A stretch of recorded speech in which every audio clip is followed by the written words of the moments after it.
is coming back. He'll have your 7-day forecast coming up. And here's a look at your local stocks.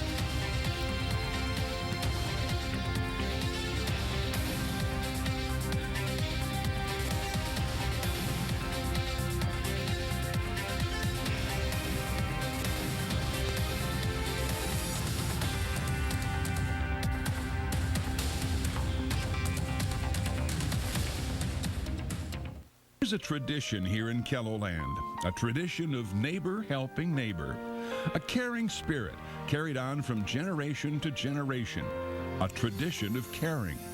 In that spirit, the Avera tradition of caring in KELOland was born to energize, mobilize, and revitalize a spirit of giving, to give hope to those in need, to give a hand to those with hands outstretched, and to embrace the spirit of caring for all.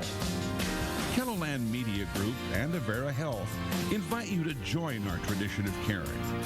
Lend your support to the people who make our communities the best places to work, to live, and grow. With the caring mission of Avera and the reach of KELOland Media Group, we can make a difference. Find out how you can help on KELOland.com. The Avera tradition of caring in KELOland. The spirit of giving lives on. Mold, rank air, pests. To the United States to sit in her box at the State of the Union. Which is an extremely important and very beautiful gesture indeed. Caitlin Collins at the White House, thank you very, very much. So let's discuss all this and more with the White House Chief of Staff, Ron Klain. Ron, thank you so much for joining us. As you know, the Ukrainian president told CNN today he's urged President Biden to send what he's calling a useful message on Russia's invasion. But President Biden has ruled out, U.S. troops in Ukraine. He's ruled out what's called a no-fly zone over Ukraine. Will the president announce any concrete military steps tonight to help Ukraine? Well, first of all, what you'll hear the president talk about, as Caitlin referred to earlier, is what he has assembled, which is an unprecedented coalition, NATO plus our EU partners, the UK, Canada, Australia, Japan, to do two things: to provide all kinds of aid, some of them providing humanitarian aid, others providing military aid to Ukraine. That's why they've been able to launch this valiant effort to resist the Russian invasion, and also coming together with unprecedented sanctions against a country as large as Russia, sanctions that are crushing the Russian economy. The ruble, now it takes 110 of them to buy $1. The Russian stock market's been closed for days. So what you hear the president tonight talk about is this coalition he's helped assemble, he's led in assembling, along with the next steps, further tightening the sanctions on the oligarchs who buck up Putin, who benefit from Putin's regime, and also the next steps in getting humanitarian and military aid to the Ukrainians. And as you said, that useful message that the president will deliver tonight will be heard directly by the ambassador from Ukraine, who will be the president and first lady's guest at the State of the Union tonight. And as I said, that's an important gesture indeed. It sends a powerful message. As you know, President Biden has dealt with Putin for a long, long time. Does he agree with the French president that Putin has now changed? Is the U.S. assessment that Putin is now simply unstable? Well, I'm not going to get into President Putin's mental state. What I am going to say is he has done something now that he has not done to this extent before, which is launch a completely unprovoked, unjustified invasion of a country as large and as significant as Ukraine. He's obviously meddled in Crimea before and other things like this. But this is really a whole new thing. And that's why you're seeing the kind of unified response that you're seeing to this, that the president has helped assembled. The kinds of sanctions that all of Europe and other partners around the world are imposing. You know, it's hard to impose sanctions like that on a country as big as Russia. It's hard to pull everyone together to do that. And I think that's why you're seeing both Democrats and Republicans, including people who have not been big fans of Joe Biden previously, saying that this effort, this global effort to punish Putin and punish his regime is tighter and stronger than they ever expected. Taking a stand against Russia and Putin will, of course, mean some economic pain here in the United States, as you know, Ron. Given that, can President Biden honestly tell Americans tonight that there's reason for optimism, at least in the short term, when it comes to the economy? Well, I think on the economy, he's going to tell the American people tonight that we've made tremendous progress from where we were a year ago, and that's just an indisputable fact. Our economy's grown more this year than any time in 40 years. It's the first time in 20 years our economy's grown more than China's. But he is going to acknowledge that we do have a problem with inflation in this country, and we need to take steps to bring down the prices that Americans pay for everyday goods. He'll talk about one step tonight to try to blunt the increase in gas prices. He'll talk about bringing down the price of prescription drugs, lowering the cost of child care, lowering the cost of elder care, lowering the cost of health care. So we know Americans are living paycheck to paycheck. We know budgets are tight. He'll talk about what he can do to make those paychecks go farther and to bring down the costs people are paying at the cash register. When we see the president make this really important State of the Union address later tonight, lawmakers in the Congress won't have to wear masks. Will that image, this new reality, be reflected in President Biden's message to the country when it comes to the next phase of the pandemic? Yeah, well, if you will hear him talk tonight about the next phase where we are in COVID. You know, COVID cases are down about 90% from where they were a month ago. Deaths are starting to come down. Hospitalizations are down lower than they've been since July. That's because we've gotten 75% of adults fully vaccinated.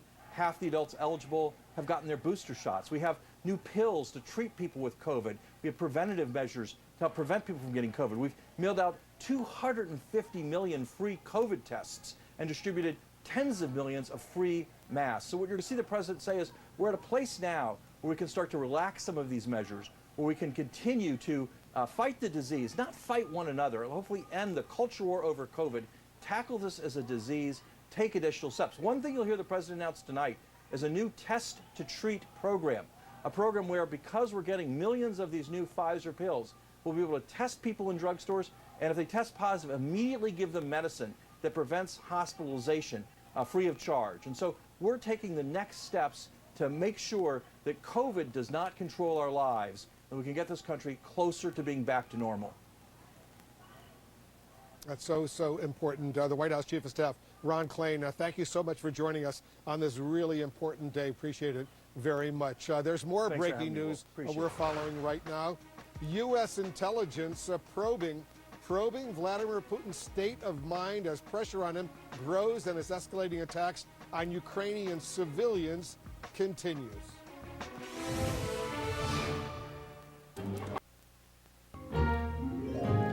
We'll start. It's weather when you want it. Wait.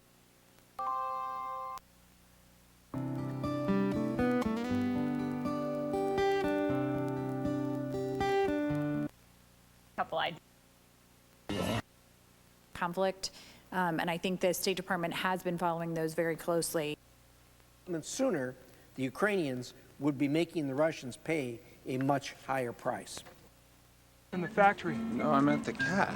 It's like nobody's seen a cat before. The explosion in front of the big administrative building.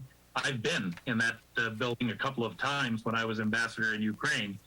And this horrible attack today on the television tower, this is in the area of Babi Yar, which was the site of one of the greatest Nazi atrocities. 34,000 Kiev Jews were killed in September of 1941 there.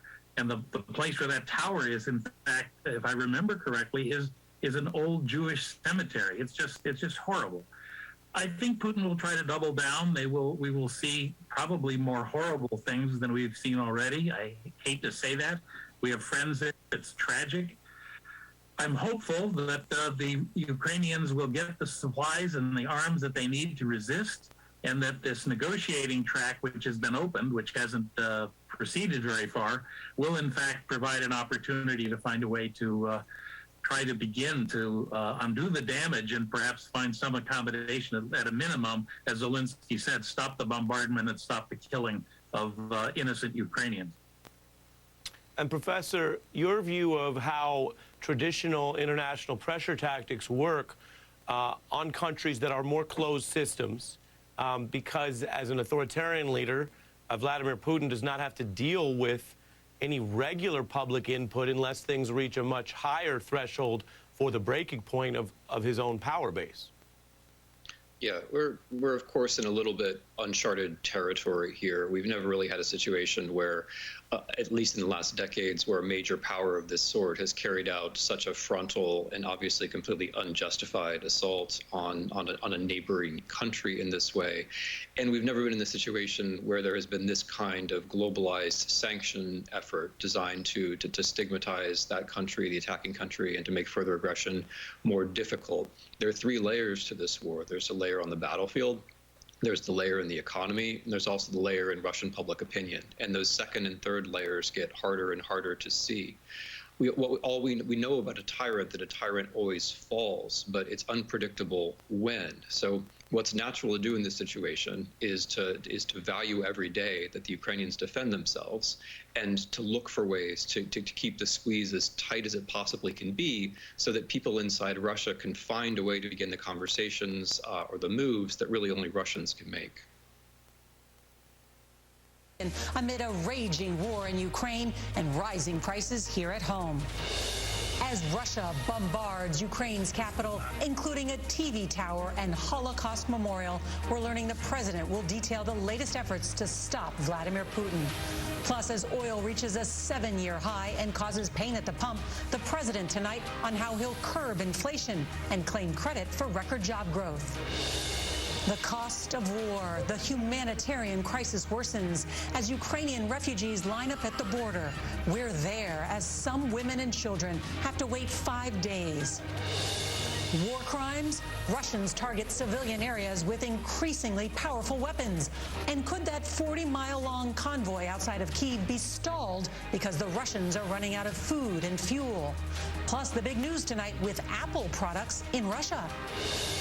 Russia's richest targeted. Tonight, the super yachts and private jets moving around the globe as Russian oligarchs look to avoid the U.S. freezing their assets. The cost of childcare, why that's leading to fewer women in the workforce. And American kindness, the generosity of strangers sending supplies to the refugees fleeing their homes in Ukraine. This is the CBS Evening News with Norah O'Donnell, reporting from the nation's capital. Good evening on this busy night here in Washington. In a short time, President Biden will deliver his first State of the Union address amid growing challenges both at home and abroad. Russia's war in Ukraine is escalating with missile attacks against government buildings and accusations of war crimes leveled against the Kremlin.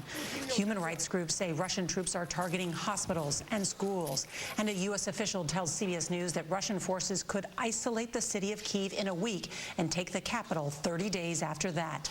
The president spoke by phone today with Ukraine's President Zelensky for about 30 minutes. The State of the Union speech, which is traditionally heavy on domestic issues, tonight will begin with Ukraine. And we're getting an early look at the speech and what the president will say. He'll say when dictators do not pay a price for their aggression, they cause more chaos. We have got a team of reporters with the latest from Ukraine. But first, let's go to CBS's Nancy Cordes at the White House. Nancy? Nora, I'm told that President Biden will go directly after the Russian president tonight. And according to excerpts just released, he'll say that Vladimir Putin miscalculated. Quote, he thought the West and NATO wouldn't respond, and he thought he could divide us here at home. But Putin was wrong, and we were ready. This high-profile speech has been written and rewritten again in response to changing world events. President Biden donned a blue and yellow tie today, Ukraine's national colors, as he spoke by phone with Ukraine's president, holed up in an underground bunker. Zelensky said they discussed his need for more defense assistance as Russian bombing intensifies. The U.S. and its allies unleashed more economic firepower today, Apple halting all product sales in Russia as Visa and MasterCard blocked Russian banks from their networks. Ford suspended operations in Russia following GM's lead. And the operator of the new Nord Stream 2 natural gas pipeline from Russia to Germany filed for bankruptcy in the face of crippling sanctions. But fears of a worldwide shortage forced oil prices up more than 10% today to their highest level in 7 years. even after other oil-producing nations, including the U.S., agreed to release 60 million barrels of crude from their reserves. A gallon of gas now costs 24 cents more than it did just a month ago. We are not able to afford it anymore. Prices are going up with food and everything else. And yet a new CBS News poll finds overwhelming support for U.S. sanctions on Russia. And Ukraine is the #1 issue Americans want to hear about tonight, ahead of the economy, inflation, and the coronavirus. As the pandemic recedes, the social distancing required at last year's joint address has been eliminated, and masks will be optional. What has returned is the fortress-like security at the Capitol, a legacy of the January 6th insurrection. The State of the Union address can be a polarizing affair, but tonight both sides are showing solidarity with Ukraine. Take a look at this. 150 lawmakers donned blue and yellow for a photo on the Capitol steps earlier today. And sitting with the First Lady tonight will be Ukraine's ambassador to the U.S., a powerful signal to the world, Nora, about the strength of this alliance. Nancy Cordes at the White House, thanks. Let's turn now to Ukraine, where on day 6, Russians targeted civilians in 2 of the country's biggest cities. In a sign of how dire the situation is, President Zelensky told the European Parliament that his country is fighting for survival. CBS's Chris Livesay is in the city of Lviv in western Ukraine. Good evening, Chris.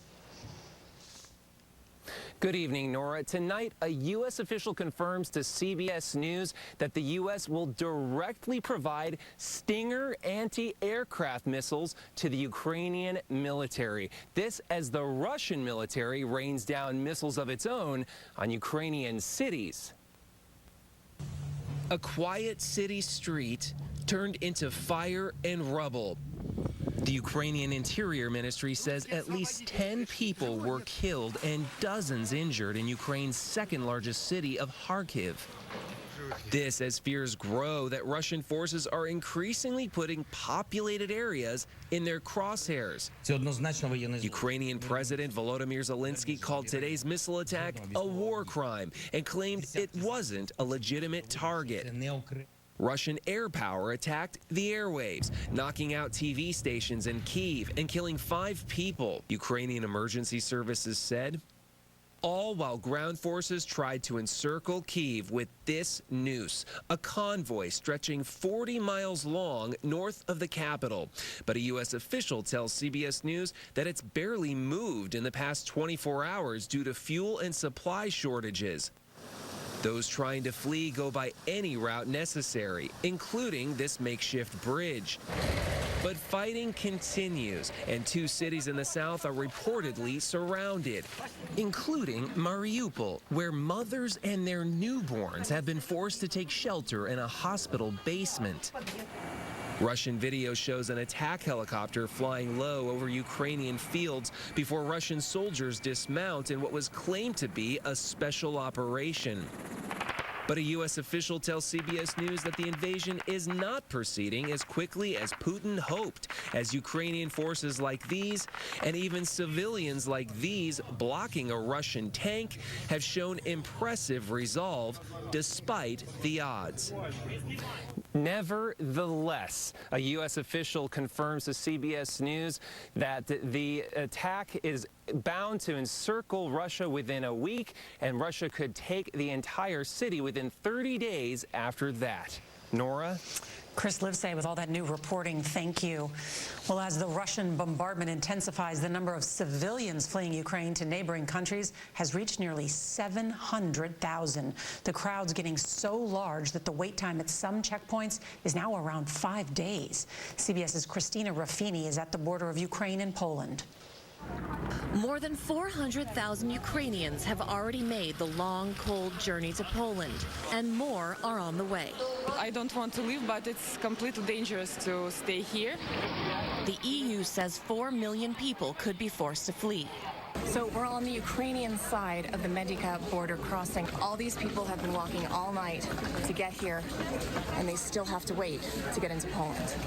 At this receiving center in Shemush, a few miles away, volunteers from all over Europe have come to offer free rides, work, and places to stay. We have to do something. Friedrich Huttner drove from Germany and says Europeans have been much more divided about taking in refugees from other non-European conflicts. Racial is always a very hard and bad word, but for a fact it's easier to take in people from the same continent. And there are reports of African and Middle Eastern refugees having trouble leaving Ukraine. Across the parking lot, Natalia and her family loaded into another volunteer van. Thank you, she says, to the kind people who helped them. Now, in addition to private citizens, a couple of the hotels here in Rzeszów are offering free rooms to refugees. Train tickets are free for Ukrainians. All they have to do is show their passport. And the company Airbnb says it will offer free short-term housing to 100,000 refugees. Nora? Christina Ruffini, thank you. Well, earlier today, we sat down with Republican Senator Mitt Romney. He serves on the Foreign Relations Committee, and we asked him about the war in Ukraine. With the president speaking there on Capitol Hill tonight, are you worried that Vladimir Putin could try to upstage him and launch a deadly attack on Ukraine's capital of Kyiv? Well, there's no way of predicting what kind of illogical things Vladimir Putin will do. His invasion of Ukraine doesn't make a lot of sense. I think long term you have to see that this is a very bad decision on his part. So I don't rule anything out, but I think it's more likely that we're going to be focused in our country on what President Biden has to say about how we're going to rethink the commitments and the priorities we have in our country. Is there anything that the U.S. can do to stop Vladimir Putin?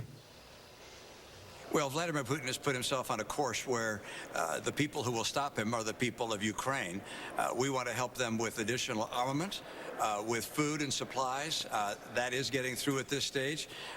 But the people of the world have also come together and insisted that their governments continue to increase the sanctions on Russia, and that will continue. Are you concerned about a scenario where this could escalate to a nuclear attack?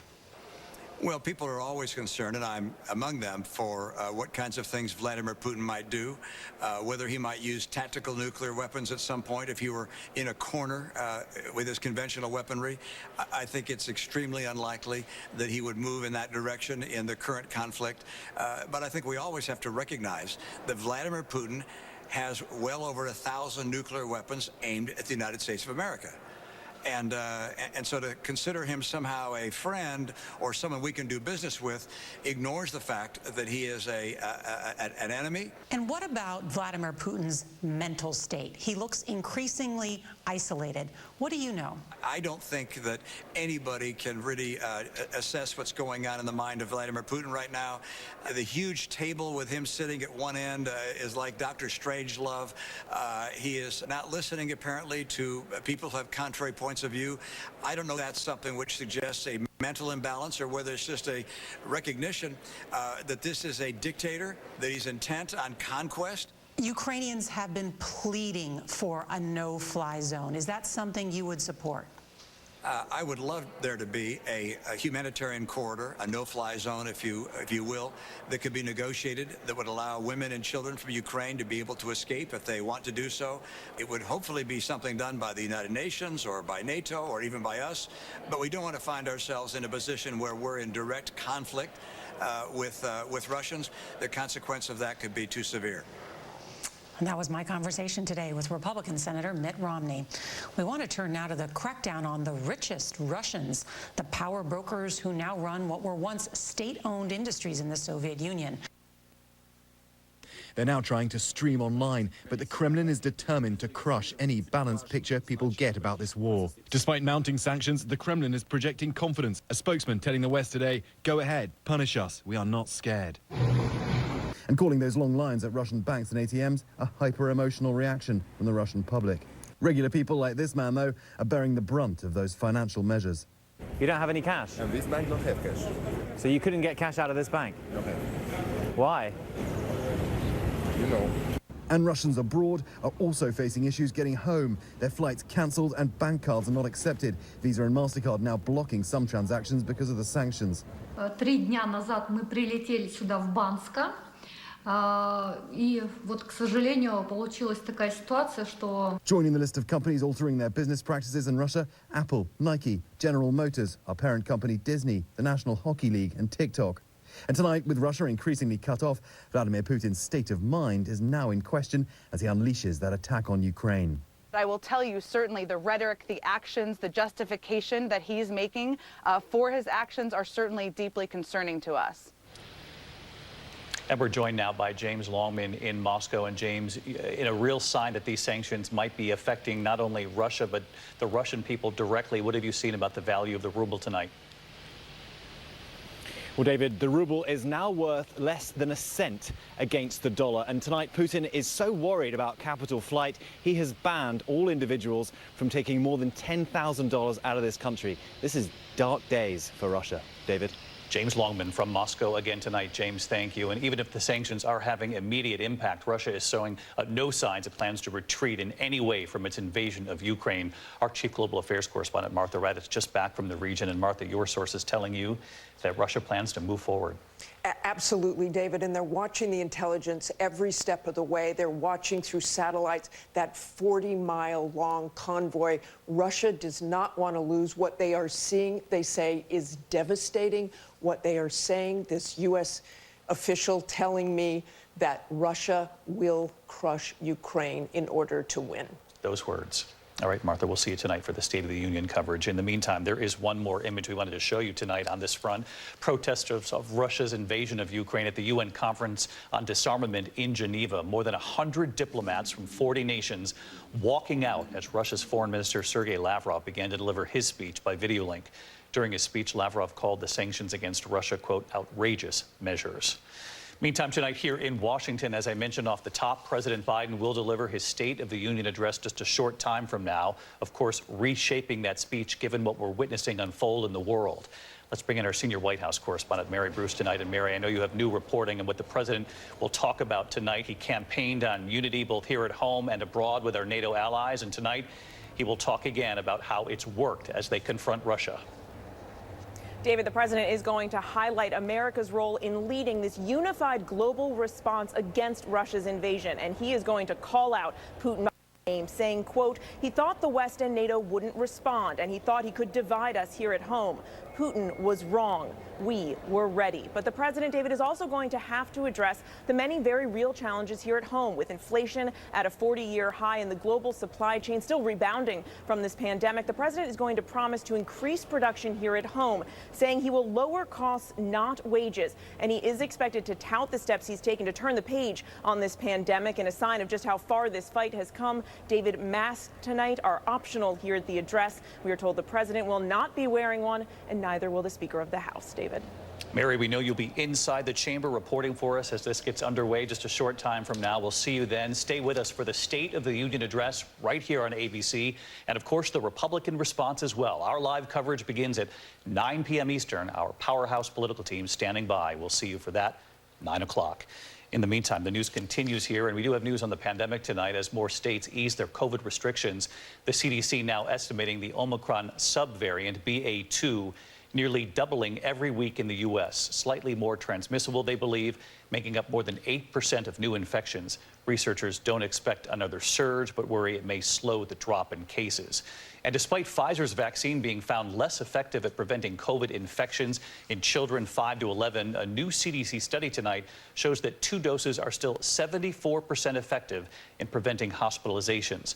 Pfizer now studying a possible 3rd dose for that younger age group.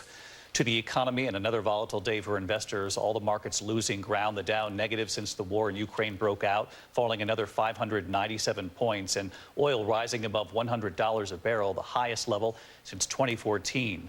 To ease that pressure, the U.S. and other allies agreeing to release 60 million barrels of crude oil from their emergency reserves. That would be some 2 million barrels a day for 30 days. There is still much more ahead on World News tonight from Washington. News on a deadly church shooting. Authorities say a father opening fire, killing his own daughters and another victim before taking his own life. And we do have late news coming in on Major League Baseball, what they have just announced about canceling at least the start of the season. Your mission. Primarily favoring rain to start, some transition into snowfall that night into early Sunday, but mainly a rain event to start in the Sioux Falls area. But in Aberdeen, you'll primarily be seeing snowfall from this event, and you'll see some snowfall, by the way, early this upcoming Thursday. Temperatures much cooler in the next few days, only staying in the 20s for highs. And in Pierre, you'll be near 50 tomorrow. A light rain snow mix on Thursday. Same story Friday. You'll be looking at some snowfall for you this weekend, and that'll keep us in the 20s and 30s the rest of the 10-day forecast. Stick around. Dakota News Now. We'll be right back after the break. Only one food related to a sluggish gut. Miralax is beautifully printed directly on glass, and this isn't just another frame. Little left but to appeal to a higher power that any Russian rule might be benign. Head from Kherson west along the coast, and the pressure builds in Mykolaiv, where locals are braced for Russian armor, and especially here, 30 minutes north of Odessa. The town of Dachny hit with shelling. The next stop is this, Ukraine's third largest city, Odessa, the strategic port. Scarred still from a war for the last generation. In the hurriedly converted food halls, the youth know it is now their turn. This is like hipster paradise, right? Yes, basically. Hipster paradise, yeah. Now, 2 days ago, I with my friends organized a small chat in Telegram. It was firstly it was 5 people only here, and after that, in 2 days, it's transformed in the biggest humanitarian help volunteer center in Odessa region. Food, medicine, and history fuel them here. They stack sandbags outside the nearby opera house, fortified like it hasn't been since 1941. This split screen circulated by cell phone. Look, this is Odessa Opera House today. I'm sorry, but when I just saw it, I cried. It's impossible because I was crying because like a little girl. But this was in 1941. You were fighting against the Nazis. Absolutely. Once again, we're fighting against Nazis. Okay. Some civilians have already taken up arms. Great nervousness about being filmed here, everywhere, really. Apart from here on the shore. For history, guys, he shouts. And then they tell any Russian ships where to stick it. But while it can feel like everyone is staying to fight, they are not. The trains are still filling. Grandmother, she says, when I ask her where they're going. Another generation's fight now, who can only hope theirs is shorter. Now, it is really quite chilling and strange, Wolf, to see how this city is so prepared, so locked down, so empty, people just simply not turning up to work at times in the hotel. We're staying in utter silence and blackness behind me. The fear is every day that an amphibious landing could turn this into a war zone. Frankly, it already is one, with everything locked down, with all the barricades in place, and seeing those images too of that town of Kherson where we were in a matter of days ago, with now Russian troops walking around it, gunfire in a place where everyone wondered whether that would even happen. Deeply chilling for those we've spoken to as well. Wolf? Nick Payton, Washington, Odessa. Stay safe over there. Thank you very, very much. There's more breaking news just ahead. We're live in key locations in Ukraine and Russia as Kyiv, the capital, braces for a major assault amid a new round of explosions.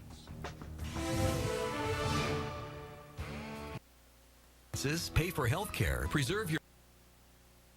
And that's headed our way. Tyler Roney's final forecast when we come back. How your skin looks and feels. Photographer, and when I'm driving... Online, it emphasized that he's still going to press for Congress to pass provisions of the Build Back Better Act as a big part of cutting costs and lowering expenses for American families, everything from prescription drugs to child care costs, even extending the child care tax credit that was cut off a few months back. Getting that back in order, getting the Build Back Better on track with the Democrats in the Senate to pass is going to be critical for Democrats going into these midterms. Yeah, when you look at what we know about the speech thus far, in addition to the reporting I shared, we also have these excerpts. The one on inflation I'll read is where Biden says he has the plan to lower people's costs, not their wages, move goods faster and cheaper in America, more jobs where you can earn a good living. And instead of relying on foreign supply chains, he says, let's make it in America. Juanita, this is a speech so big historically that we start covering it and reading it before the president even gives it. It's a tradition, as I've mentioned, to give out the excerpts. What do you think of that message on inflation? I think it's a big message, especially thinking back, a few months ago when we had the logjam at ports across the country and fears about supply going into the holidays. I think the president is going to say, look, not only did we address that, we came up with new plans on how to change and shift supply chains going forward, as you just read there, Ari. I think the other point he's going to make is about making sure shipping across oceans is more fair and available to American businesses, too. And so all of that combined with the other components we've discussed, provisions from the Build Back Better Act and more, I feel like the president thinks he's on good, firm standing to deliver some big changes for the American public. But the emphasis there is on delivering it, right? Like when there's not as much confidence as he would hope going in, considering his approval numbers, people are going to be looking for what he and Democrats can deliver. And so the qualms last year were, oh, well, he doesn't run Congress. But the reality is he runs the Democratic Party, and he needs to step up and broker these deals to deliver for what Americans need. Great with the American people tonight about Afghanistan. He ought to get right with us on that, on inflation, on a whole variety of things. I'm not an optimist tonight because he's not an orator and he's not telling the truth. Okay, Juan, the latest polls, it's definitely political headwinds for this president. ABC Washington Post poll has the approval number at 37%. But if you look deeper into that, it's at 30% for independents. And right track, wrong track, right direction for the country, 29%. This is a big speech to get back on track, Juan? No question. I think he has to, in my mind, bring his A game, and it's got to be confident, it's got to be uplifting, it's got to be realistic. I think that's why he says, you know, Putin was wrong, we were ready, to pick up on what he was talking about. And I think that given how the U.S. strategy has played out here, and that everybody's eye is on Putin and the evil that he's perpetrating and the criminal acts against the Ukraine, you'd have to say with the intelligence that the United States and the Biden policy has been pretty good. He's going to talk about that tonight. He's going to say diplomacy matters. He's going to say NATO matters and that NATO is held together. So, it's like a split screen in some way. That's what unique about this State of the Union. You know, we're going to be paying attention to him. He's going to have a huge audience given the world events. But in a sense, we're also thinking about what's going on over there. What's the latest development in Ukraine? Yeah. So he's got to control the audience. And I think for him, this is an opportunity to reset his presidency. Getting word from the Wall Street Journal that the U.S. government is expected to ban Russian aircraft from American airspace, broadening the aviation restrictions as the West expands those sanctions. Here's the Senate Minority Leader Mitch McConnell. Guy. We'll hear from a president who assigned a commission to study packing the Supreme Court because his party didn't like its current ideological makeup. We'll hear from a president who urged his former colleagues to tear up Senate rules in order to rewrite the rules of American elections, likened anyone who opposed these efforts to infamous racists, and continues to stoke racial animus with wild nonsense about a revival of segregation. Wasn't an exciting soundbite, Guy, but it's the Senate Minority Leader is making the point about the ideological left controlling this president. Yeah, and he makes some very good points, and there's a reason why President Biden's ratings are so dismal right now, and that's the backdrop of this speech. One opportunity that he might have, though, is the unity, almost unanimity, of the American people on the issue of condemning Russia and supporting Ukraine. I did see one of the deputy press secretaries at the White House today trying to tout those polling numbers as somehow attributable to Biden, the president, having rallied this unity. I think that that's a mistake. I don't think that's really how this has worked. If anyone on the world stage has rallied American sentiment, it has been Zelensky, and on a dark side, Putin. But the president does have an opening here to maybe tap into that unity that he's presiding over. It's hard to say if Putin... Numbers, those are good too. Salon Paws. It's good medicine. And later tonight, CBS News coverage of the State of the Union address starts at 8 p.m. Eastern on our streaming network and then continues right here on our broadcast network at 9 p.m. Eastern. And if you can't watch us, the evening news live, don't forget to set your DVR so you can watch us later. I'm Nora O'Donnell in Nation's Capital. See you for the State of the Union. It has been another day of extremely warm temperatures. About the only place you're going to find snow is out on the ski slopes. Overnight tonight is going to be pretty mild. Our overnight lows with partly cloudy skies. Or not. So go ahead, hit that snooze button one more time. For most of us around here today, and it was that way in Pierre. Here's a look at the evening planner. A mix of clouds and sunshine right now. You have a temperature of 51. You'll fall into the 40s later on this evening, but not fall off too much after that. In Aberdeen, well, a significant... Greed exposed. The powerful held accountable with in-depth journalism led by award-winning journalists. Sioux Falls, a nice one today. We were in the 50s. We fall into 45 now. We'll be in the 30s later on this evening with the wind lightening up. Your complete forecast coming up in just a few minutes. This is Dakota News Now. This is Dakota News Now. Have the meats.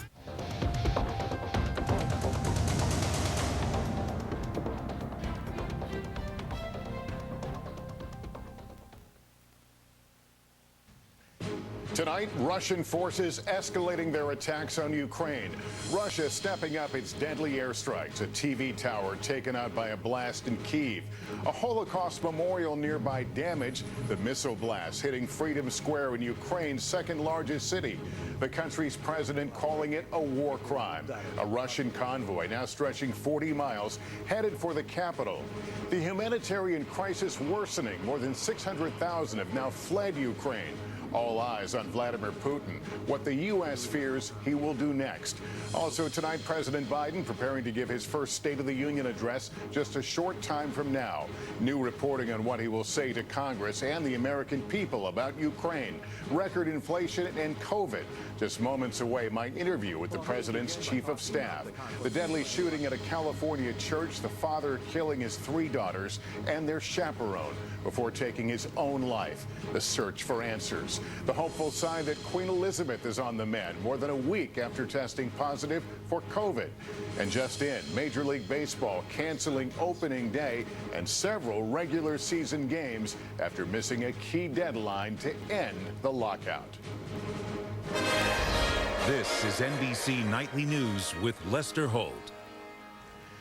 Good evening, everyone. President Biden getting ready to deliver his first State of the Union speech tonight, but it is the state of Ukraine under heavy Russian attack this evening that will feature prominently in the president's remarks. The White House closely watching the unfolding horror as Russian shells rain down on major cities. Fears growing tonight over the fate of civilians. Ukraine's President Zelensky calling Russia's actions state terrorism. The Russians today taking out a television tower in the capital of Kyiv, killing several people. But that massive Kyiv-bound Russian convoy is now said to be stalled, according to a senior U.S. defense official, but expected to regroup and adapt. Here in Washington, President Biden will say Vladimir Putin's hope of dividing Americans at home was wrong. Watching his speech tonight as guest of First Lady Jill Biden will be the Ukrainian ambassador. Our team in place across the globe again tonight, starting with Richard Engel on the front lines. Facing growing resistance and mounting logistical setbacks, Russia tonight is unleashing an even more massive and deadly assault against Ukraine. The eastern city of Kharkiv is taking the brunt of it. Ukrainian officials say Russia targeted a government administration building with a missile strike. This was the aftermath near the city's Freedom Plaza. Kharkiv's mayor warning the city is surrounded. Ukraine's President Zelensky accused Russia of targeting civilians, a war crime, and said the barbaric tactics are aimed at pressuring Ukraine to make a deal. Diplomatically, Russia has become a pariah, shunned today at the UN Human Rights Council as delegates walked out during a pre-recorded message by Russia's foreign minister. The Ukrainian military says it's been able to hit back at Russia, including this drone strike on Russian vehicles. But will it be enough for for what Russia has prepared. Ukraine's capital is now staring down the barrel of this 40-mile-long convoy closing in, but doing it slowly. A senior U.S. defense official says the convoy is facing fuel and food shortages. So bombs and missiles now are doing most of the dirty work. Ukraine says this is what's left after a Russian airstrike on a military base outside Kiev, and that Russia targeted this TV tower downtown. Russia tonight ominously warning civilians to leave central Kiev, saying it will strike intelligence and communication sites there. The heartbreaking toll of Russia's invasion is growing. We went to the basement of Kiev's main hospital for mothers and babies. Under the rusty pipes are patients who were already in the hospital and need continuous care. These twins, born prematurely. Oleksiy, who had just had a blood transfusion when the bombs started falling. And Nicole, born with complex needs and who requires daily attention. How are you feeling? I have a child myself who has special needs and has extra health issues. And I know how powerless you can feel to be a parent with a sick child. It's very hard, Oksana says. We want this war to stop because our kids suffer and we cannot get home. They're holding on, but don't know if the worst is yet to come. And Richard, as we said, you're in Kiev. We know there's been this sense of bracing for a Russian assault, that convoy. Any idea why it is stalled right now? Well, the Russian assault is very powerful, but it is facing some problems. Ukrainian officials say every day they are finding more suspiciously abandoned Russian vehicles. And some of the Russian soldiers seem conflicted. For the second time since this war began today, Ukrainians unarmed walked up to Russian troops, confronted them, started yelling at them. In this case, the Russians fired in the air. The Ukrainians didn't back down, and the Russians didn't shoot at them. Richard Engel for us tonight. Thank you. And that sense Richard mentioned that the worst may be yet to come is driving more than 100,000 Ukrainians a day to flee the country. Tom Yamas is in western Ukraine tonight. Tonight, the wave of refugees sweeping across Europe is growing. The UN says more than 600,000 Ukrainians have escaped in just 6 days. Many of the refugees boarding outbound trains are children, some too young to understand. Families desperate to escape the looming onslaught in the east. Ksenia's husband staying behind. Me and 3 children, we came into the train. From trains to Hungary, to buses to Greece and Poland, even by foot to Romania and Slovakia, the reasons to leave are the same. To save my life of my baby. We are innocent! But some black immigrants tonight say the journey out is getting harder and harder for them. Mostly they would consider white people first, Indian people, Arabic people, before black people. As long as you are black, no one likes you. As so many scramble out, others are standing by. In western Ukraine, the Lviv Art Center now feels like an Amazon warehouse. Everything is on the move. Food, clothes, diapers, not for customers, but for countrymen. It's all volunteers. It's all the staff from the people who want to help. The civilian effort to take on the Russians is not just about fighting, it's also about helping. Inside all of these bags are food, winter clothing, and other supplies. But they're not going to the troops, they're going to the victims of this war, Ukrainians all across the country whose neighborhoods have now been bombed out. Before the war, Vitaly was a student at Kyiv University. Now, he's on the front lines of the aid effort. So are you scared of the Russians? No, I'm not scared because we know what we fight for. We Ukrainians, we fight for justice and for freedom and for liberty. And Russians, they do not know what they fight for.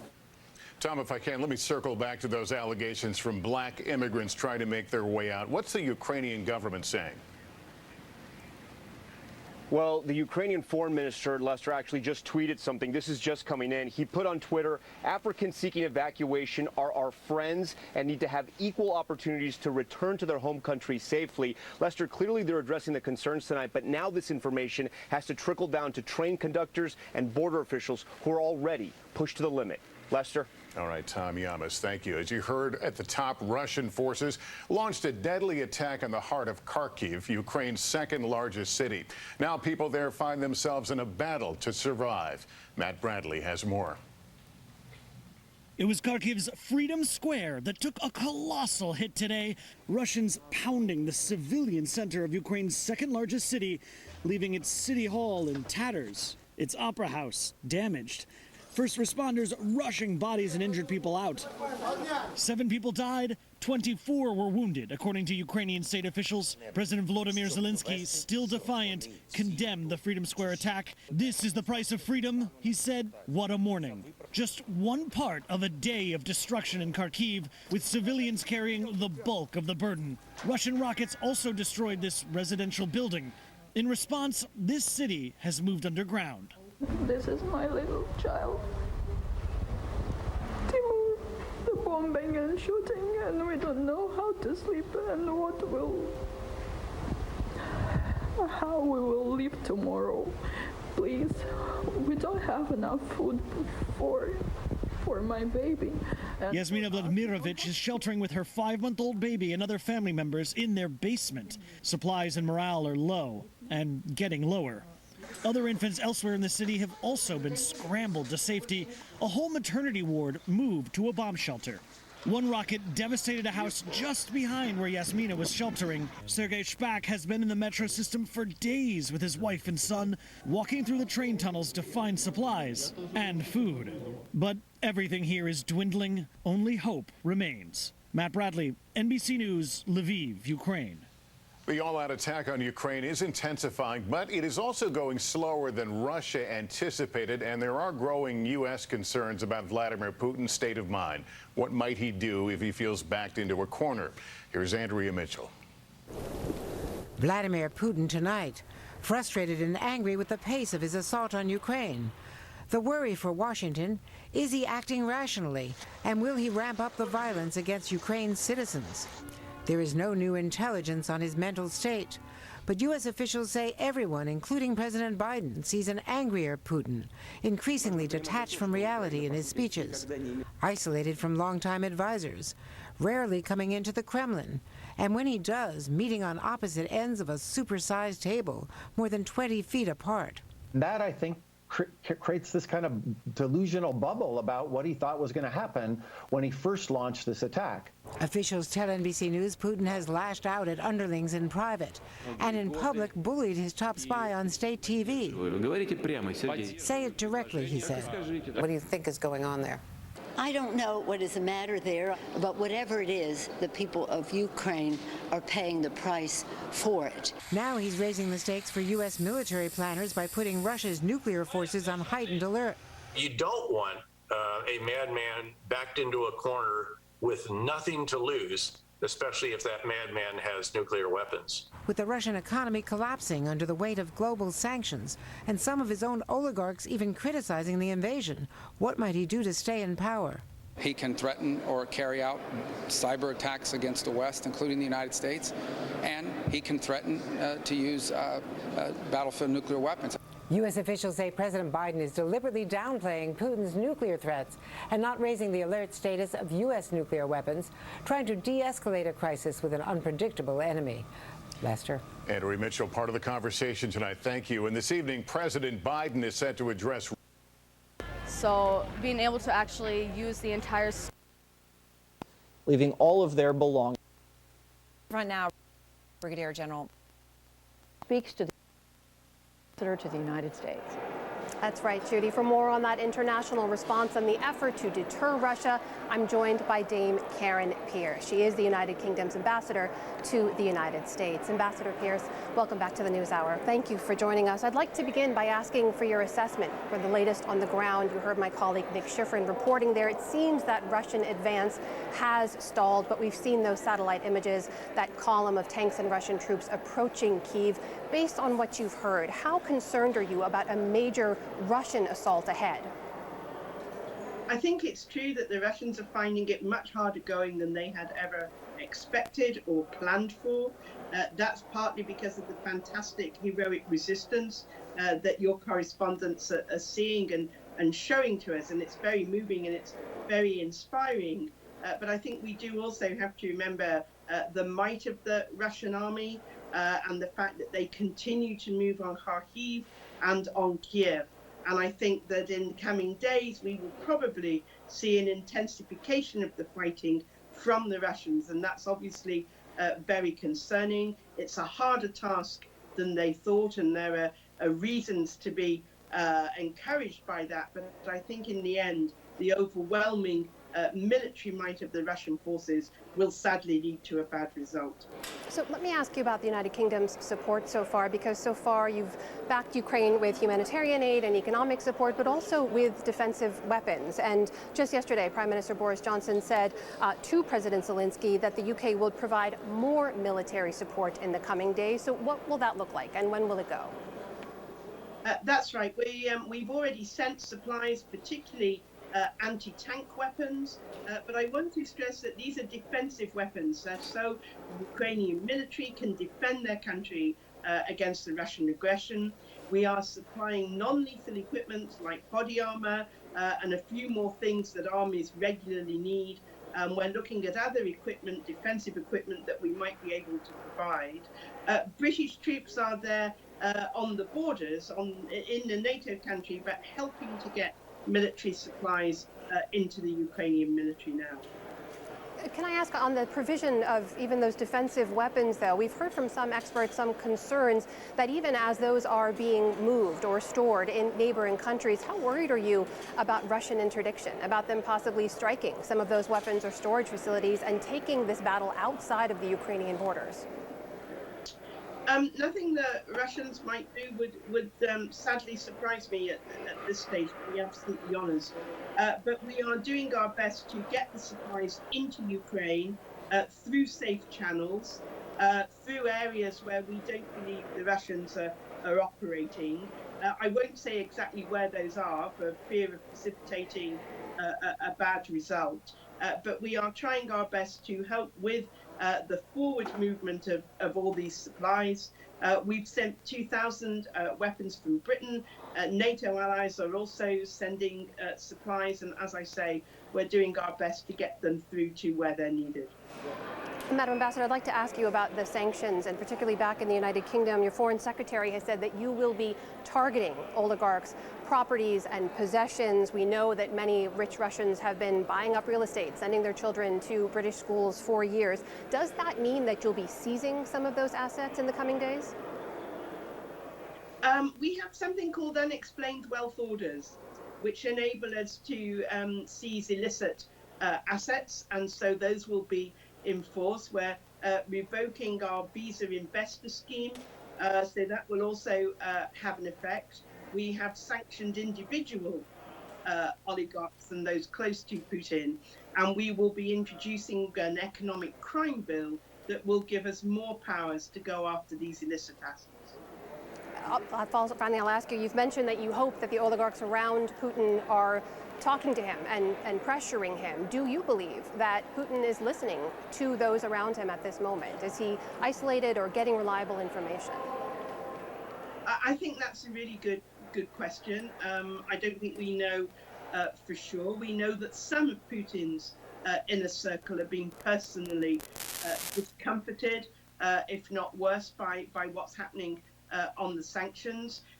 Does President Putin listen to advice? I don't know who in the Russian system can speak frankly to him and give him a very honest and frank assessment of the difficulties the Russians are encountering in their aggression towards Ukraine and what is going wrong with their plan.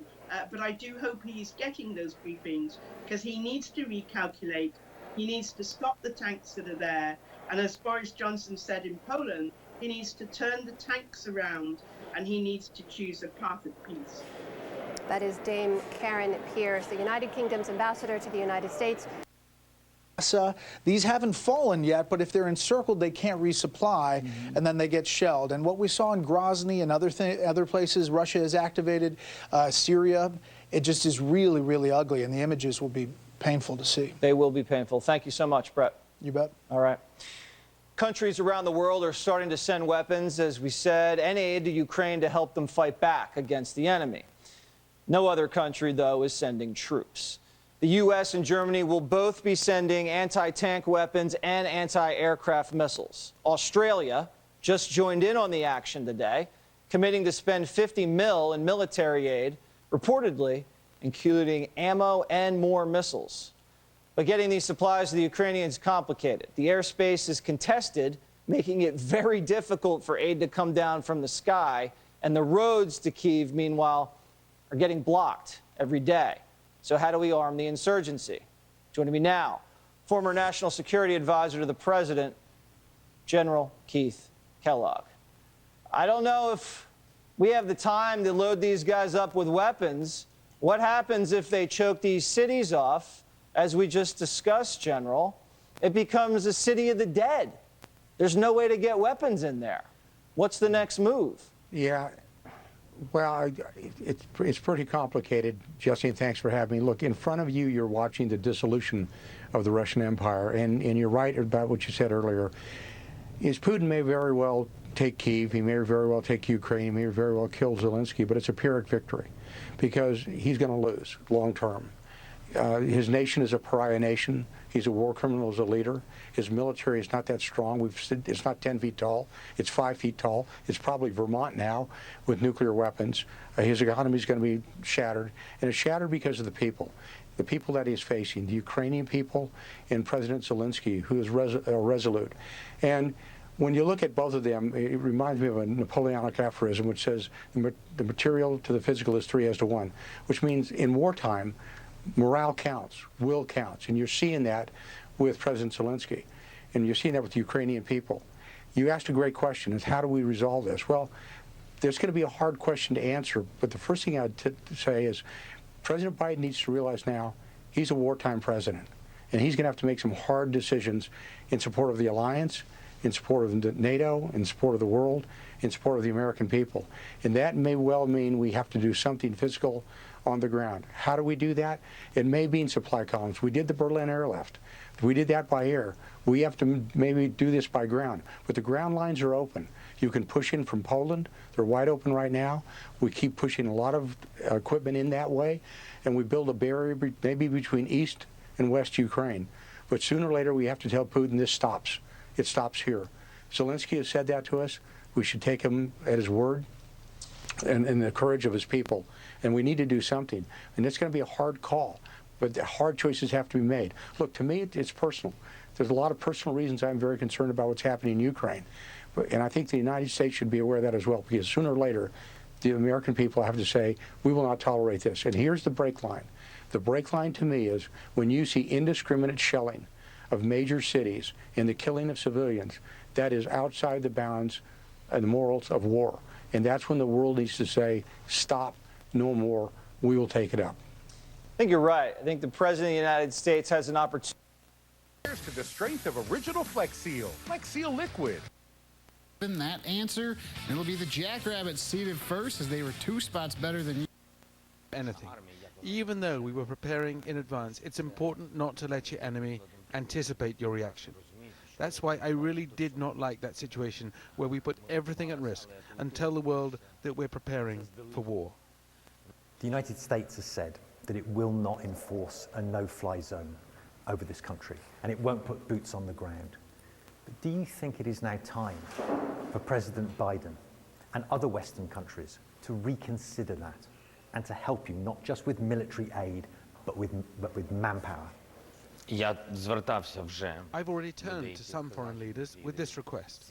I believe that leaders must support democratic states of the world who are keen to defend such principles. The powerful issue of closing the airspace helps us tremendously. This does not mean dragging NATO into this war. We spoke many times with President Biden, and I'm thankful for him for these opportunities and support, but they also did not hear me. I've been telling them that Ukraine will fight hardest of all. You will see, but us alone against Russia, we would not be able to do it. Your army has enjoyed some significant battlefield victories in the past week. I myself have been to see some of the Russian armored columns that have been totally hammered and destroyed by the weapons and the men that you've got fighting the Russian advance. Are you now concerned, though, that the Kremlin will double down on its military operations and hit Ukraine even harder? Firstly, why are we winning, or why are we defending ourselves? Because this is our home. Yes, Russia will double up, but take a look at them. Why our men are stronger, more powerful and successful? Because, as I said, we have what we need to protect. And they do not even understand our state. They do not know these streets. They do not know our people, do not understand our philosophy, our aspirations, what type of people we are. They don't know anything here. They were just sent here to fight and to die. You sent your delegation to meet the Russians for talks. Yeah. Did anything substantial come out of that? Is there any hope as the world watches for diplomacy? They decided to begin to speak about this situation. And I really wanted, and I asked them, so you have to speak, first of all, everybody has to stop fighting and to go to that point from where it was beginning. Yes, it began 6 days ago. Yes. I think there are principal things you can do it, and that is very important moment. If you'll do this, and if those side is ready, it means that they are ready for the peace. If they don't ready, it means that you're just, wasting time. And do you think you're wasting your time, or do you think they're ready? We'll see. It's just amazing to watch that. Matthew, just to emphasize to people, right, he has been offered by the United States to be airlifted out of the country. He has stayed, he has fought, he has been firm, he has been resolved, and he is living in that bunker and leading his country from there. And he has been in that bunker for days. He says Russia's marked him target number 1, his family target number 2. You watch him there as a leader, and you watch him there as a human being. Where was his mind? Yeah, he was obviously under a lot of strain. I mean, you could see he looked very pale. You may have noticed he hadn't shaved for a few days, it looked like. He was wearing khaki military fatigues, which have become characteristic of him during this conflict. And he obviously is feeling a lot of pressure, as you might expect, as a sort of war leader in this very tense moment. He was asked at one point, when was the last time you saw your family? And he thought about it, and he said, look, I haven't seen them since the beginning of the war, since the war started. And he seemed very upset about that, quite emotional about it, particularly when you consider that he knows, or that he thinks, that his family are targets for the Russian military. And so this is a man who is under a lot of pressure, a lot of stress, but he's also trying and succeeding, I think, in many ways, to step up to this, kind of role of being the sort of, strong man of Ukraine, standing up to this massive Russian threat that the country is facing. Erin. All right, Matthew, thank you very much, and thank you so much for that. It was just amazing to watch that. I do think, as the world looks at President Zelensky, you do have to realize that he is a human being, right? And he's separate from his family, and he knows that if there's one person Putin will kill, if he can kill, it's him. So he's just sitting there every day, not seeing his family, knowing full well that that may have been the last time he ever saw them. And he's still willing to stay and lead and do that. It is incredible. And you heard him urging President Biden to send a strong message in his State of the Union speech tonight. We have special coverage of Biden's speech. Join us, of course, at the top of the hour. In an underground metro station turned bomb shelter, Ukraine's national anthem. Courage and comfort to a nation under attack. From the volunteers making camouflage nets for soldiers in Lviv, to a woman picking up what's left of her bombed out home. Compassionate defiance heard a world away. Live from New York, it's Saturday night. In place of SNL's Cold Open, the spiritual anthem of Ukraine. Across Midtown Manhattan, a show of solidarity. And a Ukrainian opera singer brought to tears.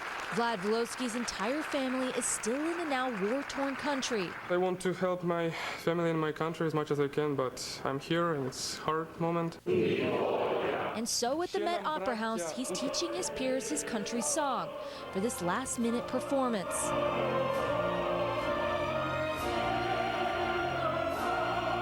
It's about that we are brave people, we have our freedom, and it's our country. Back in Kharkiv, Ukraine, amidst reports Russian troops were closing in, a young boy plays a piano in a hotel lobby. The song's called Walk to School. The haunting sound of an ordinary way of life perhaps forever gone, and a nation forever changed. Erin McLaughlin, NBC News, Lviv, Ukraine. The world finding ways to come together. That's Nightly News. A reminder to join us for the President's State of the Union address at 9 here on NBC. Thanks for watching. I'm Lester Holt. Please take care of yourself and each other. Good night, everyone. NBC News, streaming free now. People think strong winds in excess of 60 miles an hour. Every member of Congress is invited to watch this speech, and I have to say, for one side more than the other, there are more pointed expectations and hopes.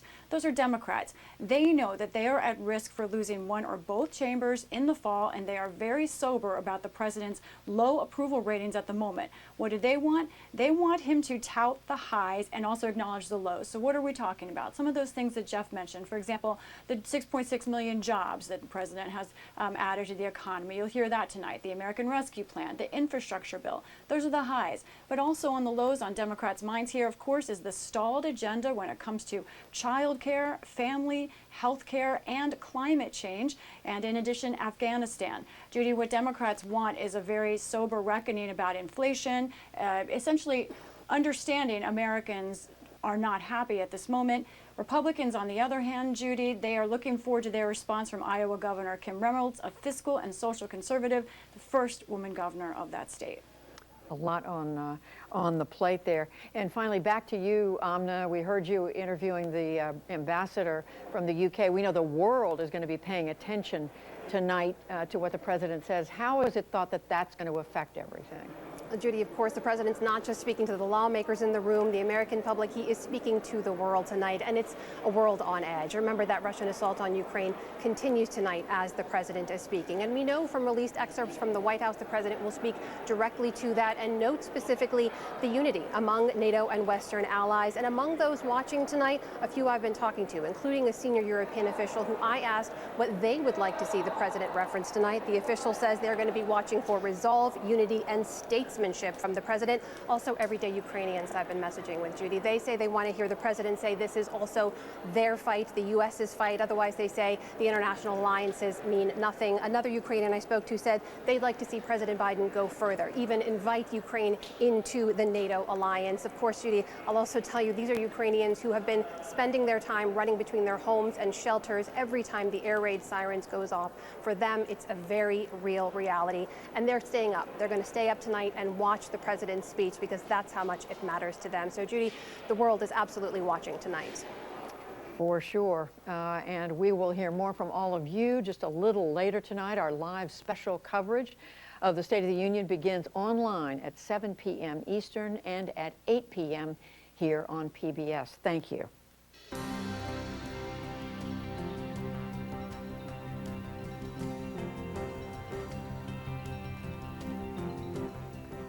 As we've been reporting, the president.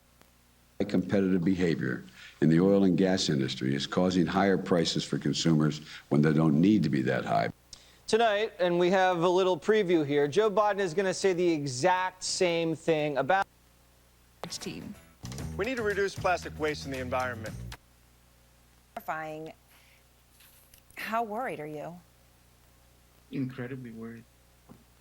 Just worried, tired, but also incredibly hopeful. You know, today they were transferred from one hospital where there was no there was no shelter, there was no basement. So from that hospital, when the air raids would start, they would have to run across the street into a church where there was a basement. And you know, like you said, these are 32 and a half weeks old babies. But today they were transferred by a team, by an ambulance, and accompanied to a safe place, to a hospital which has proper equipment, and yeah, they're in good space and in good company. Which is a miracle. I mean, your surrogate went into labor just hours after Putin announced the invasion. I can only imagine the role that the stress and fear played that night. The trip to the hospital, obviously a daunting journey, a terrifying journey, taking hours. That hospital where your surrogate was first taken, where she gave birth, was attacked today, I understand. Hospital officials say this. They posted photos of significant damage to the facility. This is the hospital where your children were born. It's terrifying. It's terrifying for you and for your surrogate. I mean, gosh, how is she doing? You know, she's there with the children, and she's amazing. You know, as far as we're concerned right now, but it's also her son Nikita, who is 6, who is waiting for his mom at home, and both of them are part of our family right now. So we're in constant touch with her. She goes out to the pharmacy to buy the necessary supplies and sends us pictures, videos, and yeah, she seems to be doing well and strong in health and spirit. What a magnificent woman to do that. And she has her 6-year-old boy. Wow, you are blessed. I know that the doctor says, Lenny and Moy, she might need hospital care for at least 2.5 weeks. That right now is an unimaginable amount of time. You don't know what Kyiv is going to look like by then. Nobody has any idea. And obviously, I'm sure you are watching this horrific headlines and the speculation about what he might be planning. Do you have any sense of when you will be able to see your babies and to hold them? Frankly, no. But we're hoping every day that this moment will come soon. And, you know, every day we're faced with these seemingly impossible tasks. And each day brings the new tasks. So yesterday it was about moving them from the hospital to another hospital. Today it's about delivering supplies to them and organizing the effort. Long term, we're of course seeking for a medical transport, a properly equipped medical transport, but also a safe passage for the babies. We're thinking, well, at least I'm thinking of going into Ukraine and just being with the babies. Who knows? You know, we're constantly working minute after minute, 24/7. We're taking shifts because of the amount of support that is coming in, and we have to keep coordinating different ends. Well, all of our thoughts and just wishes for their safety and care to you, and of course also to your surrogate. As I said, just hearing about the love and care that she is giving to them. It is magnificent, and I know you must feel so lucky, at least for that. Thank you. You're in my thoughts. Thanks so much.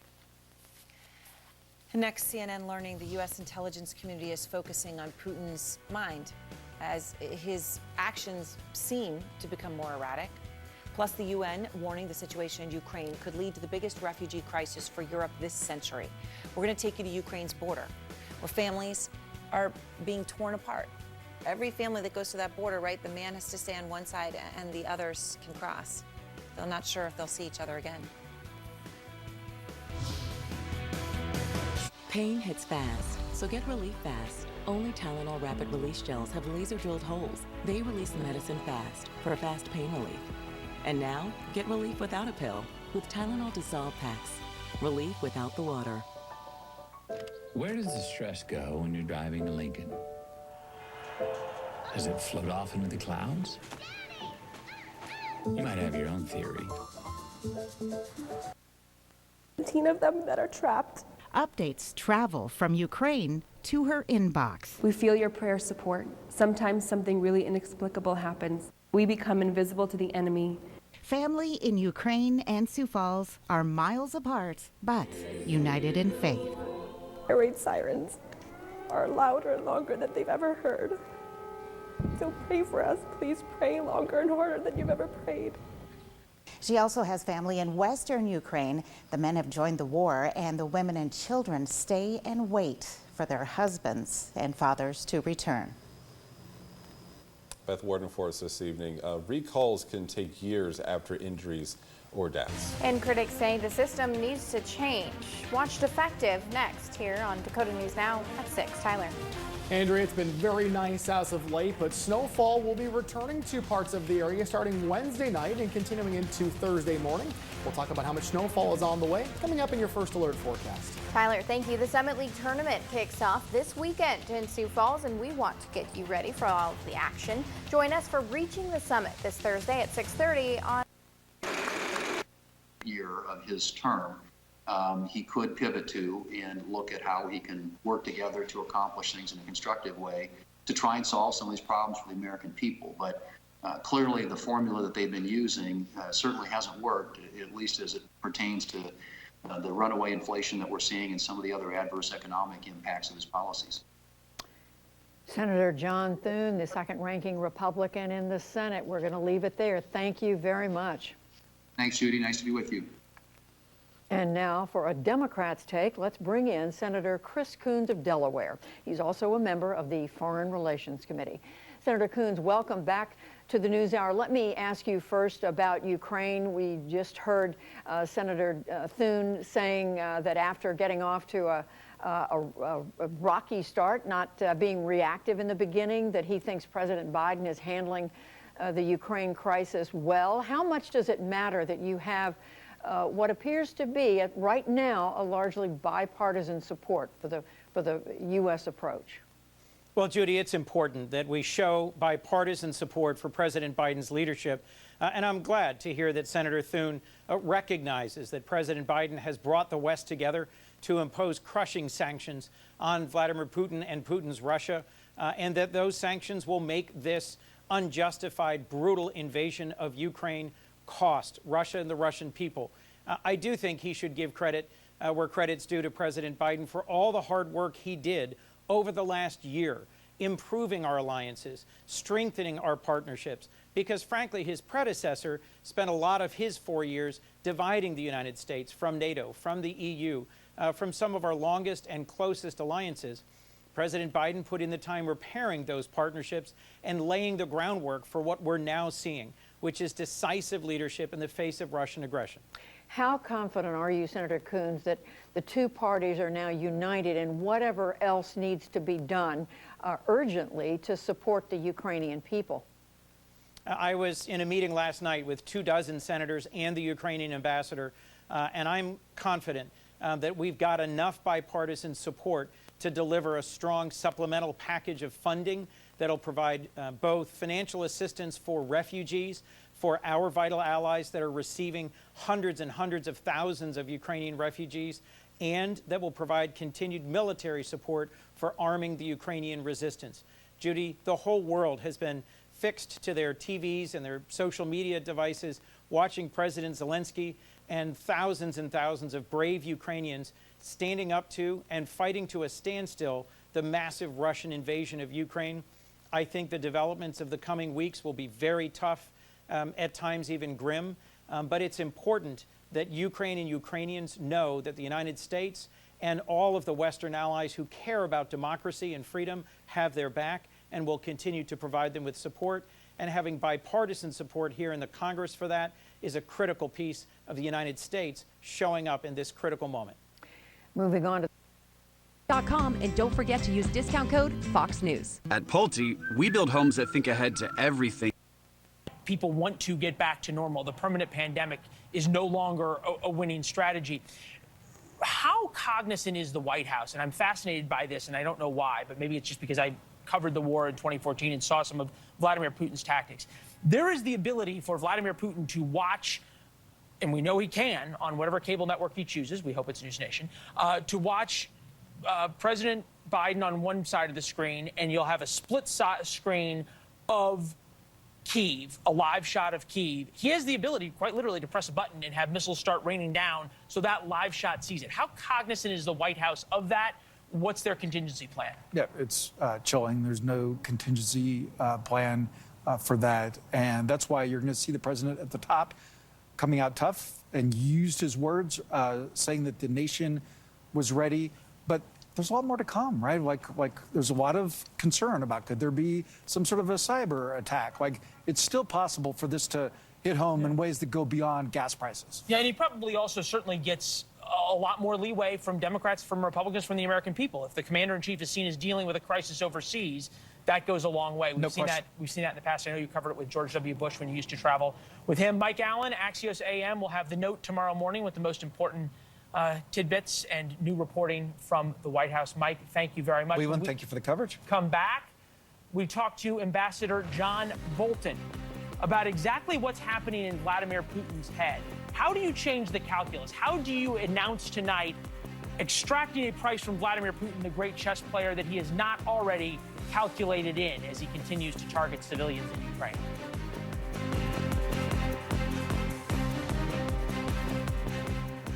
This is News Nation. News for Arkansas and news. Doritos or Ruffles are 2 for only $5.50. Ask me about me, but what he doesn't get here is that Trump is the leader of a party, has basically said he will be a candidate. Uncontestably, he is the frontrunner for the Republican nomination, and he is praising a war criminal as a genius. So this has to be confronted as a moral dimension, right? And these Republican leaders over these years, when we see Zelensky and the bravery, it really shames the cowardice of so many in the United States who were terrified of a mean tweet by Donald Trump. But nevertheless, we have in the United States no other way to look at Tucker Carlson other than as a fifth columnist. Any other way to look at him as the Lindbergh of our age, who 3 weeks after Hitler declared war on the United States gave a speech talking about how the United States should be fighting with Hitler. So, look, what you have always seen is an affinity, right, on the American far right to look at these far-right European dictators and autocrats with bloodthirsty ambitions and find genius. Hitler was called a genius. Putin is being hailed as a genius. What he is a war criminal. What he has done is moved the world closer to the abyss. And so we are at a very dangerous hour in Europe as Vladimir Putin has Kyiv encircled. We will see millions of refugees. We will see enormous cost. And we will see a generation now shaped by the cost of the defense that's required to protect the democratic West from the aggression of a Vladimir Putin. Yeah, and it is the other Venn diagram here, and I am talking about Tucker as well, is this sort of affinity with white nationalism, or at least an openness to talk about things like white replacement theory, the Fuenteses of the world. They're all in that bunch too. He's a neo-Nazi. Well, there you go, Steve Schmidt. He's a neo-Nazi, and I don't know what the rules are, right? Yeah. You know, all neo-Nazis are white supremacists, or all white supremacists neo-Nazis. He very specifically is one, and yet 2 members of Congress with a legitimate neo-Nazi. And a Republican leader in the House who won't say a damn thing about it. Steve Schmidt, thank you, man, very much. Up next, appreciate you. We're just a little bit more than an hour away from what could be the most consequential address of President Biden's long political career. Stay right there.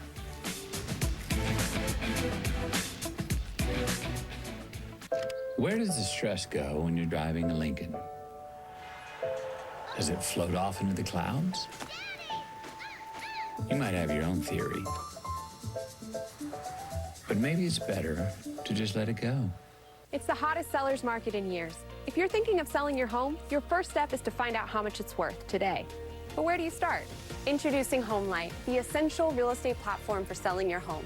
HomeLight will give you a free home valuation and match you with top local real estate agents in your neighborhood who will provide you a complimentary market analysis.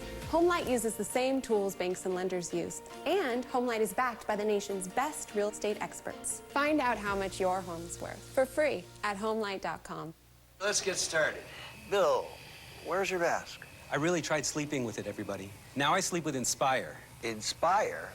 No mask? Just sleep. Inspire. Learn more at inspiresleep.com. One of my favorite supplements is Cunol Turmeric. Turmeric helps healthy joints and inflammation support. Unlike regular turmeric supplements, Cunol's superior absorption helps me get the full benefits of turmeric. The brand I trust is Cunol. Manhood looks different from guy to guy, but when yours bends in a different direction, you might feel bothered by it. So talk to a urologist, because a bend in your erection might be Peyronie's disease, or PD. It's a condition that involves a buildup of scar tissue, but it's treatable. XIAFLEX is the only FDA-approved non-surgical treatment for appropriate adult men with Peyronie's disease. Along with daily penile stretching and straightening exercises, XIAFLEX has been proven to help gradually reduce the bend. Don't receive if the treatment area involves your urethra, or if you're allergic to any collagenase or any of the ingredients. May cause serious side effects, including penile fracture or other serious injury during an erection, and severe allergic reactions, including anaphylaxis. Seek help if you have any of these symptoms. Do not being arrested.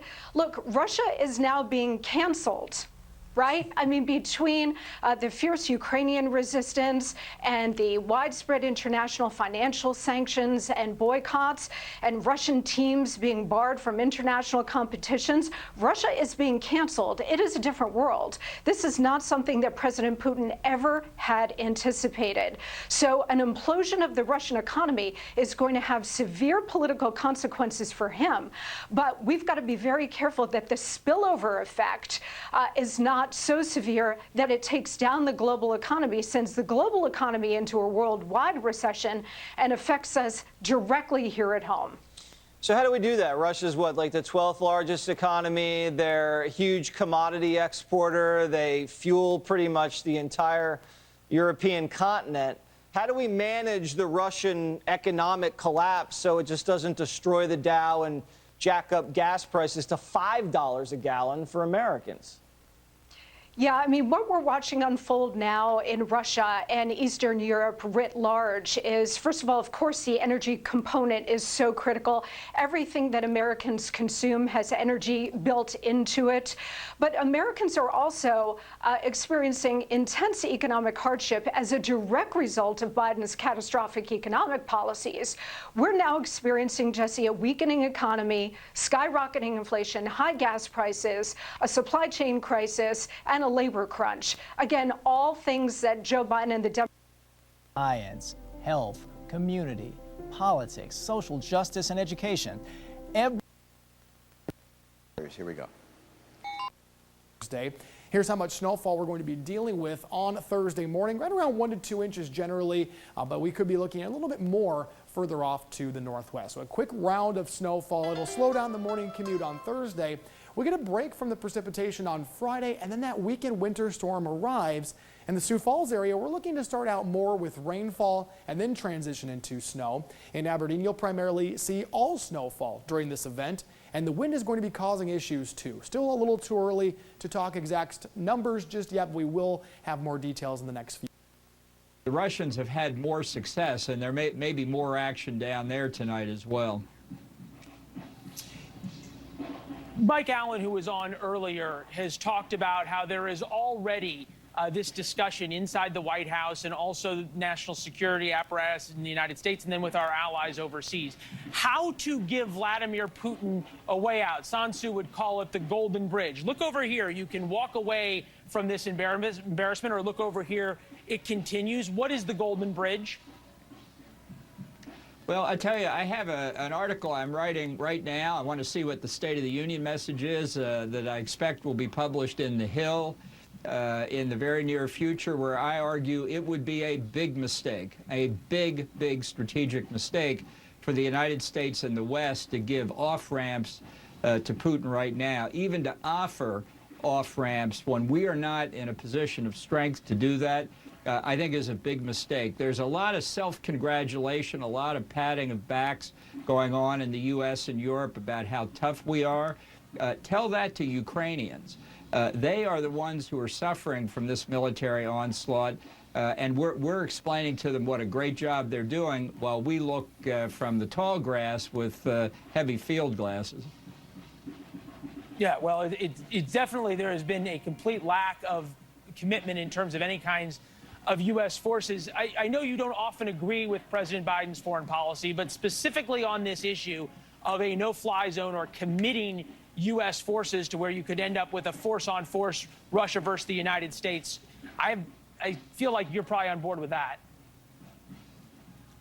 Well, I think there should be a no-fly zone. You could start just in the western part of Ukraine and perhaps expand it from there. But look, if you say, as Biden will tonight, I'll guarantee it, he stands with Ukraine, what he doesn't say are the important qualifiers at no cost or low cost and no risk. And that's a policy that consigns Ukraine to defeat by Russia. And I think it will have strategic implications for Europe, and I think it will have strategic implications for the U.S. there and in the Indo-Pacific as well. We've got to keep in mind that between Putin in Moscow and Xi Jinping in Beijing, this struggle is not simply about Ukraine. Ukraine is the front line right now, but it's a much broader struggle. Putin has clearly made some miscalculations, but he's still thinking strategically, as is the Chinese leadership, and we are not. And if we don't start thinking about this broader struggle, which is what Putin's big picture aim is, we will continue to be at a disadvantage. What could the president announce that would change Putin's calculus, that would be the unexpected price to pay for going into Ukraine? Put a different way, if tonight President Biden says this, you'd go, wow, that will get Vladimir Putin's attention. Well, there are a number of things he could do that he won't do. He will not announce a no-fly zone. He will not announce substantial increases in American weapons. He certainly won't announce American boots on the ground. What I would say that is possible that he could do is he should announce that we are going to bring down Russia's energy sector. We're going to savage it. We're going to bar all exports of Russian oil and gas. We're going to cut off all payments that are due. We're going to freeze all oil and gas related assets around the world. We're going to drive his revenues to zero. Now, people will say, well, my goodness, that will drive up the price of gasoline. Maybe it will. Do you want to stop the Russian military from grinding Ukraine into the ground, threatening other NATO allies in Europe, and telling the Chinese that America is all talk and no action? We can keep doing what we're doing. We'll do a pretty good job of accomplishing that objective. I don't think that's in America's long-term strategic interest. It's certainly not going to do anything for the Ukrainians. We really, at this point, we kind of have to wait and see. Ambassador, thank you. Special coverage, State of the Union, when we come back.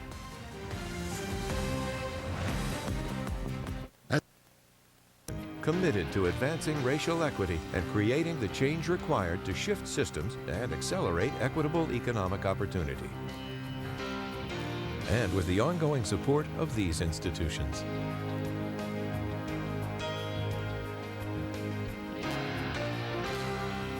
This program was made possible by the Corporation for Public Broadcasting and by contributions to your PBS station from viewers like you. Thank you. This is a president, this is an administration that doesn't see the world as it is and has clearly not outmaneuvered Vladimir Putin diplomatically, not outmaneuvered him in terms of the global chess game that's always underway. And I think that you're going to see tonight Biden try to project strength, perhaps whisper aggressively at people, use the word folks a lot, and generally just project more weakness. All right, we'll see. The ideal agent was that we saved 12,000. More effective at delaying disease progression versus. The professional bull riders return, bigger, better, bolder, for an all-new 2022 season. Maybe the impossible can happen. Join us for the first Premier Bank Card Invitational, April 1st, 2nd, and 3rd at the Denny Sanford Premier Center. There is your proof. Tickets start at $15. Get yours today at PBR.com or Ticketmaster.com and find out what it means to be cowboy. To feed someone is to care. Picnic with you. Stories. I promise you an exhilarating ride. Classical rewind. For baby boomers from leading financial firm J.D. Mellberg. And you can't get in, you can't get out, and they're sending Chechen hit squads to assassinate your leader. Hi, everyone. Well, I think that a strategy was developed before this things even started. So there was new law in the beginning of the year introduced about territorial defense, like people's civil defense. So there's like almost 20,000 pieces of weapon given to people inside the city, and they're well organized. They maintaining their city under control along with the army. So I don't think it's possible with the brute force to just infiltrate a city and destroy it, even though it will be it might be cornered or but I don't think it's possible with with brute force. People not scary. People want to fight, and people understand that they fight for their freedom, and there's no way to flee. So and they realize that. So far there's no evidence of any circles. So city is not cornered, and I don't think it's going to happen. And you have to remember that western part of Ukraine is still under control, like a full control of Ukraine. I don't think there's a possibility for Putin or Russian troops to infiltrate from the western side of Ukraine. And will the president be commanding the insurgent response while he's inside a city that's, slowly being squeezed? Well, the president told clearly when he was there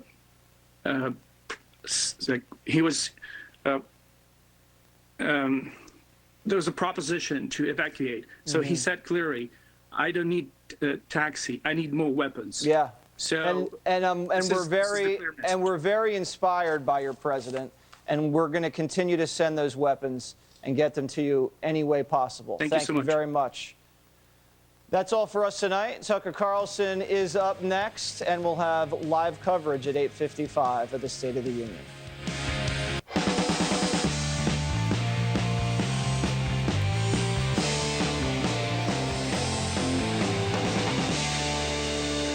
Good evening and welcome to Tucker Carlson. Tonight, in less than an hour, Joe Biden begins his annual State of the Union address. Imagine if he dared to be honest about it. What would he say? What is the state of our union tonight?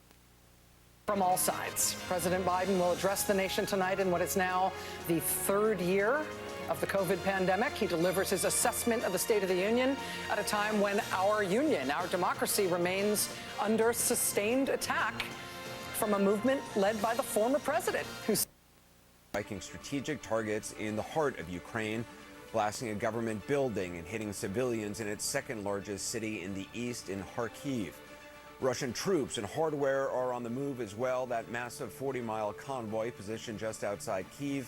Its forces regrouping and could roll into the capital at any time, or at least could not be any higher. As we speak, Russia is ramping up its attacks on Ukrainian cities with rockets. You are looking at new video tonight of a missile strike from the State Emergency Service of Ukraine. Also breaking tonight, we have learned that President Biden is expected to close U.S. airspace to Russian aircraft. The war in Ukraine has already claimed nearly 400 lives and forced more than 600,000 people to flee the country.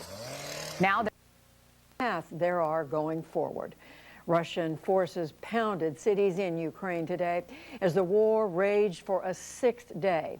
Kharkiv in the northeast was particularly hard hit, and the port city of Mariupol in the southeast appeared surrounded. Nevertheless, a drive by Russian forces toward the capital, Kyiv, appears to be stalled. According to the Pentagon and to Ukraine, the Ukrainian forces kept up their fierce resistance. And in Ukraine,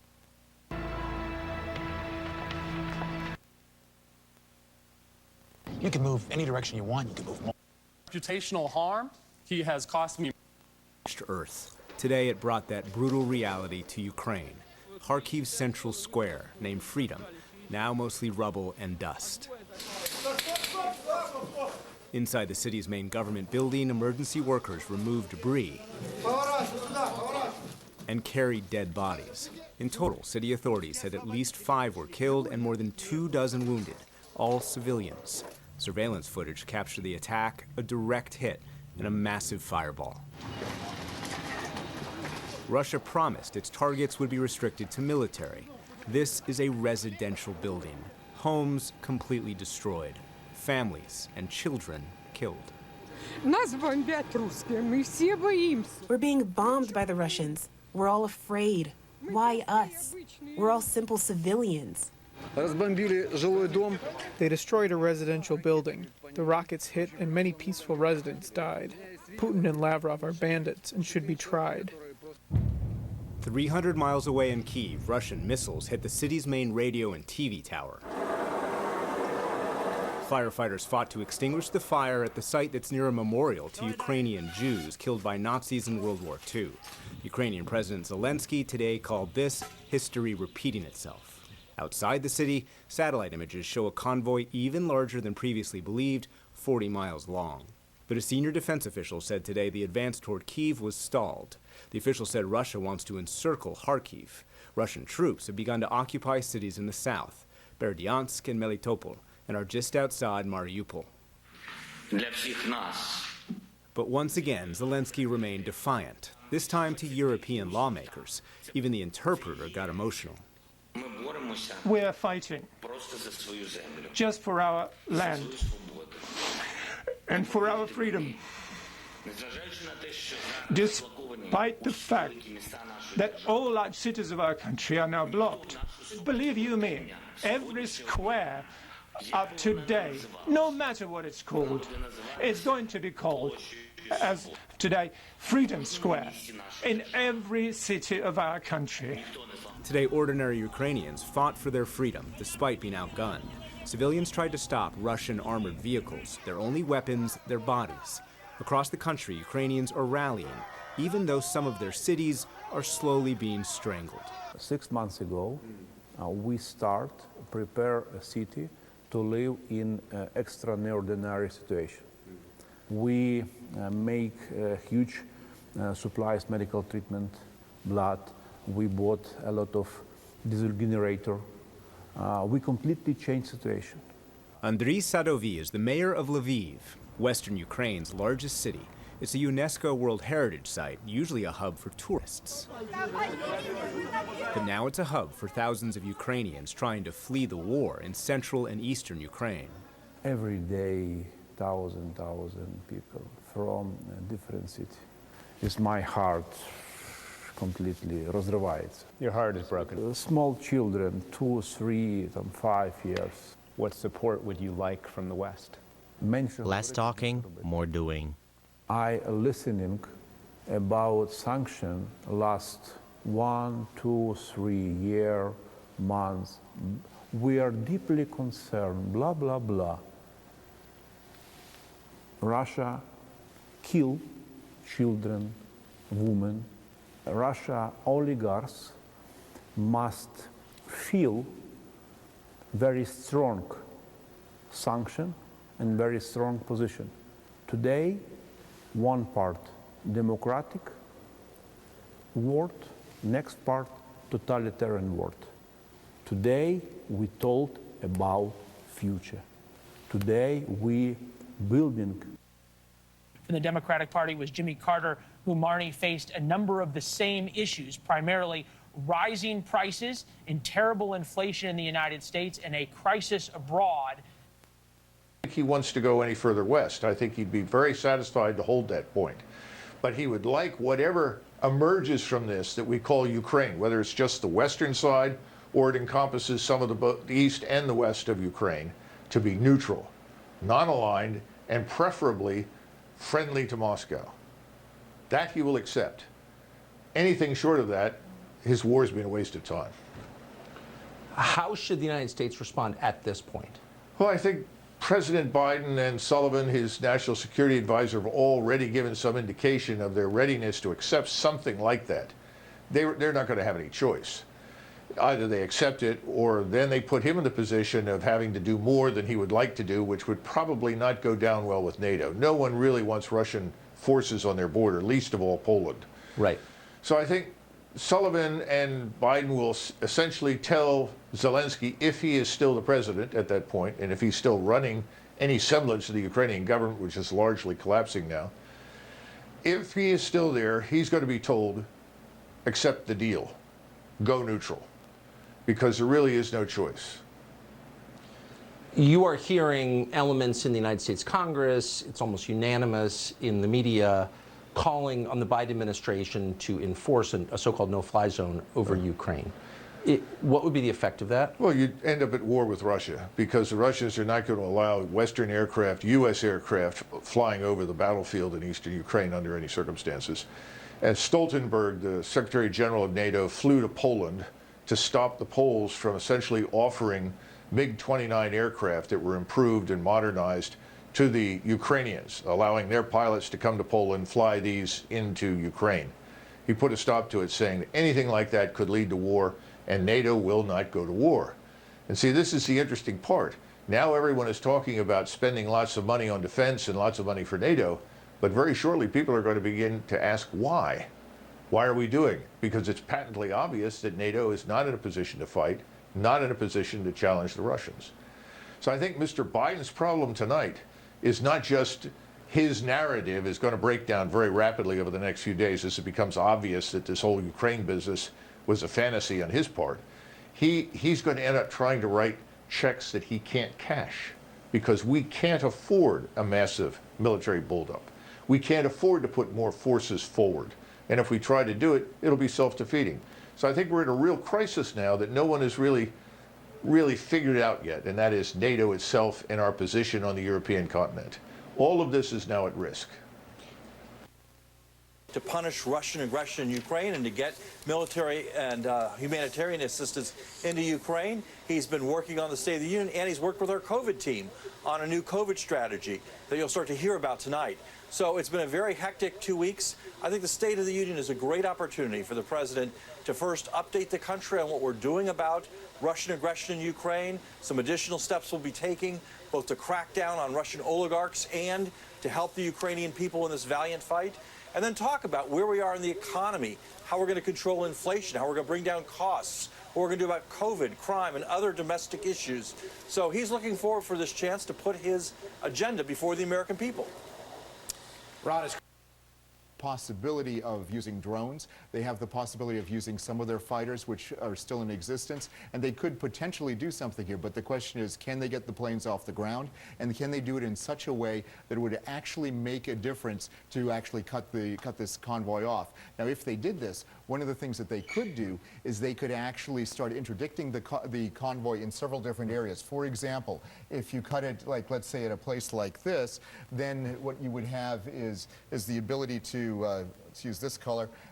You could cut it here, potentially in other areas like this. Any crossroads might be a possibility. You want to create as much damage as you possibly can so that they either have to try to go around it or they have some other issues that they have to deal with there. And yet, Jake, even though, look, it is slow. This is not going as fast as Putin would like. Even out here, not going as fast as Putin would like. But when you look at the map, 6 days, beginning of the 7th day, the Russians have made a lot of gains down here. And the question is here, all this shelling today leads most people to believe something more aggressive is about to happen. Vladimir Putin has nothing but time, I think, when it comes to this. There's much more ahead. We're getting some new insights into Vladimir Putin's mindset as he wages this war of aggression, and we are standing by for President Biden to leave the White House to deliver his first State of the Union address. Stay with us. We'll be right back.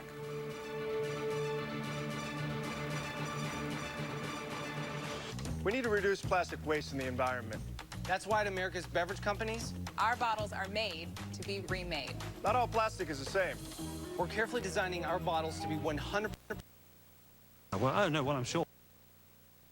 Speech tonight. He's not just speaking to lawmakers in the room, to millions of Americans watching at home, but to millions more watching around the world. And we know from excerpts released by the White House earlier today, the president will speak directly to that and specifically about the global unity that's come in response to President Putin's invasion of Ukraine. Here is one excerpt we expect the president to mention tonight. He'll say that Putin's war was premeditated and unprovoked. He thought the West and NATO wouldn't respond, and he thought he could divide us here at home. Putin was wrong. We were ready. And we know some of those NATO and Western allies and leaders there will also be watching. I was speaking with one senior European official earlier today, Judy, and here is what they wanted to hear the president speak tonight. They would like to see resolve, unity, and statesmanship in the face of what they called groundbreaking aggression. But of course, Judy, where the president's rhetoric meets reality is on the ground in Ukraine. And as you mentioned, over the last week, I have been messaging regularly with a number of Ukrainians, some who remained in Kyiv, others who fled their homes in Kyiv and headed west. A few of them shared what they want to hear from the president tonight. Svetlana in Lviv said, "I hope he will say this is our joint fight, because if it's not our joint fight, then all the charters, the United Nations and others, they're just waste paper." Oksana, who is still in Kyiv, said what Ukrainians would like to hear most from President Biden is an invitation to join NATO. She would like to see President Biden speak more forcefully and offer more support for the Ukrainian people. So, Judy, of course, we know the rest of the world will be watching. These Ukrainians I've been messaging with say they are staying up late. They want to hear live what the president has to say. Judy? Sobering to think that he will be heard literally around the world when he makes these remarks tonight, coming up in less than an hour. And now to Jeff Bennett at the White House. Jeff, I know you've done a lot of reporting today on what more we can expect to hear from the president tonight and how he's prepared for this. That's right, Judy. And I'm told the president will address directly the sense of fatigue, frustration, pessimism that so many Americans are feeling given the pandemic and given inflation, that a lot of people's paychecks aren't keeping pace with higher prices, that the president will also try to conjure some optimism for some better times ahead and try to rally support for his policy vision. I can also tell you that White House officials who had a hand in writing this speech have lost track of the number of revisions, and that President Biden himself has had a hand, I'm told, in some of these rewrites. In for example, crossing out acronyms, because I'm told he wants to speak directly and clearly to the American people. So the speech, I'm told, will sort of fall into four buckets. One being democracy on the world stage. I expect a large part of this speech to focus on the crisis in Ukraine. The president will talk about his efforts to build a global coalition to confront Russian aggression. He'll also talk about his plans to curb inflation, to raise wages and create jobs. He'll spell out a plan to build more cars and semiconductors here in the U.S. Beyond that, he'll talk about the current trajectory of the pandemic, with cases and hospitalizations down from the peak of the Omicron variant. And he'll also talk about the future of some key Biden administration priorities, to include climate change, immigration, and of course his historic nomination of Judge Ketanji Brown Jackson to be on the Supreme Court to fill the vacancy that will be left by the retirement of Justice Stephen Breyer.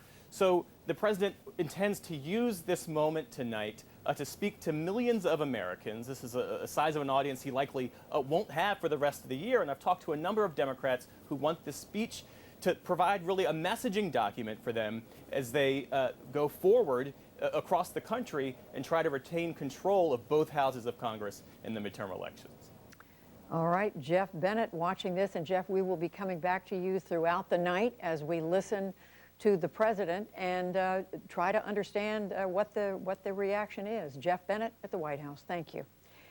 And now let's turn from the United States as well. So it's extraordinary.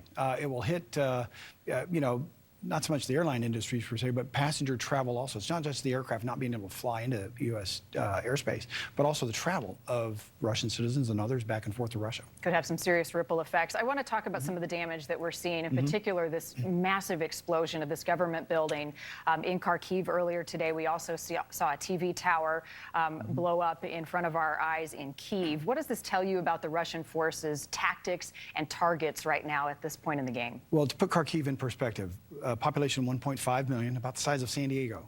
And the fact that the Russians are, again, intensifying their attacks, not only in government and military targets, but also civilian targets. My sources tell me, and we've heard in the media, that actually is going and attacking civilian neighborhoods, which is extraordinary because he's now almost indiscriminate in terms of his use of firepower against military targets and government targets, but now civilians as well. And we have seen that 40-mile convoy stymied of Russian troops in terms of the Ukrainian forces, the Ukrainian civilians being able to hold them back. The question is, how long can they do that? I want to talk to you about tonight's State of the Union and the message from President Biden, not just to the American people, but critically important to our U.S. troops and also service families here at home. What do they want to hear from the president tonight, given this ongoing crisis in Ukraine? Well, the President of the United States is the head of state, but he's also the commander-in-chief of our U.S. military. We have 2.2 million men and women in uniform. That consists of active duty, Guard, and Reserve. And if you call recently, he called up on several thousands, 12, 13, 14,000 men and women from Fort Bragg and Fort Stewart and elsewhere. And so he personally calls them up. And so he needs to make sure that he messages our men and women in uniform that their sacrifices are worthy, their sacrifices have purpose, in this case, to deter and dissuade continued aggression by the Russian forces in Ukraine, but also to bolster the alliance, to bolster the NATO alliance through the use of U.S. military. Also, the message is just as important to the family members. Those loved ones stay by the side of our military through generations, and it's just as important, if not even more important right now, for the moment, if you will, of our family members who are supporting the loved ones to, again, go to harm's way. Lives are at stake. It's important tonight, and an important message. Lieutenant General Richard Newton, as always, thank you. We'll be seeing you throughout the night. Still ahead tonight, we're going to prepare to hear from the president in just a short time. The top concern for Americans right now, and the big reason why President Biden's approval ratings are at an all-time low. That is coming up next.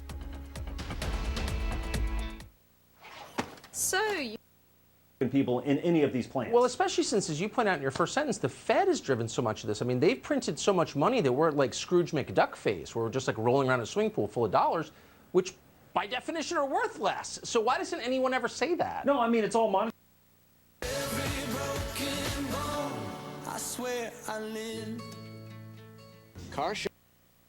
Who now rules in Chechnya, how much of what Putin is doing is a bid to reconstitute the old Soviet Union? It's an important point, Anderson, and an important analogy, because the Russians, I mean, they may have killed 250,000 people in Chechnya, and as you say, Grozny was essentially leveled. Putin seems to have dreams of being a kind of great czar. He's often talked about Peter the Great as his great role model, and he wants to unify the Russian people. But behind all that is a particular animus that Putin has, which is a very dangerous one, which is that he sees Russia as the great victim. He sees Russians as being the great victim. That quote, the greatest geopolitical tragedy, that the West has wronged Russia. Whenever you hear that, I don't make Hitler analogies loosely, but these are the kinds of things when people start thinking of themselves as victims, as having been humiliated, as having been stripped of their rights and dignity, it tends towards the feeling that anything justifies their actions. And clearly, what Putin is doing is in a sense, very much out of that playbook. I mean, think about the destruction he is leveling on Ukraine for an operation that he claimed, Anderson, was a special military operation to protect the people of Donbass, of eastern Ukraine. Diplomats like to create, what they call off-ramps that allow their opponent to save face in a retreat. Is there an off-ramp here for Vladimir Putin? I believe there is, if he is at all, has any rationality left. At the end of the day, most wars end with some kind of a brokered solution. And we should continue to search for ways. Look, the Ukrainian government, the president of Ukraine, despite showing incredible bravery and courage and fortitude, is also keeping the path open. I believe Washington should do the same. We have to find some way to allow this to happen. Is there a path for him? Well, look, here there is one silver lining. It's an odd silver lining. Vladimir Putin completely controls his media space. He controls all of Russian media, all of Russian TV. He can go and tell people that he got some great diplomatic victory, he got some kind of concessions. Nobody will contest it. There will be no dissenting voices. Truth does not get through. I mean, yes, in small magazines and little radio stations like Echo, which have been shut down, but there was a little, but the vast majority of Russian media, it's Vladimir Putin's narrative. If he wants to claim that somehow he won and it spares the lives of hundreds of thousands of Ukrainians and it provides some kind of peace settlement, I think we should look for it. But at the very same time, we should be arming the Ukrainians. We should be helping them in whatever way we can. It is absolutely clear that Vladimir Putin needs to see a brick wall before his bayonet will stop. Fareed Zakaria, appreciate it. We're going to have a little more live coverage of the war here in Ukraine throughout the evening tonight as we wait for President Biden to leave the White House for Capitol Hill. We're also getting new details of his State of the Union address. Jake Tapper in D.C. will have more of that in a moment.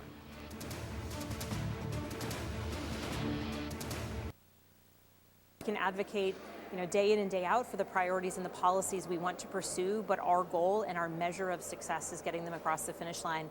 And tonight I have a constituent who will be the guest of the First Lady, Joshua Davis, recently turned 13 years old. He's a young man with diabetes who has done advocacy in my district.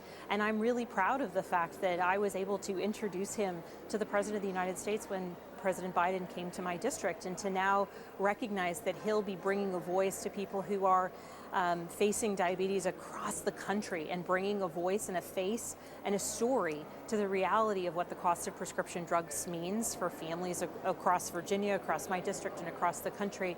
That's the sort of story that I hope the president will uplift, and then ultimately we will work hard to get legislation that will change people's lives, that will impact people like Joshua Davis and his family in Virginia and across the country, get those bills to the president's desk so they can actually become law. We did see that Joshua was going to be one of the guests of the First Lady tonight. We'll be looking for him. Congresswoman Abigail Spanberger, thank you very much. Thank you so much for having me. Meantime, the human toll of Russia's invasion of Ukraine is already massive, with more than 600,000 people who've left the country and many more who are still in Ukraine but who cannot safely stay in their homes. We hear now from two Ukrainian parents in different parts of the country, both unsure of what the next day will bring and both trying to keep their children safe. I'm in Kozub. I'm living in Kharkov. People are very frightened who is in apartment because they hear constant bombing, and I understand how lucky we are because we in a subway station and don't hear it. Every day, twice or three times a day, we get food, milk, water, and even sweets for children. Today it was the best day. All small children get cakes. When I see news, when I see videos, I'm crying. And сумасшедшие.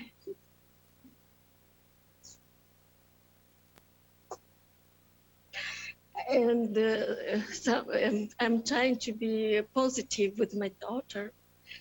And sometimes when I go to sleep, I'm crying a little bit, make my stress out. And every morning when I get up, I say, hi, my daughter, be trying to make him as comfortable here. And we are happy that we don't hear what is going on up there. I don't know if I will be okay. From time to time, I think I'm dreaming. I have to wake up, and this is what I never feel this feeling. And I think everyone, and when we talk to people, and everyone say the same. They think they are dreaming. We can't believe in 21st century it could be. I'm Vladislav Sadnik.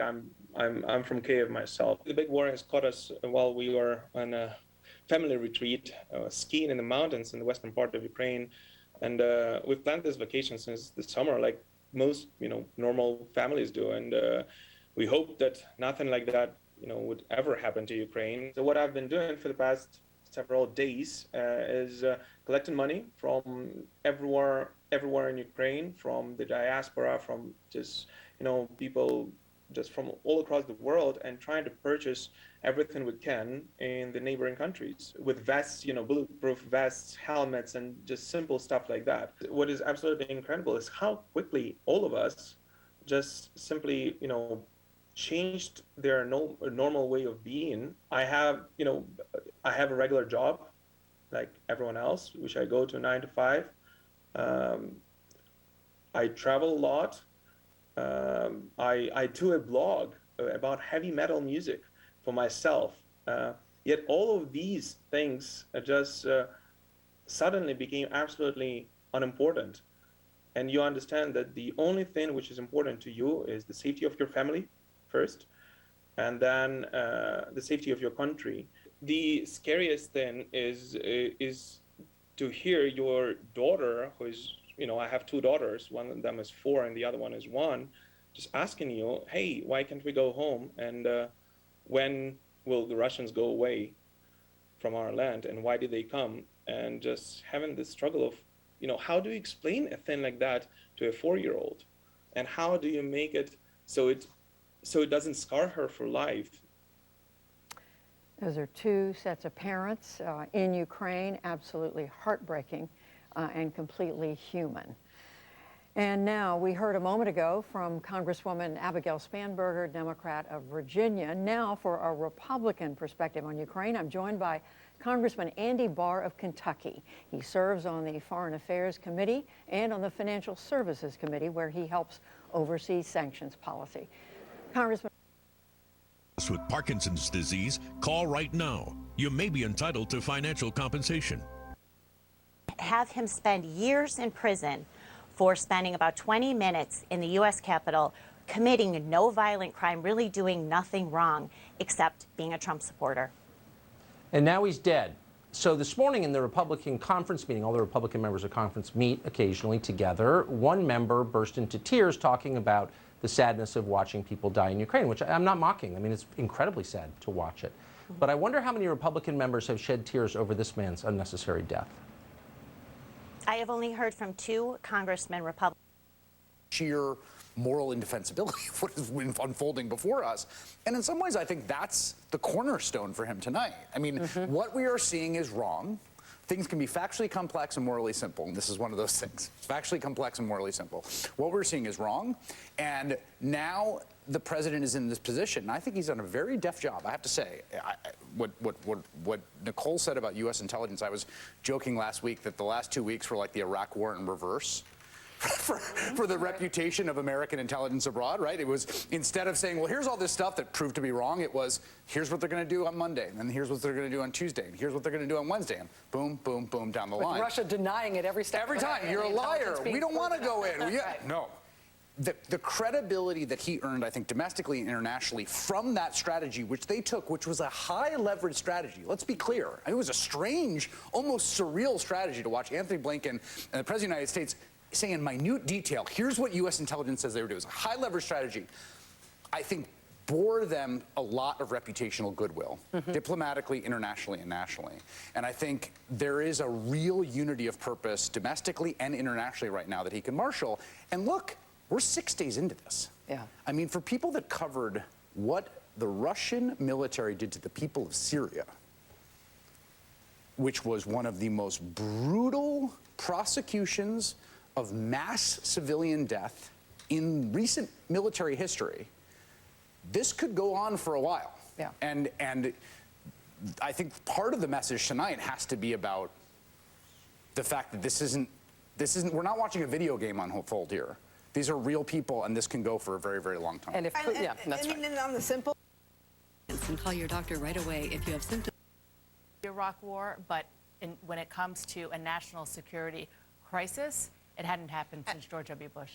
But we're waiting for the president to come out. Let's pop in with Wolf Blitzer now while we wait for the president to come out of the south portico door there. Wolf? He should be walking out momentarily, Jake, and then driving up Pennsylvania Avenue to the U.S. Capitol. We'll watch that closely. Gloria Borger and David Axelrod are with me. We're overlooking the White House right now. There's the president. Let's see if he answers a question. He clearly did not want to answer a question. There were reporters there, pool reporters. They're in the vehicle. They'll be heading up to Capitol Hill right now. He's got to have a major challenge right now because The Russian President Putin, David Axelrod, is going to be, presumably, if he's not watching, he's going to get a report. And I suspect, based on everything I've heard today, that President Biden is going to want to send a direct message to Putin. Yeah, well, you know, this is, when you work in that building across the street, you learn very quickly you can't control events. You can plan as much as you want. They didn't plan on this. They had a whole different scheme for this. But it is an opportunity for the president, because he's going to be standing on that platform, and he's not just going to be speaking as the American president, but really as the leader of the free world in a time of crisis. And that is an opportunity for him, and that's important, because he, you know, this is a guy who doesn't always look like he's in command at a time when people feel things are out of control. This is a big moment for him. He really does, Gloria, have to reassure not just the nation, but the world that things eventually will get back on track. He does, and I think this is an opportunity for him. And talking to a senior administration official today, put it this way, look, this is an opportunity for the president to talk about American values, and it is a way then he can segue into his administration's values when he starts talking about domestic policy. And we know that in his inaugural speech, he talked an awful lot about democracy versus authoritarianism. I think you're going to hear that again tonight. One interesting thing that I was... Room for two. I have room right here because you paid a lot of money. And frankly, tent and an indication that we can bring you live coverage of the House chamber prior to the 9 p.m. speech this evening. While we're waiting for the Senate to come over, that looks like security coming in. You will also often, in the past, again, Stat Hall, which you see on the right, which used to be the old House chamber, full, crowded, reporters, cameras, kind of a scrum going on in there. It's a little odd to see it empty like that. And the Supreme Court justices also come through there, as does the cabinet, as does the diplomatic corps. Each of those groups is announced as they come in and make their way into the House chamber. Of course, the president is the last one to enter when the House Sergeant at Arms announces the President of the United States. And that will happen right about 9 p.m. We don't know exactly what the president's going to talk about. American people were interested, according to a poll, in inflation and Ukraine as their top two issues. White House Press Secretary Jen Psaki previewed the speech yesterday. And we talk a lot about inflation in here. Economists. Time to be a cop, and it shows in the number of job vacancies nationwide. In Kansas City, they have 225 police officer openings. The latest data nationwide shows large departments hired 36% fewer officers as of May 2021. You can't go out and bash the police and then say, why don't we have good police? Is it hard right now recruiting? Yes. How hard?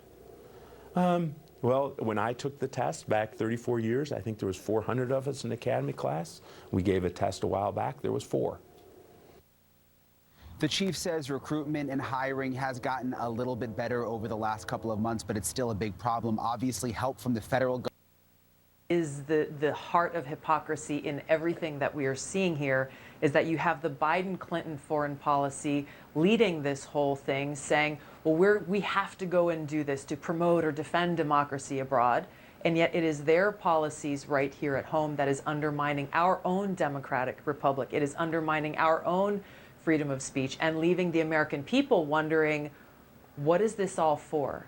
How does this serve the interests of our freedom, of our national security and our safety here at home? Not once have I heard President Biden or anyone from his administration actually address that core and essential question of what are we trying to accomplish and how does it serve the best interests of the United States of America and our people, because we're the ones who are going to pay the price, whether that be economically or whether that be through this existential threat of nuclear war that we are facing right now. So here's what I understand. If I'm a citizen, well, I am a citizen and a taxpayer and an interested, party in all this, just watching it happen to my country, I want to be able to read as wide a variety of sources on what's happening as I possibly can, not just ones that have a stamp of approval from Biden or the CIA or Google.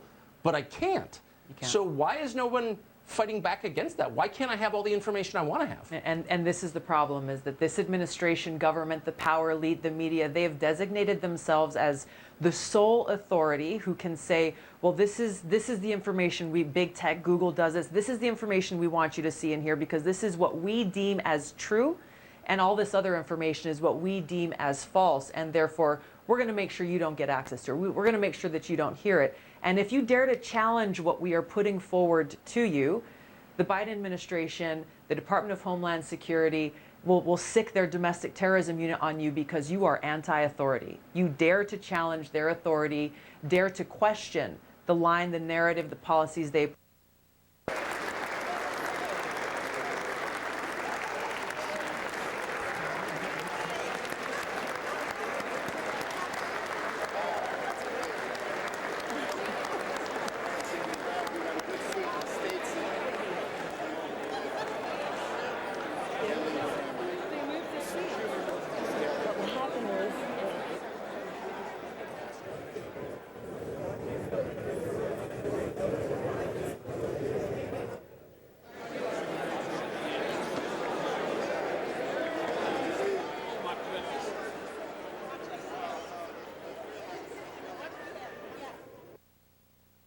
and speak up now for our freedoms, for each other, our country, and our security, then we are at risk of losing it forever.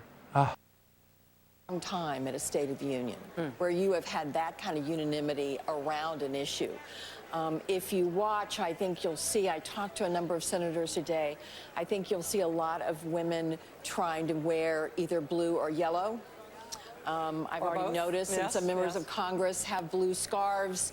I think there is really the backdrop for this speech, even though Joe Biden has a right to tell everyone what he's gotten done. He has that right, and it's important.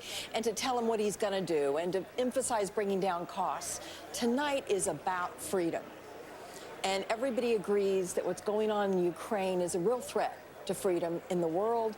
And I hope that he stays on that because I think it will do the best job of bringing the American people to his side. Simone, the underside of this is the large swath of the American right that followed President Trump down this weird path toward praising Putin. As Nicole was mentioning, this is something that has been happening not just during the Trump administration and not just months ago, but as recently as this past week. They were still praising Putin as a genius for starting this incursion. Does the president go there tonight in calling out people who have been on Putin's side on the right? President Joe Biden is not going to do that. There's a significant chunk of this speech tonight that is about, yes, Ukraine. He's going to talk about the battle between democracy and autocracy and how democracies can and are thriving and how Putin is a threat to that. And the people that stand up for that are not espousing democratic values, but he's not going to attack Republicans. That is not his way. He truly believes that he ran for president to bring the country together. He truly believes in this raising the bar and coming together. And I believe in that too, but I also believe that these Republicans, some of my Republican friends have lost it, Rachel. They've lost it, and what is happening is absolutely ridiculous. As we were just chatting, Nicole saying people were being slaughtered in Ukraine, and Republicans were praising President Putin. Can I just ask Claire a quick question? Of course, because, I mean, we know that the incentive structure on the right is driven in a lot of ways by Fox News and by conservative media. And the incentive structure now is to attack Joe Biden, to say he's weak, to say it's all his fault, whatever's happening there, to not praise him at all. I wonder, you know a lot of these senators that are sitting on the Republican side. Do they stand up and cheer when President Biden makes rhetorical statements about the power of democracy, about support for Ukraine? Can they even get away with that, with supporting their president, our president, when he makes statements about the defense of the West, things that should be stirring with any president? But this is Joe Biden, he's a Democrat, and they've just built their entire brand on despising him. I believe they'll stand for those parts of the speech that emphasize protecting freedom, fighting freedom, unifying democracies. That doesn't mean they won't blame Joe Biden if the sun comes up tomorrow. They will keep doing that. They will keep blaming President Biden for everything. But I do think that there will be most, not all, there'll be a few of the crazies that maybe won't, that are really playing to the really far right of the base. But the vast majority of Republicans in this country, Joy, regardless of what Tucker Carlson has said or Trump has said, are supportive of what the United States is doing right now in terms of fighting Putin in Ukraine. And they are all smart enough politicians to know that. And they're right. Essentially, they use the same playbook over and over again to create this illusion of consensus around their preferred policy. They did this with lockdowns, calling me a fringe epidemiologist. They did this with early treatment, marginalizing argument. Then they've done this with the origins of the virus. From the listed breeders on Jake, that Putin, he said, a spokesman said he doesn't usually watch these things, but I'm told it is likely he will be watching the reaction from Republicans in the room, members of Congress, to see if the United States is unified, Jake. All right, Jamie Gangel, thank you so much. You're looking at pictures, live pictures from the House chamber. If you end up seeing a lot of blue and yellow there this evening, and you might see some of the female members of Congress wearing blue and yellow outfits, a lot of that is in tribute to Ukraine. Those are the colors of the flag of Ukraine. We're joined by our national security analyst here, the former director of national intelligence under President Obama, retired Air Force General James Clapper. I guess one of the big questions that a lot of people are wondering is, has Vladimir Putin become eccentric and unpredictable? He's always been barbarous. He's always been murderous. But it always seemed as though he just took it to what he could get away with without any serious punishment, whether it was taking Crimea or parts of Georgia, poisoning this opponent or that opponent, killing this one or that one. But he never has faced punishment like he's facing right now from the Western world. Has he lost something?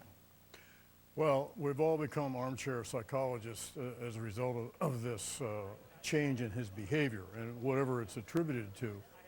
And I think this is set against the backdrop of his history. His history has been one of cold, objective, emotionless, actually rational, smart dialogue. His speeches of late have been kind of unhinged, and he has been anything but emotionless. On the contrary, his anger, in fact, fury, has been pretty clear. So, you know, is he gone off the deep end? Is he crazy? I don't think so. I do think he's under great stress for exactly the reasons you cite, unprecedented pressure on him.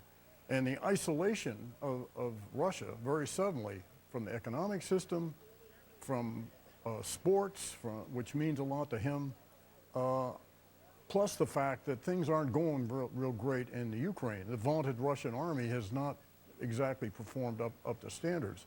So I think all these factors together, plus the fact he's had 30 years to stew about the grievances imposed on the Soviet Union and Russia, and he's been essentially isolated for 22 years since he's been in the positions of leadership.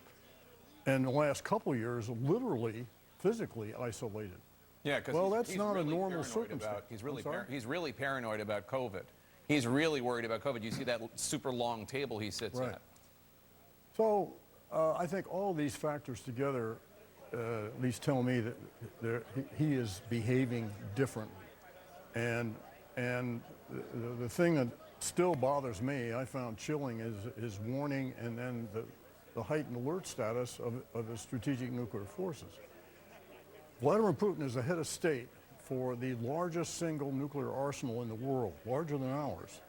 So when he behaves differently, behaves aberrationally, and speaks and makes unprecedented pronouncements about the potential use of nuclear weapons, everyone sits up and takes notice, notably the U.S. intelligence community.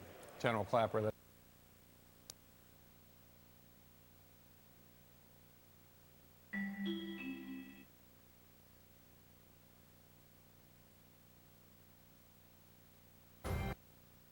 You have submitted some Who is responsible? The Ukrainian authorities are, who have been doing everything not to let Yushchenko win. He did win, though, and continued pushing west. The political goal is the final integration to the European Union and NATO. The main question is not in the direction of movement, but in the speed of it. But in eastern Ukraine, support for Russia remained strong.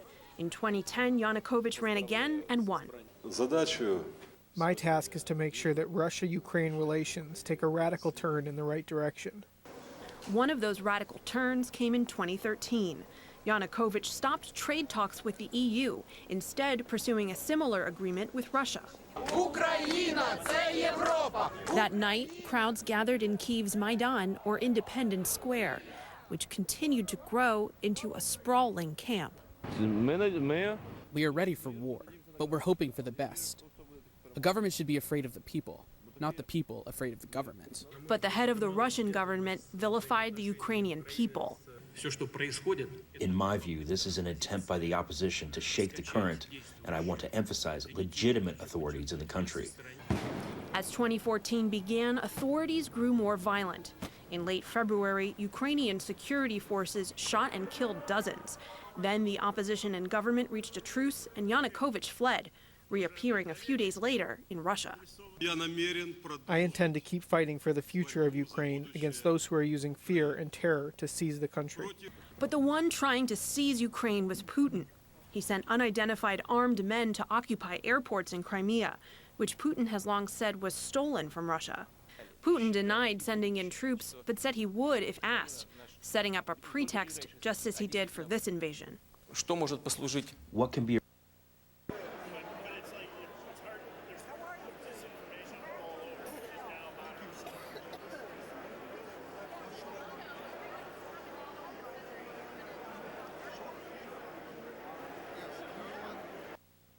opening the door now.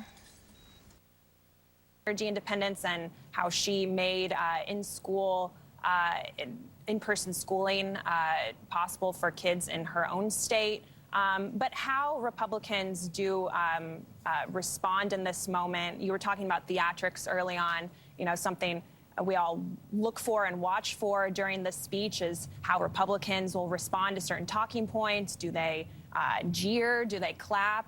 The opposition party, how they handle that. So those will all be important sort of moments to watch. How does the White House view this now in light of the Ukraine crisis? Because going to... will come to order.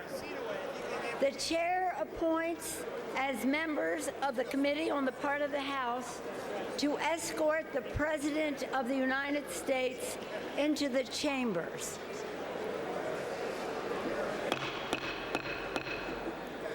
The gentleman from Maryland, Mr. Hoyer. The gentleman from South Carolina, Mr. Clyburn. The gentleman from Massachusetts, the gentlewoman from Massachusetts, Ms. Clark. The gentleman from New York, Mr. Jeffries. The gentleman from New York, Mr. Sean Patrick Maloney. The woman from Ohio, Ms. Capter. The gentlewoman from Delaware, Ms. Blunt Rochester. The gentleman from California, Mr. McCarthy. The gentleman from Louisiana, Mr. Scalise. The gentlewoman from New York, Ms. Stefanik. The gentleman from Louisiana, Mr. Mike Johnson. The gentleman from Alabama, Mr. Palmer. The gentleman from Oklahoma, Mr. Cole. The gentlewoman from Indiana, Ms. Spartz.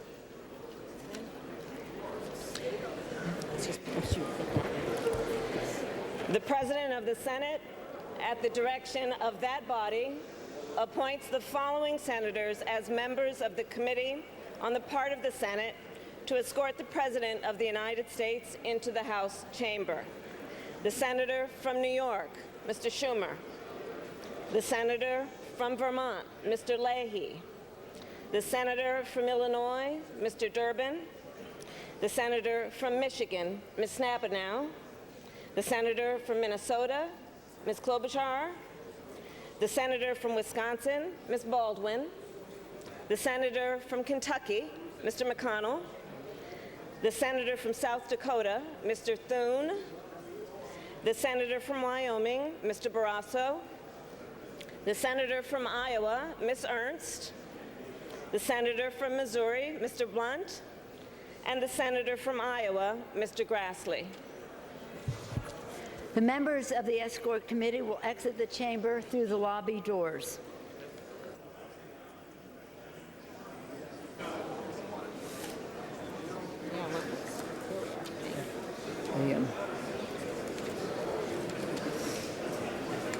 Now we wait for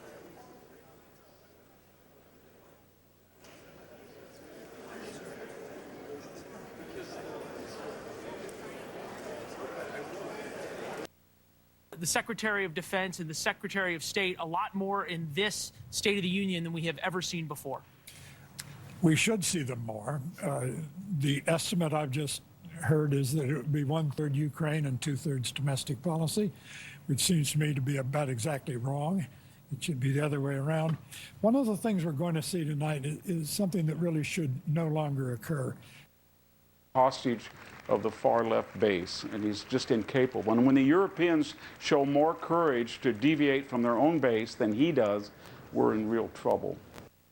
Off the husband of Vice President Kamala Harris there speaking at length with a woman who you might not recognize. The woman he was speaking with there, we caught on our cameras, that was the U.S. ambassador, the Ukrainian ambassador to the United States. She, as we mentioned, is one of the guests of First Lady. It can only help make sure they get there safe. And a place where you can find outspoken pro-Putin voices in the Republican caucus these days. Jeff? For Republicans to show a sign of unity when President Biden talks about the American support for Ukraine. Look for a standing ovation from Republicans. Republican leaders have sent that message to their members that they should indeed show support. And talking to most Republicans here, they say they will. But Jake, the political reality was clearly facing the president as he arrived on Capitol Hill. The fences are back up. National Guard members are here. Police are here. This is a bitterly divided Capitol. Yes, this is President Biden's first State of the Union address formally, but it could be his last to a democratically controlled House and Senate. He knows that. He's aware of that. So don't look for much progress on his agenda. But one top Democratic senator told me just a short time ago what he would like to see. Please. Live in the House chamber. Jonathan, to you first, how does the fact that the war is raging in Ukraine halfway around the world, what effect does that have on the president's job tonight? Well, what we've seen since the Russians invaded Ukraine is an American president who's been leading. And so while the United States is not at war and President Biden is not a wartime president, the fact that the United States has been able to rally NATO, rally the EU, rally the Western Alliance against the Russian aggression against Ukraine, it allows the president to use, not in a pejorative sense, but to use the moment to not just galvanize the world, but to galvanize the United States and talk about this in the larger frame, and that is democracy. Now, what is happening?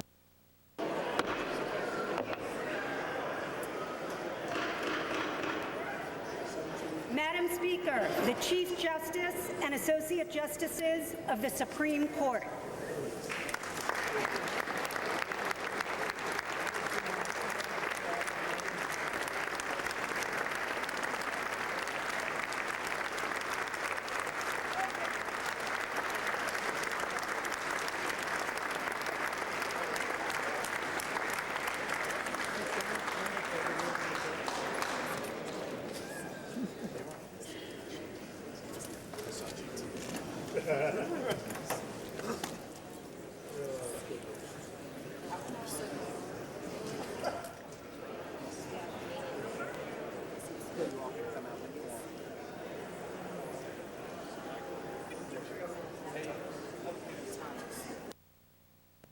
Americans, and we don't know, by the way, how many of Americans are going to watch this tonight.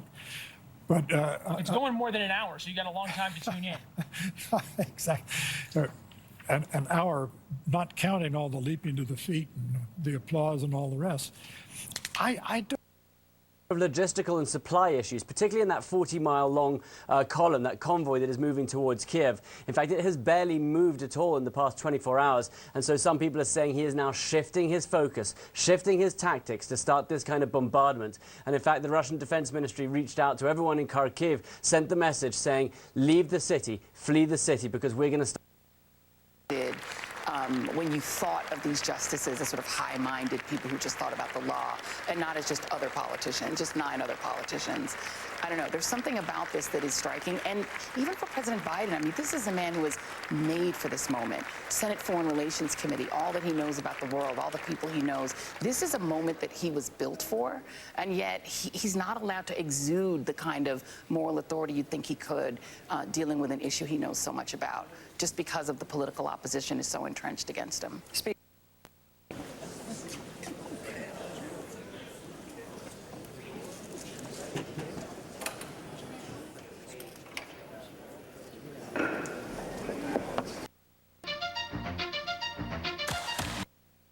They have been doing to do more than they have.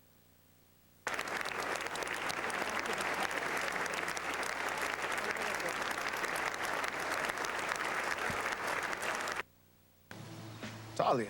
Oh. I want to do the same thing.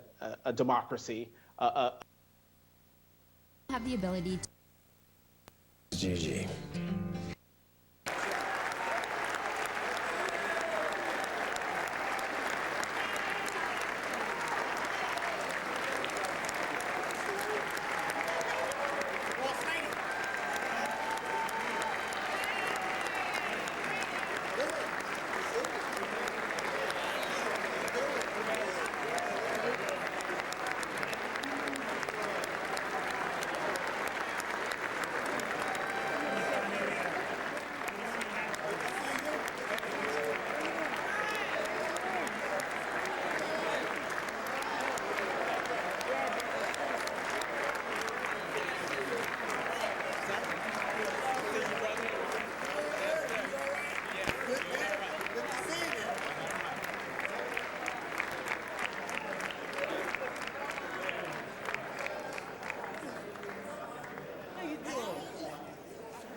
This is what's fascinating, though. There's Pete Buttigieg, the Secretary of Commerce. There is what is called the designated survivor, because obviously you have the entire American government now in one room. And Marnie, as you very rightly pointed out, the president yesterday was asked, is there a chance of nuclear war, which is something he's never been asked now, as we're about 2 minutes from the speech. The designated survivor is cabinet-level official Gina Raimondo, the former governor of Rhode Island, well-regarded, was the Secretary of Commerce, extraordinarily successful and bipartisan as a governor. That was an interesting pick. Real quick, George, if Antony Blinken or Lloyd Austin was not there, that would send chills everywhere. They would be busy elsewhere, and they have nothing to be busy with that should make us happy. Yeah.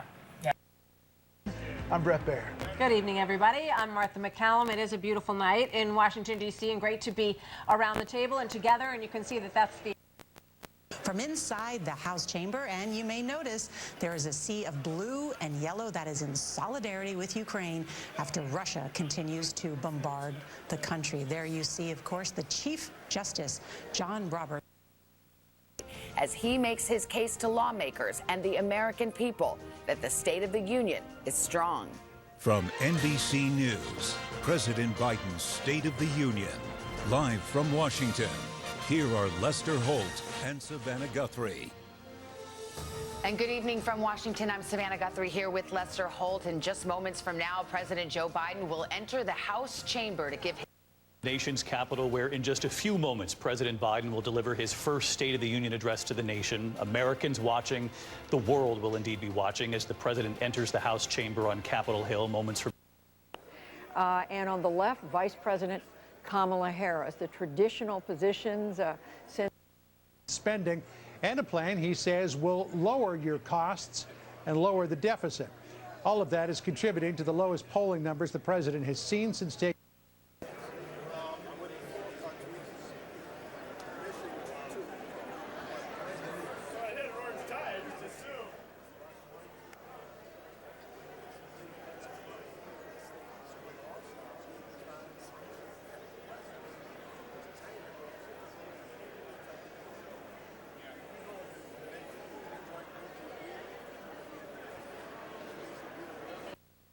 Asked President Biden and Antony Blinken to stop ringing the alarm bells. They said it was bad for business in Ukraine, and the administration.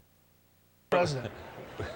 Yeah, that's right, Brett. If you count all of them, including the president's address to Congress in his first year, I think this is my 46th.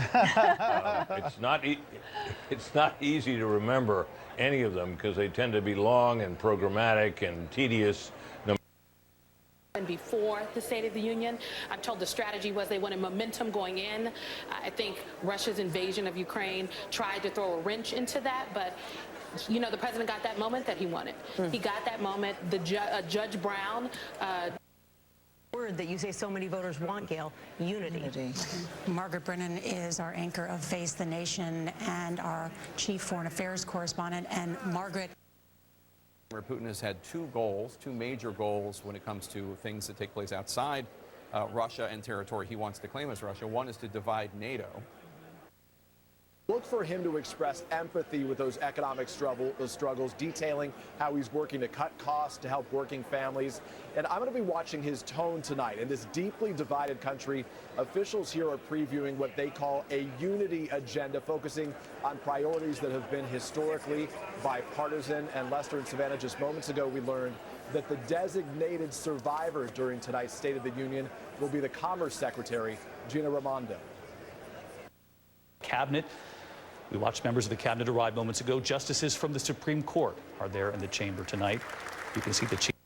To shake off the restrictions of COVID, but as we've been reporting now for several days, this speech comes in the middle of a crisis around the globe. From the leader of their party, perhaps even a reset. John? We're told that the president, Aisha, has left the hold room and will be arriving momentarily. He'll be introduced by the Sergeant at Arms, William J. Walker, who's appointed by.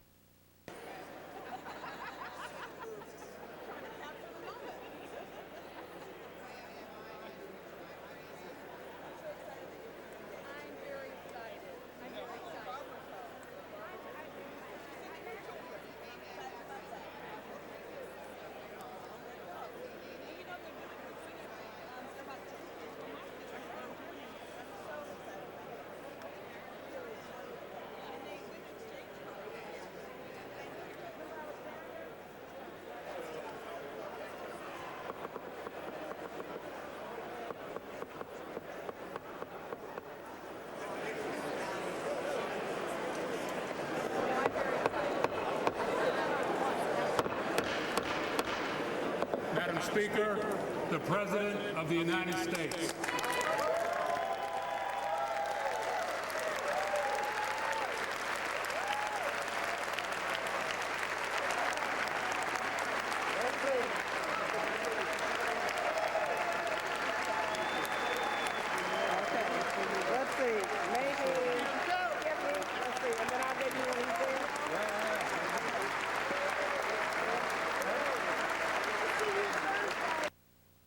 Gotten into our white diamonds yet.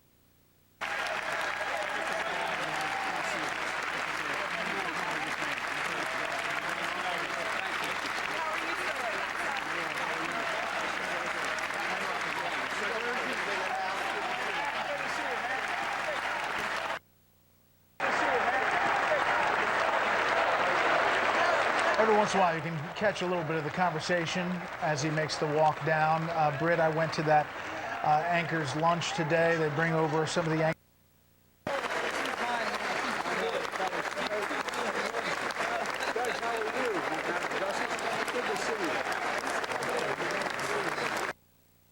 The other woman there is Karen Gibson. She is the Senate Sergeant of Arms, introducing and essentially escorting the president as he greets the Chief Justice. Foreign Relations Committee, an important ally for him to have. There he is saying hello to Breyer, saying hello to Elena Kagan. Look, I think he's had a hard time penetrating and getting them to listen to what he has to say in domestic politics. I do think this unfolding in the heart of Europe, a massacre being perpetuated by a country that has thousands of nuclear weapons aimed at the United States. Now, Russia is facing As and deter Russia in the midst of this ongoing invasion in Ukraine. And we should mention, too, foreign policy is something that's not typically elections. That's the Washington Post. How does the president quickly rise to this moment? Well, John, he has to give a message of hope. He will talk about the challenges we're facing, and we are facing many at home and around the world. Members of Congress, I have the high privilege and distinct honor of presenting to you the President of the United States.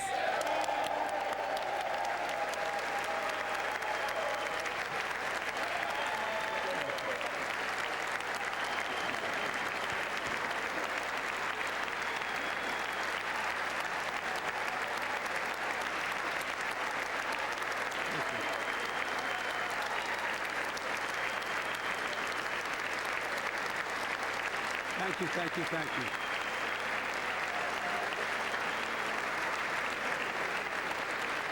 Thank you all very much. Thank you, gentlemen. Thank you. Thank you. Thank you all very, very much. Thank you. Please. Thank you so much. Madam Speaker, Madam Vice President, our First Lady and Second Gentleman, members of Congress and the Cabinet, Justices of the Supreme Court, my fellow Americans. Last year, COVID-19 kept us apart.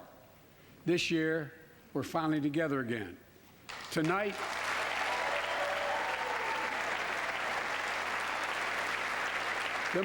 we meet as Democrats, Republicans, and Independents, but most importantly, as Americans, with the duty to one another, to America, to the American people, to the Constitution, and an unwavering resolve that freedom will always triumph over tyranny.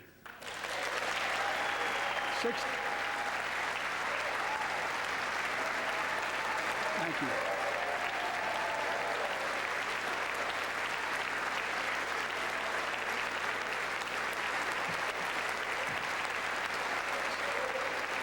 Six days ago, Russia's Vladimir Putin sought to shake the very foundations of the free world, thinking he could make it bend to his menacing ways. But he badly miscalculated. He thought he could roll into Ukraine and the world would roll over. Instead, he met with a wall of strength he never anticipated or imagined. He met the Ukrainian people.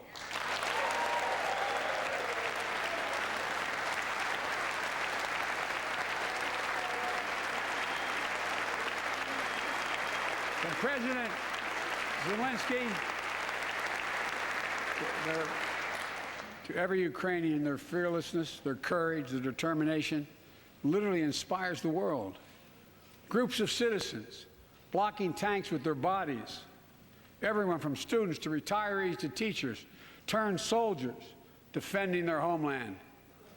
And in this struggle, President Zelensky said in his speech to the European Parliament, "Light will win over darkness." The Ukrainian ambassador to the United States is here tonight, sitting with the First Lady. Let each of us, if you're able to stand and send an unmistakable signal to the world of Ukraine. Thank you. Thank you, thank you, thank you.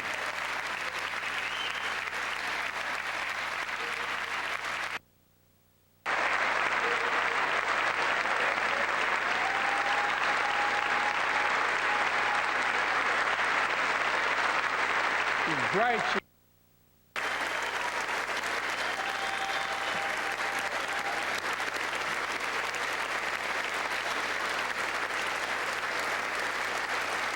Yes. We, the United States of America, stand with the Ukrainian people. Throughout our history, we've learned this lesson. When dictators do not pay a price for their aggression, they cause more chaos. They keep moving. And the cost, the threats to America and America to the world keeps rising. That's why the NATO alliance was created, to secure peace and stability in Europe after World War II. The United States is a member along with 29 other nations. It matters. American diplomacy matters. American resolve matters. Putin's latest attack on Ukraine was premeditated and totally unprovoked. He rejected repeated efforts at diplomacy. He thought the West and NATO wouldn't respond. He thought he could divide us at home, in this chamber, in this nation. He could divide us in Europe as well. But Putin was wrong. We are ready. We are united, and that's what we did. We stayed united. We prepared extensively and carefully. We spent months building coalitions of other freedom-loving nations in Europe and the Americas, from America to the Asian and African continents, to confront Putin. Like many of you, I spent countless hours unifying our European allies. We shared with the world in advance what we knew Putin was planning and precisely how we would try to falsify and justify his aggression. We countered Russia's lies with the truth. And now that he's acted, the free world is holding him accountable, along with 27 members of the European Union, including France, Germany, Italy, as well as countries like the United Kingdom, Canada, Japan, Korea, Australia, New Zealand, and many others. Even Switzerland are inflicting pain on Russia and supporting the people of Ukraine.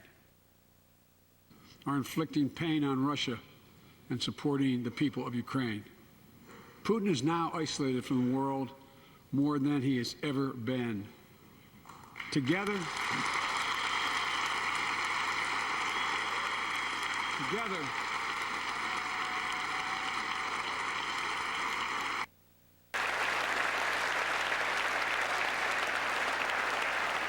along with our allies, we are right now enforcing powerful economic sanctions.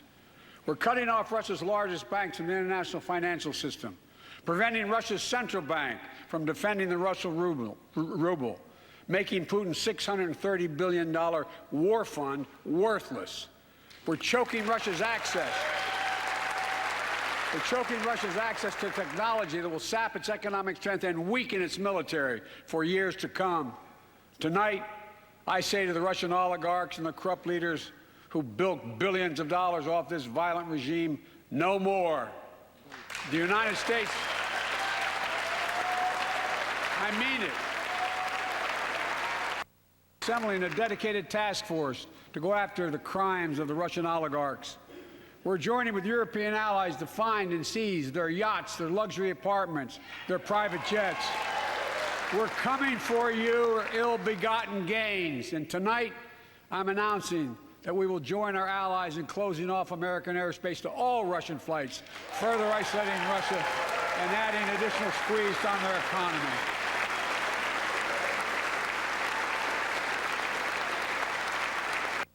All Russian flights, further isolating Russia and adding additional squeeze on their economy.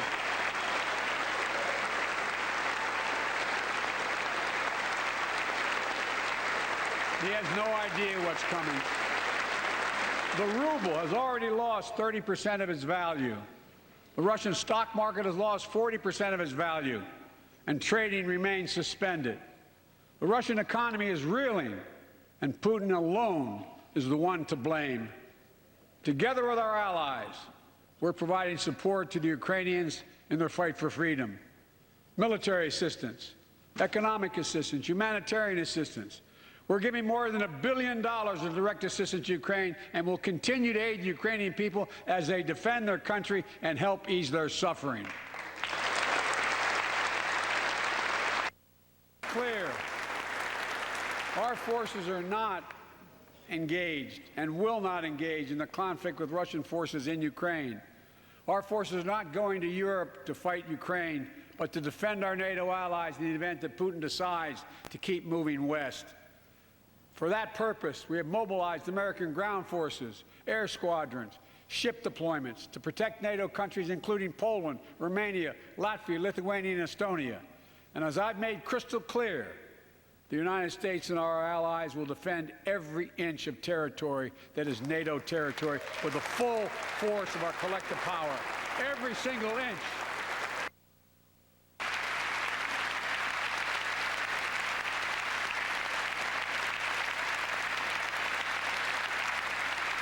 and we're clear-eyed. The Ukrainians are fighting back with pure courage. But the next few days, weeks, and months will be hard on them. Putin has unleashed violence and chaos. But while he may make gains on the battlefield, he'll pay a continuing high price over the long run. And a pound of Ukrainian people, the proud, proud people, pound for pound, ready to fight with every inch of energy they have.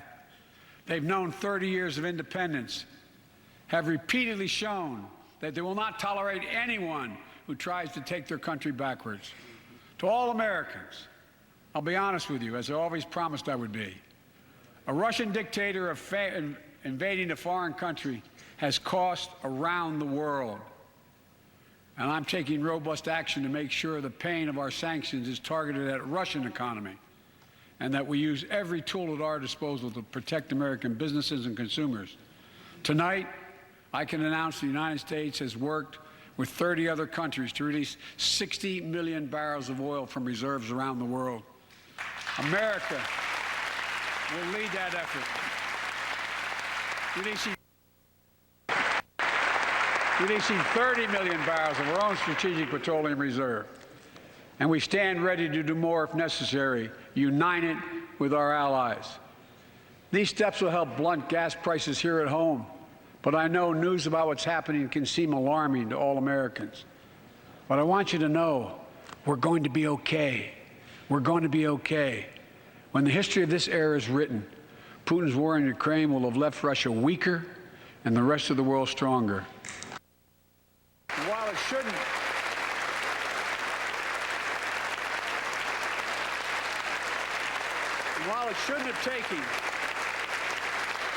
shouldn't have taken something so terrible for people around the world to see what's at stake, now everyone sees it clearly. We see the unity among leaders of nations, a more unified Europe, a more unified West. We see unity among the people who are gathering in cities and large crowds around the world, even in Russia, to demonstrate their support for the people of Ukraine. In the battle between democracy and autocracies, democracies are rising to the moment, and the world is clearly choosing the side of peace and security. This is the real test, and it's going to take time. So let us continue to draw inspiration from the iron will of the Ukrainian people. To our fellow Ukrainian Americans who forged the deep bond that connects our two nations, we stand with you. We stand with you.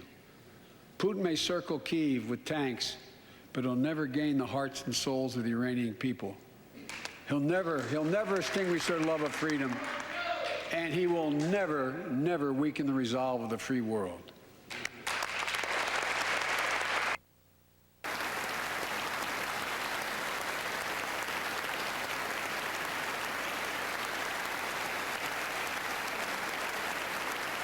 We meet tonight in an America that has lived through two of the hardest years this nation has ever faced.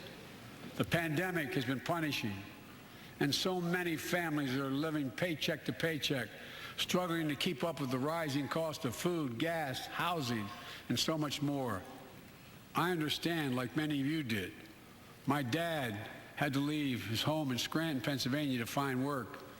So like many of you, I grew up in a family when the price of food went up, it was felt throughout the family. It had an impact. That's when one of the first things I did as president was fight to pass the American Rescue Plan. Because people were hurting, we needed to act, and we did. Few pieces of legislation have done more at a critical moment in our history to lift us out of a crisis. It fueled our efforts to vaccinate the nation and combat COVID-19, delivered immediate economic relief to tens of millions of Americans. It helped put food on the table. Remember those long lines of cars waiting for hours just to get a box of food put in their trunk. It cut the cost of health care insurance. And as my dad used to say, it gave the people just a little bit of breathing room. Unlike the $2 trillion tax cut passed in the previous administration that benefited the top 1% of Americans, the American Rescue Plan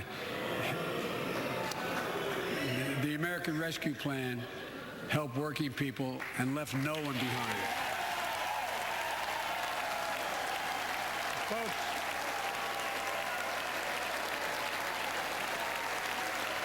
and it worked.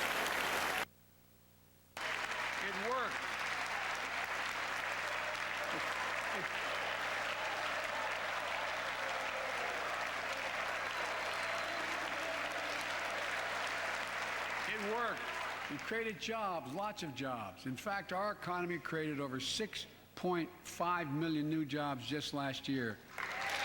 More jobs in 1 year than ever before in the history of the United States of America. The economy grew at a rate of 5.7 last year, the strongest growth rate in 40 years.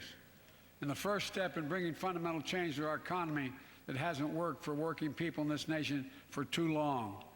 For the past 40 years, we were told that tax break for those at the top and benefits would trickle down and everyone would benefit. But that trickle-down theory led to a weaker economic growth, lower wages, bigger deficits, and a widening gap between the top and everyone else in nearly a century. Look, Vice President Harris and I ran for office, and I realize we had fundamental disagreements on this, but ran for office with a new economic vision for America. Invest in America, educate Americans, grow the workforce, build the economy from the bottom up and the middle out, not from the top down, because we know. Not from the top down, because we know. Because we know.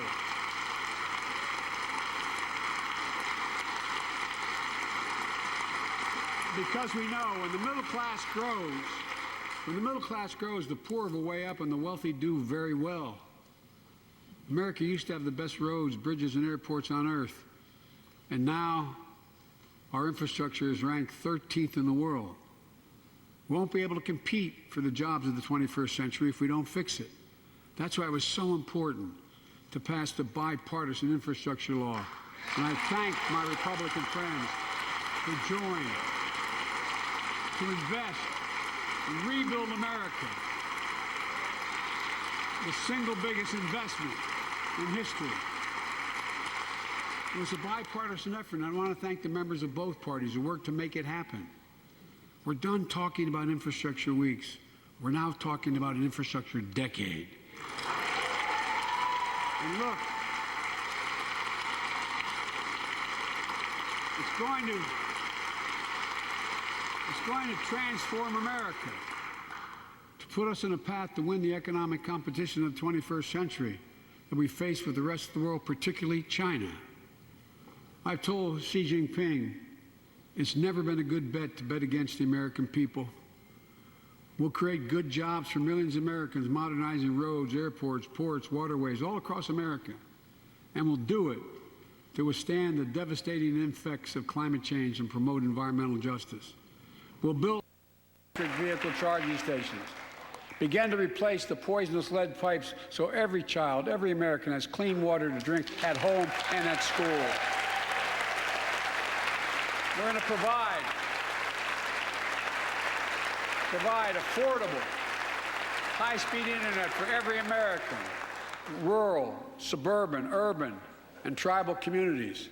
4,000 projects have already been announced. Many of you have announced them in your districts. And tonight, I'm announcing that this year, we will start fixing over 65,000 miles of highway and 1,500 bridges in disrepair. And folks,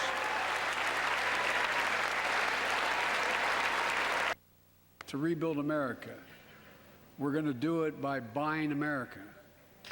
Buy American products. Support American jobs. The federal government spends about $600 billion a year to keep this country safe and secure. There's been a law on the books for almost a century to make sure taxpayers' dollars support American jobs and businesses.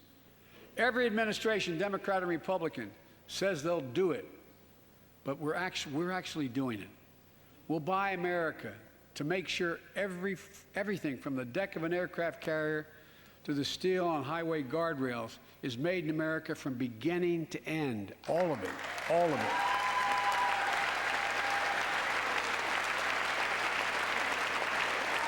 But folks, to compete for the jobs of the future, we also need a level playing field with China and other competitors. That's why it's so important to pass the Bipartisan Innovation Act sitting in Congress that will make record investments in emerging technologies and American manufacturing. We used to invest almost 2% of our GDP in research and development. We don't now. China is. Let me give you one example why it's so important to pass. If you travel 20 miles east of Columbus, Ohio, you'll find 1,000 empty acres of land. It won't look like much, but if you stop and look closely, you'll see a field of dreams, the ground on which America's future will be built. That's where Intel, the American company that helped build Silicon Valley, is going to build a $20 billion semiconductor megasite, up to 8 state-of-the-art factories in one place, 10,000 new jobs. And in those factories, the average job about $135,000 a year. Some of the most sophisticated manufacturing in the world to make computer chips the size of a fingertip that power the world in everyday lives. From smartphones, technology, the internet, technology is yet to be invented. But that's just the beginning. Intel CEO Pat Gelsinger, who was here tonight, I don't know where Pat is. Pat, there you go, Pat, stand up. Technology is yet to be invented. But that's just the beginning. Intel CEO Pat Gelsinger, who was here tonight, I don't know where Pat is. Pat, there you go, Pat, stand up.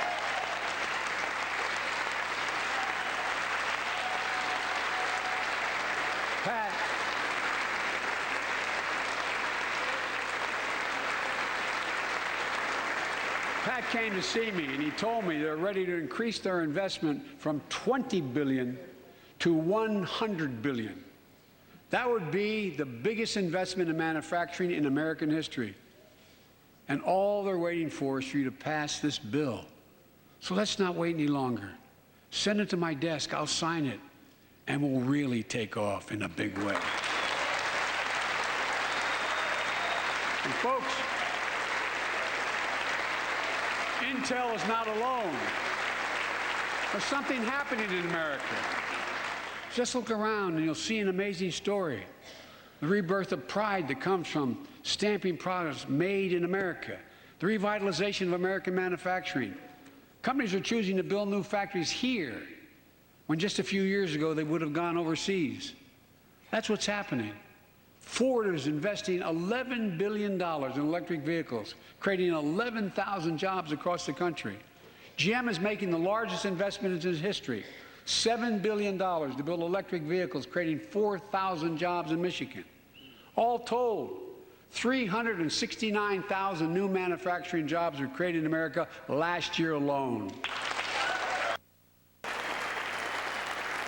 Powered by people I've met like JoJo Burgess, from generations of union steelworkers in Pittsburgh, who's here with us tonight. Where are you, JoJo? There you go. Thanks, buddy. As Ohio Senator Sherrod Brown says,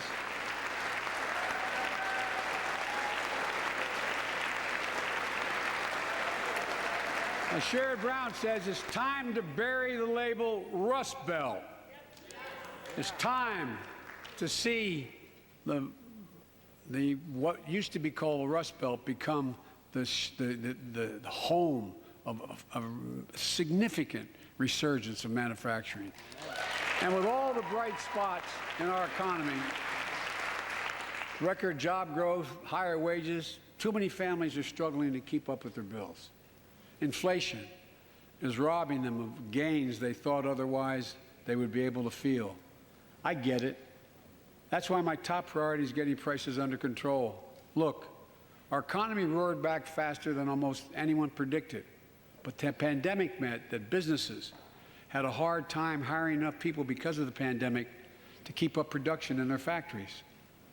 So you didn't have people making those beams that went into buildings because they were out. The factory was closed. The panic also disrupted the global supply chain. Factories close.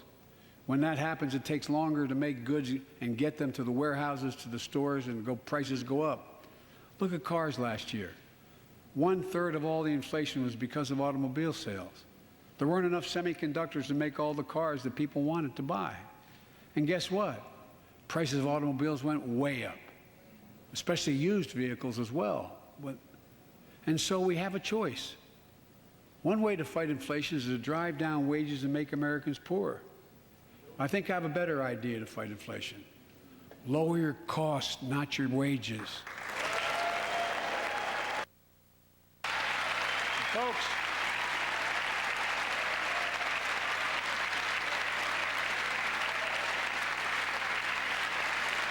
that means make more cars and semiconductors in America, more infrastructure and innovation in America, more goods moving faster and cheaper in America, more jobs where you can earn a good living in America.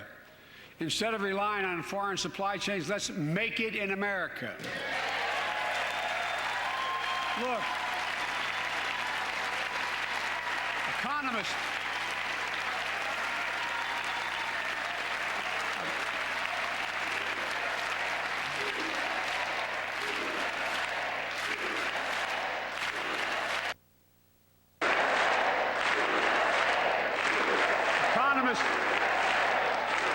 call this increasing the productive capacity of our economy. I call it building a better America. My plan to fight inflation. RH in economics said my plan will ease long-term inflationary pressures. Top business leaders, and I believe most Americans support the plan. And here's the plan. First, cut the cost of prescription drugs. We pay more for the same drug produced by the same company in America than any other country in the world. Just look at insulin. 1 in 10 Americans has diabetes. In Virginia, I met a 13-year-old boy, the handsome young man standing up there, Joshua Davis. He and his dad both have type 1 diabetes, which means they need insulin every single day. Insulin costs about $10 a vial to make. That's what it costs the pharmaceutical company. But drug companies charge families like Joshua and his dad up to 30 times that amount. I spoke with Joshua's mom. Imagine what it's like to look at your child who needs insulin to stay healthy and have no idea how in God's name you're going to be able to pay for it.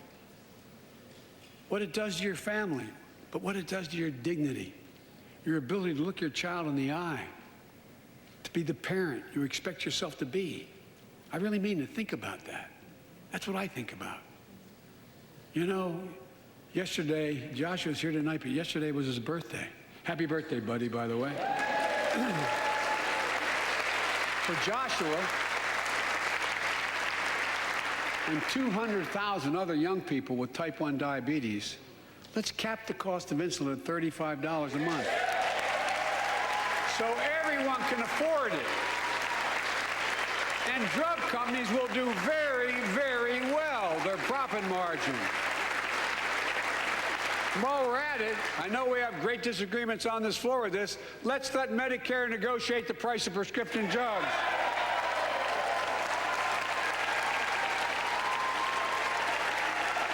They already set the price for VA drugs. Look, the American Rescue Plan is helping millions of families with Affordable Care Act plans to save them $2,400 a year on their health premiums. Let's close the coverage gap and make these savings permanent. And second, let's cut energy costs for families, an average of $500 a year by combating climate change. Let's provide an investment tax credits to weatherize your home and your business, to be energy efficient and get a tax credit for it. Double America's clean energy production in solar, wind, and so much more. Lower the price of electric vehicles, saving another $80 a month that you're not going to have to pay at the pump. Folks,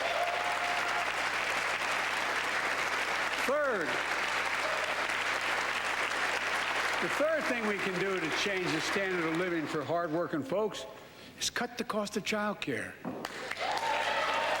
Cut the cost of child care. Folks, If you live in a major city in America, you pay up to $14,000 a year for child care per child. I was a single dad for 5 years, raising 2 kids. I had a lot of help, though. I had a mom, a dad, a brother, and a sister that really helped. But middle class and working folks shouldn't have to pay more than 7% of their income to care for their young children. My plan would cut the cost of child care in half for most families and help parents, including millions of women who left the workforce during the pandemic because they couldn't afford child care, to be able to get back to work, generating economic growth. But my plan doesn't stop there. It also includes home and long-term care, more affordable housing, pre-K for 3- and 4-year-olds. All these will lower costs to families. And under my plan, nobody, let me say this again, nobody earning less than $400,000 a year will pay an additional penny in new taxes. Not a single penny.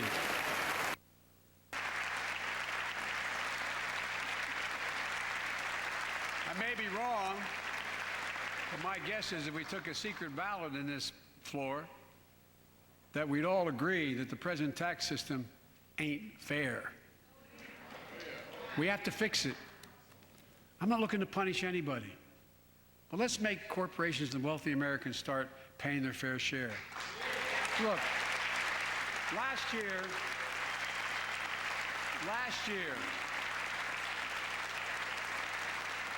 like Chris Coons and Tom Carper and my distinguished Congresswoman, we come from the land of corporate America.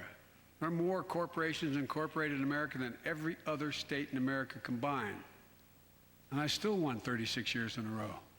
The point is, even they understand they should pay just a fair share. Last year, 55 of the Fortune 500 companies earned $40 billion in profit and paid 0 in federal taxes. Now look, it's not fair. That's why I proposed a 15% minimum tax rate for corporations. We've got corporations. And that's why in the G7 and other meetings overseas, we're able to put together, I was able to be somewhat helpful, 130 countries agree on a global minimum tax rate. So companies can't get out of paying their taxes at home by shipping jobs and factories overseas. It'll raise billions of dollars. And that's why I propose closing loopholes for the very wealthy who pay a lower tax rate than a teacher and a firefighter. So that's my plan, but we'll go in more detail later. We will grow the economy, lower the cost of families. So what are we waiting for? Let's get this done. We all know we've got to make changes. Folks, and while you're at it, confirm my nominees for the Federal Reserve, which plays a critical role in fighting inflation. My plan will not only lower costs and give families a fair shot, it will lower the deficit. The previous administration not only ballooned the deficit with those tax cuts for the very wealthy and corporations, it undermined the watchdogs, the job of those to keep pandemic relief funds being wasted. Remember we had those debates about whether or not those watchdogs should be able to see every day how much money was being spent, where was it going to the right place? But in my administration, the watchdogs are back. And we're going to go after the criminals who stole billions of relief money meant for small business and millions of Americans. Tonight, I'm announcing that the Justice Department will soon name a chief prosecutor for pandemic fraud.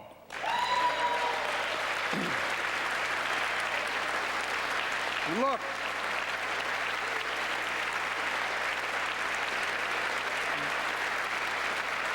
I think we all agree, thank you. By the end of this year, the deficit will be down to less than half of what it was before I took office. The only president ever to cut the deficit by more than $1 trillion in a single year. Lowering your cost also meant demanding more competition. I'm a capitalist, but capitalism without competition is not capitalism. Capitalism without competition is exploitation. It drives up profits. And corporations have to compete. Their profits go up and your prices go up when they don't have to compete. Small businesses and family farmers and ranchers, I need not tell some of my Republican friends from those states. Guess what? You got 4 basic meat packing facilities. That's it. You play with them or you don't get to play at all. And you pay a hell of a lot more. A hell of a lot more because there's only 4. See what's happening with ocean carriers moving goods in and out of America. During the pandemic, about half a dozen or less foreign-owned companies raised prices by as much as 1,000% and made record profits. Tonight, I'm announcing a crackdown on those companies overcharging American businesses and consumers. And as Wall Street firms take over more nursing homes, quality in those homes has gone down and costs have gone up. That ends on my watch. Medicare is going to set higher standards for nursing homes and make sure loved ones get the care they deserve and that they inspect and they will look at closely. We're also going to cut costs to keep the economy going strong and giving workers a fair shot, provide more training and apprenticeships, hire them based on skills, not just their degrees. Let's pass the Paycheck Fairness Act and paid leave. Fair shot, provide more training and apprenticeships, hire them based on skills, not just their degrees. Let's pass the Paycheck Fairness Act and paid leave. Raise the minimum wage to $15 an hour and extend the child tax credit so no one has to raise a family in poverty. Let's increase Pell Grants, increase our historic support for HBCUs, and invest in what Jill, our First Lady who teaches full-time, calls America's best-kept secret, community colleges. Look, let's pass the PRO Act. When a majority of workers want to form a union, they shouldn't be able to be stopped. When we invest in our workers and we build an economy from the bottom up and the middle out together, we can do something we haven't done in a long time. Build a better America. For more than 2 years, COVID has impacted every decision in our lives and the life of this nation. And I know you're tired, frustrated, and exhausted. That doesn't even count the close to 1 million people who sit at a dining room table or a kitchen table and look at an empty chair because they lost somebody. But I also know this, because of the progress we've made, because of your resilience and the tools that we have been provided by this Congress, tonight I can say we're moving forward safely back to more normal routines. We've reached a new moment in the fight against COVID-19, where severe cases are down to a level not seen since July of last year. Just a few days ago, the Center for Disease Control and Prevention issued a new mask guidelines. Under the new guidelines, most Americans and most of the country can now go mask-free. And based on projections, more of the country will reach a point across the next couple of weeks. And thanks to the progress we've made in the past year, COVID-19 no longer need control our lives. I know some are talking about living with COVID-19, but and because this virus mutates and spreads, we have to stay on guard. And here are 4 common sense steps as we move forward safely, in my view. First, stay protected with vaccines and treatments. We know how incredibly effective vaccines are. If you're vaccinated and boosted, you have the highest degree of protection. And we'll never give up on vaccinating more Americans. Now, I know parents with kids under 5 are eager to see their vaccines authorized for their children. Scientists are working hard to get that done. We'll be ready with plenty of vaccines if and when they do. We're all ready. We are also ready with antiviral treatments. If you get COVID-19, the Pfizer pill reduces your chances of ending up in the hospital by 90%. I've ordered more pills than anyone in the world has. Pfizer is working overtime to get us 1 million pills this month and more than double that next month. And now we're launching the Test to Treat initiative. so people can get tested at a pharmacy, and if they prove positive, receive the antiviral pills on the spot at no cost. And folks, if you're immunocompromised or have some other vulnerability, we have treatments and free high-quality masks. We're leaving no one behind or ignoring anyone's needs as we move forward. On testing, we've made hundreds of millions of tests available, and you can order them for free to your doorstep. And we've already ordered free tests. If you already ordered free tests tonight, I'm announcing you can order another group of tests. Go to covidtest.gov starting next week, and you can get more tests. Second, we must prepare for new variants. Over the past, we've gotten much better at detecting new variants. If necessary, we'll be able to develop new vaccines within 100 days instead of maybe months or years. And if Congress provides the funds we need, we'll have new stockpiles of tests, masks, pills ready if needed. I can't promise a new variant won't come, but I can promise you we'll do everything within our power to be ready if it does. Third,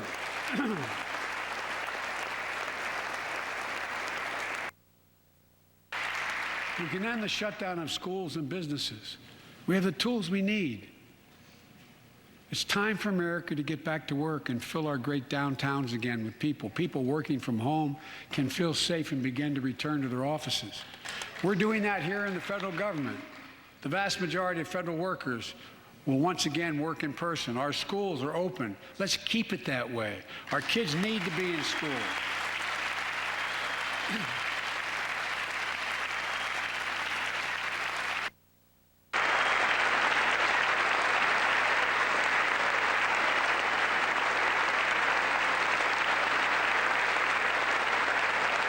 With 75% of adult Americans fully vaccinated and hospitalizations down by 77%, most Americans can remove their masks and stay in the classroom and move forward safely. We achieved this because we provided free vaccines, treatments, tests, and masks. Of course, continuing this costs money, so I'll not surprise you. I'll be back to see you all. And I'm going to soon send a request to Congress. The vast majority of Americans have used these tools and may want again. We may need them again, so I expect Congress, and I hope you'll pass that quickly. Fourth, we'll continue vaccinating the world. We've sent 475 million vaccine doses to 112 countries, more than any nation on earth. We won't stop,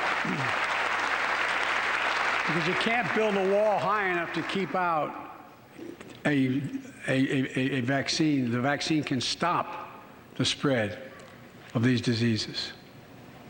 You know, we've lost so much in COVID-19. Time with one another. The worst of all, the loss of life. Let's use this moment to reset. So stop looking at COVID as a partisan dividing line. See it for what it is, a god-awful disease. Let's stop seeing each other as enemies and start seeing each other for who we are, fellow Americans. Look,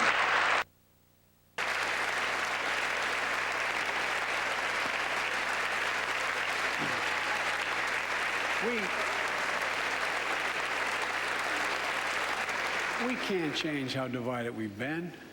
It was a long time in coming. But we can change how to move forward on COVID-19 and other issues that we must face together.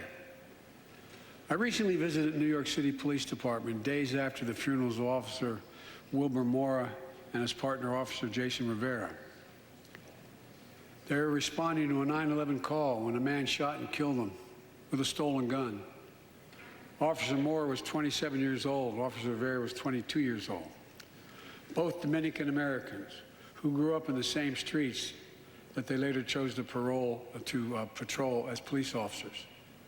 I spoke with their families, and I told them that we were forever in debt for their sacrifices, and will carry on their mission to restore the trust and safety of every community deserves.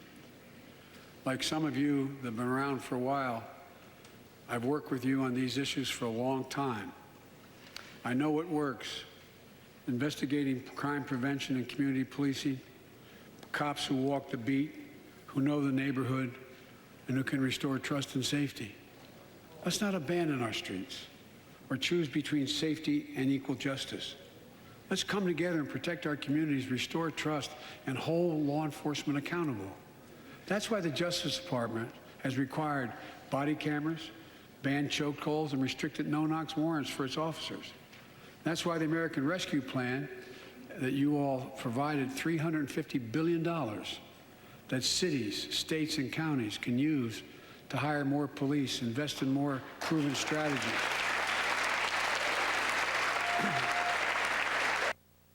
Proven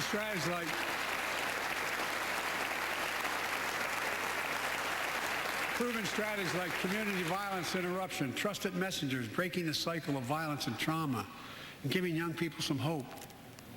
We should all agree the answer is not to defund the police. It's to fund the police. Fund them. Fund them.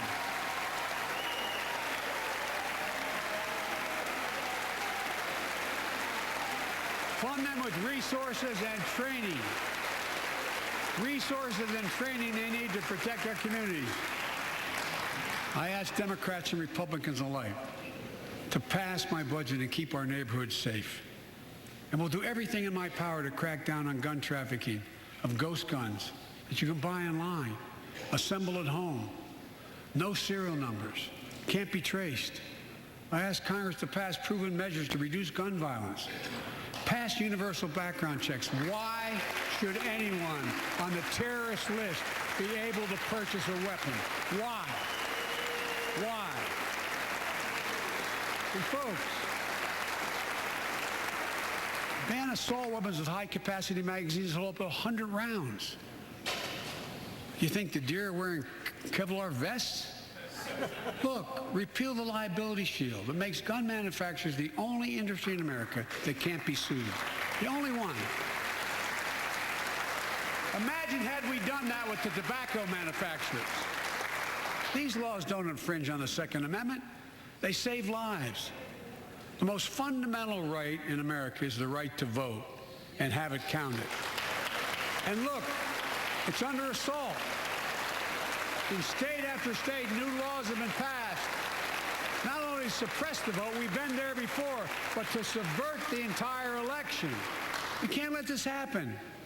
Tonight I call on the Senate to pass the Freedom to Vote Act, pass the John Lewis Act, Voting Rights Act. And while you're at it, pass the Disclose Act so Americans know who's funding our elections. Look, tonight, I'd like to honor someone who dedicated his life to serve this country. Justice Breyer, an Army veteran, constitutional scholar, retiring Justice of the United States Supreme Court. Justice Breyer, thank you for your service. Thank you, thank you, thank you. Get up, stand up and see. Thank you.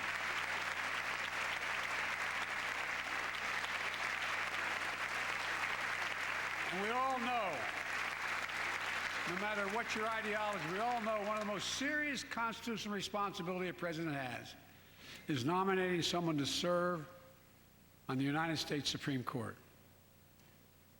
As I did 4 days ago, I've nominated the Circuit Court of Appeals, Ketanji Brown Jackson, one of our nation's top legal minds, who will continue in Justice Breyer's legacy of excellence. A former top litigator in private practice, a former federal public defender, from a family of public school educators and police officers. Defender, from a family of public school educators and police officers. She's a consensus builder. Since she's been nominated, she's received a broad range of support, including the Fraternal Order of Police and former judges supported by Democrats and Republicans. Folks, if we're to advance liberty and justice, we need to secure our border and fix the immigration system.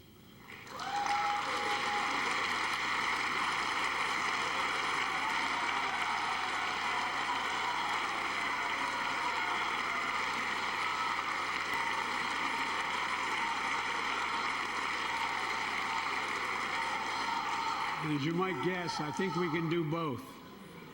At our border, we've installed technology like cutting-edge scanners to better detect drug smuggling. We've set up joint patrols with Mexico and Guatemala to catch more human traffickers. We're putting in place dedicated immigration judges in significant larger number so families fleeing persecution and violence can have their cases heard faster, and those who don't legitimately hear can be sent back. We're screening, we're securing commitments and supporting partners in South and Central America to host more refugees and secure their own borders. We can do all this while keeping lit the torch of liberty that has led a generation of immigrants to this land, my forebears and many of yours. Provide a pathway to citizenship for dreamers, those with temporary status, farm workers, essential workers. So businesses have workers they need, and families don't wait decades to reunite. It's not only the right thing to do, it's economically smart thing to do. That's why the immigration reform is supported by everyone from labor unions to religious leaders to the U.S. Chamber of Commerce. Let's get it done once and for all. Folks,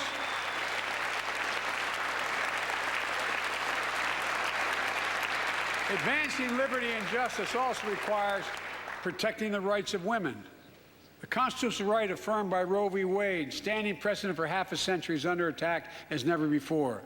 If you want to go forward, not backwards, we must protect access to health care, preserve a woman's right to choose, and continue to advance maternal health care for all Americans.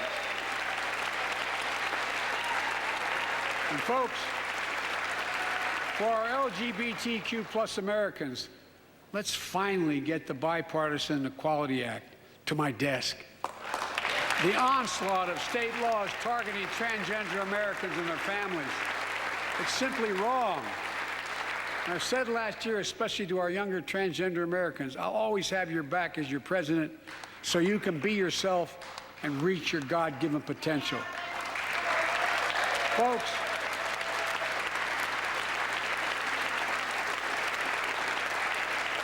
as I've just demonstrated, while it often appears we do not agree, and that we do agree on a lot more things than we acknowledge. I signed 80 bipartisan bills into law last year, from preventing government shutdowns, to protecting Asian Americans from still too common hate crimes, to reforming military justice, and will soon be strengthening the Violence Against Women Act that I first wrote 3 decades ago. And it's important. It's important for us to show 4 big things we can do together, in my view. First, beat the opioid epidemic. There's so much we can do. Increase funding for prevention, treatment, harm reduction, and recovery. Get rid of outdated rules and stop doctors that stop doctors from prescribing treatments. Stop the flow of illicit drugs by working with state and local law enforcement to go after the traffickers. And if you're suffering from addiction, you should know you're not alone. I believe in recovery, and I celebrate the 23 million Americans in recovery. Second, let's take on mental health, especially among our children whose lives and education have been turned upside down. The American Rescue Plan gave schools money to hire teachers and help students make up for lost learning. I urge every parent to make sure your school does just that. They have the money. We can all play a part. Sign up to be a tutor or a mentor. Children were also struggling before the pandemic: bullying, violence, trauma, and the harms of social media. As Frances Haugen, who is here tonight with us, has shown, we must hold social media platforms accountable for the national experiment they're conducting on our children for profit.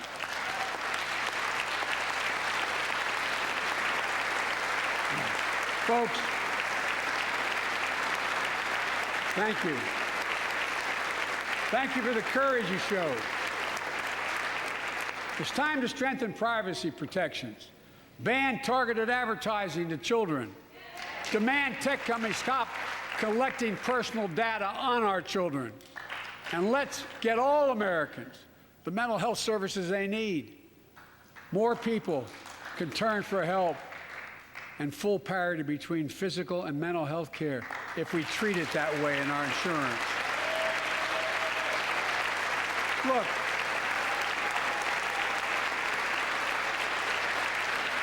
the third piece of that agenda is support our veterans. Veterans are the backbone and the spine of this country. The third piece of that agenda is support our veterans. Veterans are the backbone and the spine of this country. They're the best of us. I've always believed that we have a sacred obligation to equip those we send to war and care for those in their family when they come home. My administration is providing assistance in job training, housing, and now helping lower-income veterans get VA care debt-free. And our troops in Iraq and Afghanistan have faced many dangers, one being stationed at bases breathing in toxic smoke from burn pits. Many of you have been there. I've been in and out of Iraq and Afghanistan over 40 times. These burn pits that incinerate waste, the waste of war, medical and hazardous material, jet fuel, and so much more. And they come home, many of the world's fittest and best trained warriors in the world. Never the same. Headaches, numbness, dizziness. A cancer that would put them in a flag-draped coffin. I know. One of those soldiers was my son, Major Beau Biden. I don't know for sure if the burn pit that he lived near, that his hooch was near, in Iraq and earlier than that in Kosovo, is the cause of his brain cancer, the disease of so many other troops. But I am committed to find out everything we can, committed to military families like Danielle Robinson from Ohio, the widow of Sergeant First Class Heath Robinson.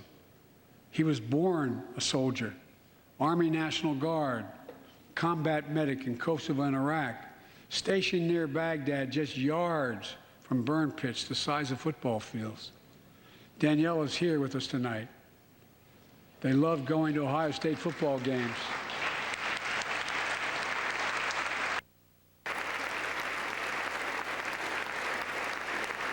And he loved building Legos with their daughter. But cancer from prolonged exposure to burn pits ravaged Heath's lungs and body. Danielle says Heath was a fighter to the very end. He didn't know how to stop fighting, and neither did she. Through her pain, she found purpose to demand that we do better. Tonight, Danielle, we are going to do better. The VA is pioneering new ways of linking toxic exposure to disease, already helping more veterans get benefits. And tonight, I'm announcing we're expanding eligibility to veterans suffering from 9 respiratory cancers. I'm also calling on Congress to pass a law to make sure veterans devastated by toxic exposure in Iraq and Afghanistan finally get the benefits and the comprehensive health care they deserve.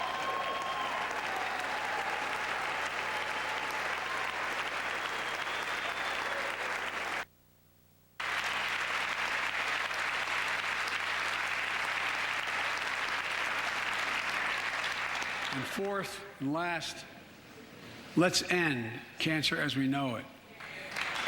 This is personal.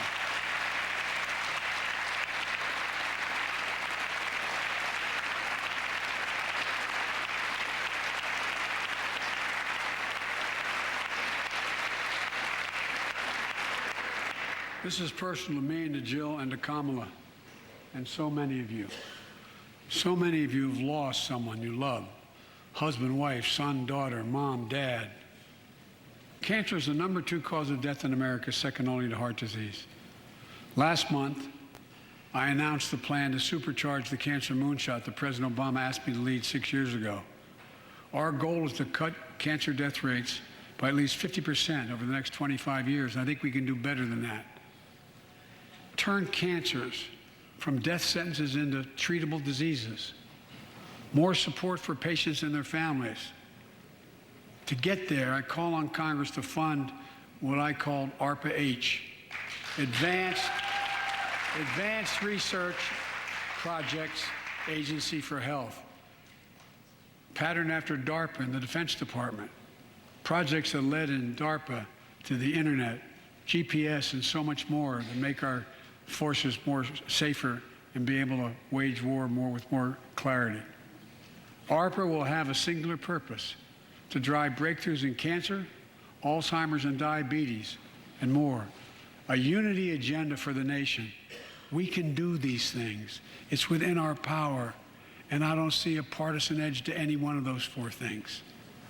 My fellow Americans, tonight,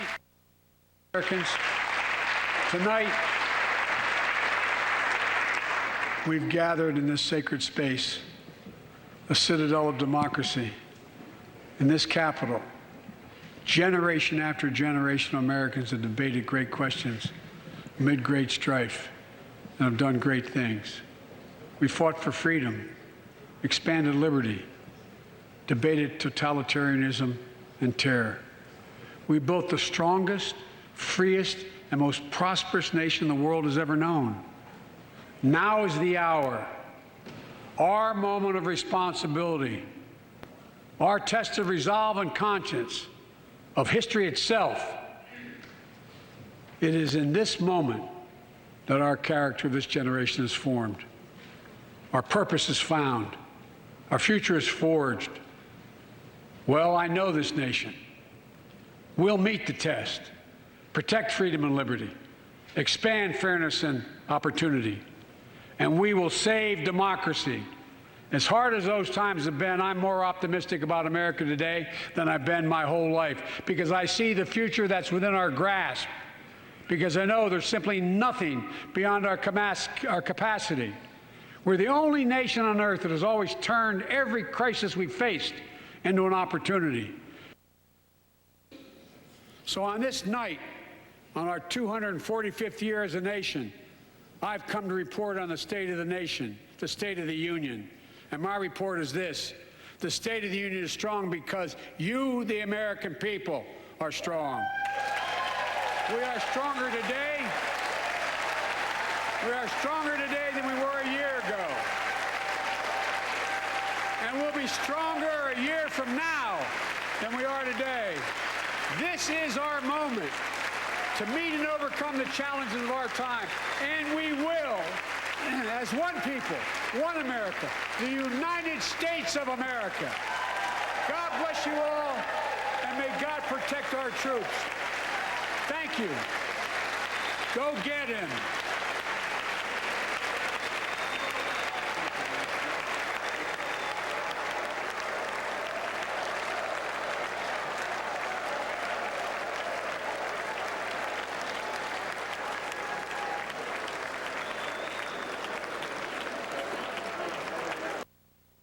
Truck was in a driveway about 20 miles from the accident scene. Partisan applause, of course, everybody joining in solidarity with the Ukrainians. The masks were gone, but the Ukrainian flags were there, and that will certainly symbolically note this evening. But then the president, after the edits that came from Ukraine, went to what was pretty much a regular old State of the Union stew pot with everything in it. And you see, though he has not shrunk from, though he's tried to retool his Build Back Better, the new economic vision for America. That's what Democrats will be talking about, which is still focused on taxing corporations and... And it was certainly helped by the fact that he was speaking to a chamber, of course divided politically, but genuinely united on what everybody realizes the world is focused on right now, which is bombs falling on a democracy in Europe perpetrated by Vladimir Putin. And the way that the president framed that is, as we were talking about before, in keeping with the themes of his campaign, democracy versus autocracy. But, you know, from the beginning when he started the speech about Ukraine to the end where he talked more broadly about unity and being together, that was genuine, and it was a genuine bipartisan moment that we have not seen in some time. And White House correspondent Peter Alexander, who's been listening to this speech, it felt like the top of the speech was a rewrite in light of pressing events happening on the world stage, but then the remainder of it went along as most State of the Union addresses do, a laundry list of goals and aspirations and pressing lawmakers to pass his initiatives. So what was your take, Peter? Yeah, Savannah, that was my take. This really did feel like two different speeches. The first 15 minutes in many ways seemed like they were written for this moment, the U.S. and its allies overseas teaming up together in this fight against tyranny, against Russia. But as for the Ukrainian people, the Russians are moving in on them as we speak tonight, surrounding Kyiv. And the administration officials I have spoken to feel that Russia absolutely will crush Ukraine. So the Ukrainian people watching that ambassador, so emotional for her people, because what we are seeing is the destruction of Ukraine. And despite all the unity, despite the sanctions, this is going to happen anyway, according to most administration officials. The horrible reality they face on the ground in Ukraine. The president shaking hands in that room, Lindsay Davis, so different from a year ago, when only 200 people were invited for his joint address to Congress. He had just been elected, but now his first State of the Union a year later, no masks in the room, shaking hands, and he did pivot fairly quickly after Ukraine to the economy, acknowledging the pain in this country. And two bookends of the speech, what we heard is a president who is committed in his bones to democracy at home and abroad. And that theme of unity, as we've just been talking about, ran through the speech in many ways. I just want to say we're watching President Biden linger, I think perhaps longer than other presidents have, leaving the chamber. This is someone who spent 36 years in the United States Senate. He paid tribute to Justice Stephen Breyer, who you can see standing there to speak with him before he leaves the chamber. This is someone who is familiar with this body, with the Senate, with the House, having served in the Senate. But these, I think you see the warmth of the friendship between the president and Justice Breyer, who himself worked in the United States Senate. He was a legal advisor to the late Senator Edward Kennedy. State of the Union, the president again introducing people across America to Ketanji Brown Jackson, who is his nominee to replace Justice Stephen Breyer, who's done yeoman duty on the bench for so long. And we've got that confirmation battle ahead of us. We'll see how it does. She did get some bipartisan support for her appointment to the D.C. Circuit Court of Appeals. However, certainly she got lots for her appointment to a federal judgeship, not as much when she was appointed to the D.C. Circuit. We'll see how much she gets in bipartisan support for this nomination to the Supreme Court. But back to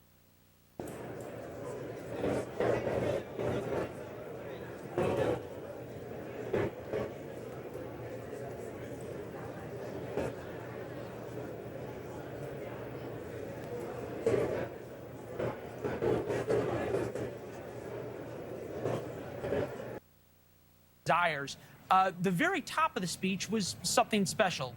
Here is the president in Ukraine SOT 3.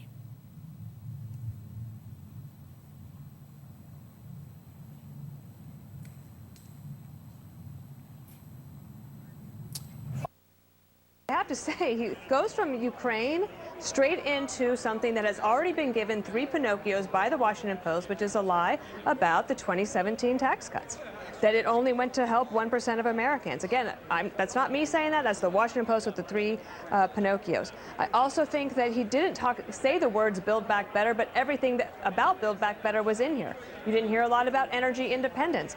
States of the Union addresses are supposed to be about your accomplishments, but many of their accomplishments, or what they consider accomplishments, are actually now vulnerabilities.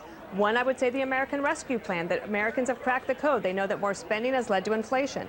Energy policies, we see what's happened in Europe when you get too dependent on foreign sources of energy and don't produce your own, even while you're trying to transition to greener energy. I also think I have to give negative points for the mention in the same sentence of the killings of the police officers, Rivera and Mora, with this line, that he wants to hold law enforcement accountable. That's not what happened there. And there was nothing about prosecutions and making sure that career criminals are held in prison and not let out to commit other crimes. So I tried to be generous. I actually really did. And I went into the speech thinking that maybe we'll figure out a way to find some unity. But I truly don't think that you will see anything here. I don't think there's going to be any big legislative push out of this speech. And in the meantime, Ukrainians are fighting for their lives. And we talked a lot about how we can send some things, but he also didn't end on a high note on that point, and I wish that he would have. About inhabiting our downtowns again, taking off our masks, being confident that we can be safe with vaccines and therapeutics. Big deal. You know, I was thinking about the fact that the line to me of the speech is "it's going to be okay," which I found a very affecting line. I mean, because honestly, like, war and plague are the defining features of human life on the planet for much of civilization, and we were living through one and now watching another, and people are anxious about what it will mean. We really have gone through this like seismic once-in-a-century trauma that has rippled through every single aspect of society. I mean, every part of life was disrupted in a way it has not been in decades, maybe a century. And I thought that line was profound. The other thing that I thought was very kind of like classic Democrat meat and potatoes about the speech was, here's a bunch of really popular stuff that we want to do. And we expect Senate Democrats in particular to roll out a number of new proposals over the next couple of days and weeks to try to tackle inflation, but also to try to preserve parts of the president's agenda. Nicole Killian with excellent reporting. Nicole, thank you. Want to bring in congressional correspondent Scott McFarland. He's inside the House chamber. And Scott, as you know, much of the president's agenda has been blocked by two Democrats, Senator Manchin and Senator Sinema. Tell us about what you saw with them tonight. I saw Senator Manchin sitting amid the Republicans next to Senator Mitt Romney, near Senator Susan Collins. And when he stood for the Democrats' only applause lines, he was standing on an island by himself. All that being said, this just felt so different than prior years. There were no guests with the members of Congress in the upper levels. In fact, the members of Congress themselves were spread out in the upper levels. So there was less cumulative noise, less cumulative energy and revelry, despite the strong applause lines. It's just a different feel this year, with COVID restrictions still a cloud over this chamber, even though the masks are gone. And one other note, Nora, the panel mentioned this. There were zero references to January 6th in the address tonight, even as the Attorney General, Merrick Garland, was sitting near the front, the man overseeing the prosecution of the January 6 rioters, and even as President Biden walked through those doors, that they had furniture blockading January 6, 2021 to keep the violent mob out. Ukraine, that's where he got bipartisan support. Yeah. And I think they knew he would. He should have put it first because of the moment we're in, but it also was smart because that was, if you wanted to demonstrate unity, that was where you were going to get it, and he did get it. You know, I agree that he didn't talk about the sacrifices involved. You know, it was a Churchillian speech that was more church than chill. He didn't give us you know, what it would cost us. And he didn't, as you say, he did not dwell enough on why it was so important to make these sacrifices. I mean, he is essentially, should be rallying, and I think he did, rallying the American people. I would have spent more time on it, frankly. What do you think, Scott? I was underwhelmed by the Ukrainian piece, if only because he didn't tell us what other steps we can take. We've already taken military action off the table. He did condemn Putin, and he did show solidarity to the American people with the Ukrainian people. That's great.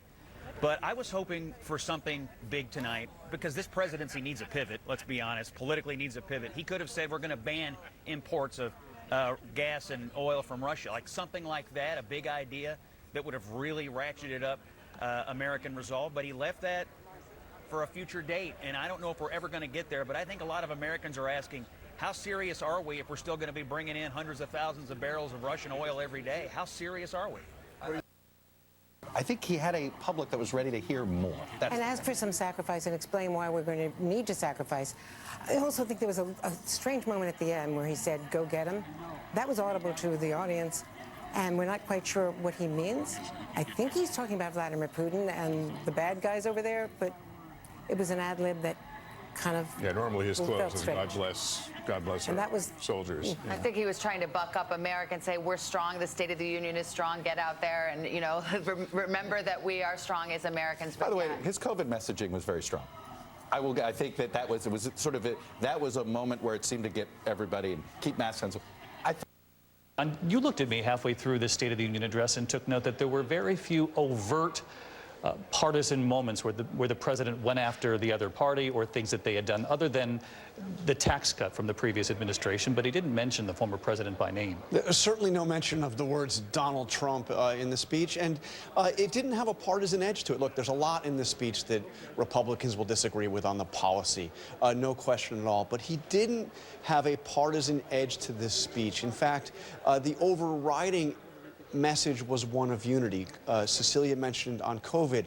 I think very importantly on COVID, he was echoing many of the things that Republicans have been saying on COVID and the real frustrations that Americans have in red states and blue states after 2 years of restrictions and dealing with this pandemic, saying flatly, it's time for Americans to be back at work. Children must be back in schools. We are turning the page. He's promised we'll be prepared if there are more variants, but the message he was echoing there was one that was intended, I think, as much to speak to Republicans as to anybody else. 3 times in a row. We're still watching President Biden talking with members of Congress as he leaves the chamber. They seem to be Democrats, to my eye, who are still there trying to have a word with him. Our Amna Nawaz is there in the Capitol complex. She's in the Cannon House office building. Amna, you were saying earlier that you'd been talking to Ukrainians who were going to be staying up late tonight to listen to what the president had to say about Ukraine. What do you think they heard that would either lift their spirits or not tonight?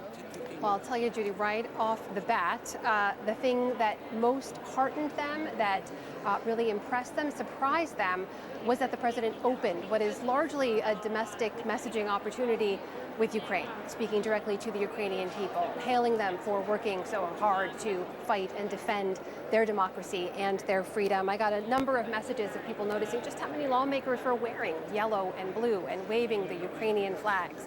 A few lines that stood out to a few people they sent to me here. Putin can send tanks into Ukraine but can never conquer the hearts of Ukrainians. These are the kind of things that they said really resonated with them, and that for the many who probably did not stay up till 4 a.m. there to watch this speech, they say that will probably be very emotional for many Ukrainians when they wake up in a few hours and begin to hear this. But I'll also mention, one of the challenges we saw for the president going into this speech was with all this confluence of issues and major crises, foreign and domestic, how he was going to thread the needle and message in one coherent speech. And I actually found a number of opportunities where it seemed like the president was quite deft at doing that. He was really linking some of the challenges abroad with the challenges here and showing how America's place in this world is changing and how the two depend on each other. And he talked about defending Ukrainians as defending freedom, and even though the impacts would be felt here at home, why it's necessary for the larger case and strength of democracy in the world, returning to this familiar theme we've heard him talk about before, right? About in a time of rising autocracies, as he mentioned, the battle between democracies and autocracies, democracies are rising to the moment. That's a theme we've heard from him before. Growing criticism, of course, of the CDC as well, with their changing mandates and policies, especially after they changed the policy on how long someone should stay at home to isolate after they'd been exposed to COVID. So there's been a lot of criticism on the timing of this. And then we mentioned at the beginning, before the president came out to speak, that right here in the Capitol, we've had this really strict mask mandate for the last couple of months, in the House at least, not the Senate. And would you know it, just a couple hours before the State of the Union, that was dropped. Yeah, and the president just about out the door there. You see the sergeants of arms trying to lead him out there. He's turned this exit into a big social event, shaking hands with anybody who reaches out to him. And we recall, of course, Aisha, to your point there, that Nancy Pelosi was fining anyone who came along into the House. Declares the joint session of the two houses now dissolved. That means the president has...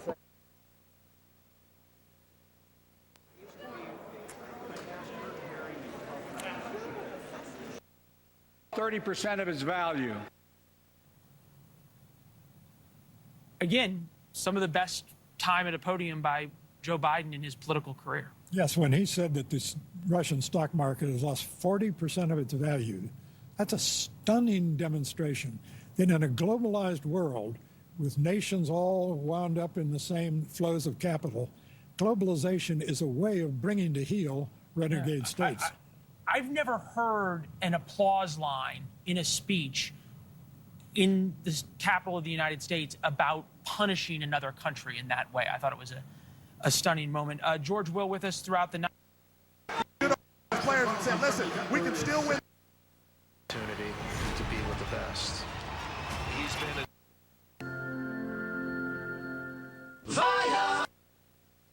With another surge, you just can't tell people like do X and it's done. I mean, because that's been part of the trust issue. Joining us now from the U.S. Capitol is Senator Amy Klobuchar, Democrat from the great state of Minnesota, who we caught on camera a couple moments during the speech tonight. Senator Klobuchar, I should mention, part of a bipartisan group of senators who traveled to Ukraine in January to meet with President Zelensky there. Also part of the bipartisan congressional delegation last month at the Munich Security Conference just days before the invasion. Senator, we're really happy to see you tonight. Thanks for making time to be here. Thanks, Rachel. Thank you. What do you make of the president's speech tonight? You know, I thought he did what he needed to do in a big way. Obviously, as you were just talking about, the pandemic, where we are, getting through it, acknowledging the pain people have been through, then the solutions for the challenges for the future. But I thought the biggest moment for me was just the way he brought people together, not just the world, big deal, on Ukraine, but also the Congress. Literally every single person standing multiple times, standing with Ukraine and the people of Ukraine and respecting their courage, but also respecting the commander, respecting the commander-in-chief. And that was a big moment, given everything that he has done to bring the world together. Senator, looking across the world to what is happening in Ukraine, is there anything that the Congress and the Senate can meaningfully do to advance what we've been able to offer the people of Ukraine and to punish Russia more for what they've done? Does Congress have an important role to play here now? Well, as you can see, the president and the administration have a lot of power on sanctions, but there's more we can do in terms of aid. Humanitarian aid for the refugees. This is a horrific crisis. And then, of course, continual help with ammunition and weapons and the like. So that's what we are debating right now this week. I think we need to get it done as soon as possible. But so much of this is proving to the world what Vladimir Putin is, getting that intelligence out. I think he thought he was going to march into Ukraine to rose petals, and instead it was Molotov cocktails. People of Ukraine, big hearts, big... For you, your home, and your budget. Between the lines, or just the words on the page. Or the words on the he's page. He's preparing the American people, Evan, for bad news to come. He says, we remain clear-eyed. The Ukrainians are fighting back with pure courage, but the next few days, weeks, months will be hard on them. While he may make gains on the battlefield, he will pay a continuing high price over the long term. That's not exactly an optimistic preview of what's to come. No, he's telling people to get ready for something that's going to be very, very hard and grueling. And, you know, he has known that this is a risk for a long time. Back in 2014, in fact, then Vice President Biden said to the president that they had to make Putin pay in blood and money, as he said at the time. Ultimately, he was overruled. They did not send larger weapons, the kinds of things that he wanted, like Javelin anti-tank missiles. He has that moment now. He's the President of the United States, and you're beginning to see, as he said tonight, $1 billion in security aid that is going to the Ukrainians. That's going to be a piece of... What was the pushback by President Obama? Why didn't he want to do that? The fear that this ultimately could lead to an escalatory ladder. That's always the worry when you get into a situation with the Russians. And so what they're trying to do now is to thread that needle. They want to send things to the Ukrainians, but not send so much that the Russians think that this is, in fact, a war between the United States and Russia. And as is tradition, the Republicans have nominated someone, as it were, to give the response to the president. This is going to be delivered by the Republican governor of Iowa. Her name is Kim Reynolds, and she is responding to the State of the Union address. Good evening. I'm Kim Reynolds, governor of the great state of Iowa. Like you, I just watched the president's address. I listened as the governor of our state, as a mom and a grandmother of 11, who's worried our country is on the wrong track. We're now 1 year into his presidency, and instead of moving America forward, it feels like President Biden and his party have sent us back in time to the late 70s and early 80s, when runaway inflation was hammering families, a violent crime wave was crashing our cities, and the Soviet Army was trying to redraw the world map.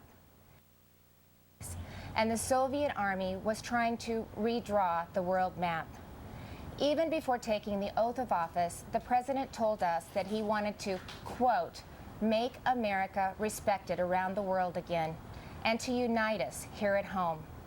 He's failed on both fronts. The disastrous Afghanistan withdrawal did more than cost American lives. It betrayed our allies and emboldened our enemies. North Korea is testing missiles again at an alarming rate. The Speaker of the House recently warned our Olympic athletes not to speak out against China. And now Russia has launched an unprovoked, full-scale military invasion of Ukraine. And the rule of law. Now all Americans must stand united in solidarity with the brave people of Ukraine as they courageously defend their country against Putin's tyranny, as they fight for their freedom.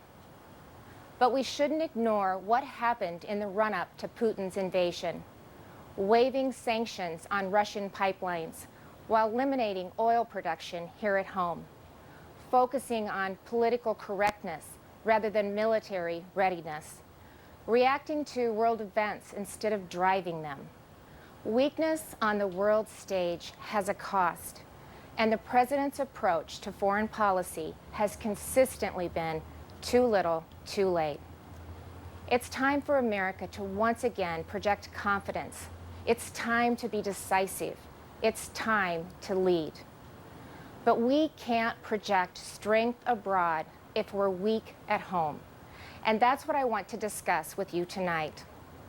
The President and Democrats in Congress have spent the last year either ignoring the issues facing Americans or making them worse. Gas prices to new heights, but they plowed ahead anyway, raising the price at the pump by 50% and pushing inflation to a 40-year high. 4 decades ago, when our nation was last reeling from inflation, I was a young working mom just starting out. My husband, Kevin, worked days while I watched our girls, and then we would literally switch. We would pass in the yard as he was coming home, and I was leaving to work evenings at the local grocery store. From across that checkout counter, I saw the pain of inflation on my neighbors' faces. I saw what happens when prices rise faster than wages. The Biden administration believes inflation is a, quote, high-class problem. I can tell you, it's an everybody problem. I saw moms and dads' paychecks buy them less and less. I watched working people choose which essentials to take home and which ones to leave behind. And now President Biden's decisions have a whole new generation feeling that same pain. When I took the oath of office 5 years ago, I promised Iowans that I would never lose sight of who I was working for, that I wouldn't become detached from the problems they were facing, from the problems that I had faced myself. I promised Iowans that I would never lose sight of who I was working for, that I wouldn't become detached from the problems they were facing, from the problems that I had faced myself. But you don't have to check groceries to see what high inflation does to people. You just need to step outside of the DC bubble. Talk to Americans about what's on their mind. Ask them, what are your concerns? What keeps you up at night? And they'll tell you. And I can tell you what's not on that list. They won't tell you that spending trillions more and bankrupting their children is the answer to their problems. They won't tell you that we should be paying people not to work. And they certainly won't tell you that we should give billions in tax giveaways to millionaires and billionaires in Democrat-controlled states like California, New York, and New Jersey. But that's what the Biden administration has been pushing for over the last year. And that's all part of Build Back Better. Thankfully, the president's agenda didn't pass because even members of his own party said enough is enough. Well, the American people share that view. Enough is enough. And it's not just with DC spending. Americans are tired of a political class trying to remake this country into a place where an elite few tell everyone else what they can and cannot say, what they can and cannot believe. They're tired of people pretending the way to end racism is by categorizing everybody by their race. They're tired of politicians who tell parents they should sit down, be silent, and let government control their kids' education and future. Frankly, they are tired of the theater, where politicians do one thing when the cameras are rolling and another when they believe you can't see them. Where governors and mayors go to Florida for sun and fun, where they demand that your child wear a mask, but they go maskless. So you've heard the excuses. They were just holding their breath. But it's the American people who are waiting to exhale, waiting for the insanity to stop. We now live in a country where violent crime is out of control. Liberal prosecutors are letting criminals off easy, and many prominent Democrats still want to defund the police. You know, it seems like everything is backwards. The Biden administration requires vaccines for Americans who want to go to work or protect this country, but not for migrants who illegally cross the border. The Department of Justice treats parents like domestic terrorists, but looters and shoplifters roam free. The American people are left to feel they're the enemy. This is not the same country it was a year ago. The president tried to paint a different picture tonight, but his actions over the last 12 months don't match the rhetoric. It's not what he promised when he took office. But it doesn't have to be that way. There is an alternative. Across the nation, Republican governors and legislators are showing Americans what conservative leadership looks like, what it means to respect the people we serve, to hear them out, to stand up for them and walk alongside them. We know that our problems require bold action, but we also know that bold action doesn't have to mean government action. It's Americans making their own decisions for their own families and future. Republican governors face the same COVID-19 virus head-on. But we honored your freedoms and saw right away that lockdowns and school closures, they came with their own significant cost, that mandates weren't the answer. And we actually listened to the science, especially with kids in masks and kids in schools. What happened and is still happening to our children over the last 2 years is unconscionable. Learning loss, isolation, anxiety, depression. In so many states, our kids have been left behind, and so many will never catch up. That's why Iowa was the first state in the nation to require that schools open their doors. I was attacked by the left, I was attacked by the media, but it wasn't a hard choice. It was the right choice. Parent, pro-family revolution that Republicans are leading in Iowa and states across this country. Republicans believe that parents matter. It was true before the pandemic, and it has never been more important to say out loud. Parents matter. They have a right to know and to have a say in what their kids are being taught. Families also have every right to live in a safe and a secure community. And that begins with a safe and secure country. But the Biden administration has refused to secure our border. They've refused to provide the resources to stop human trafficking, to stop the staggering influx of deadly drugs coming into our neighborhoods.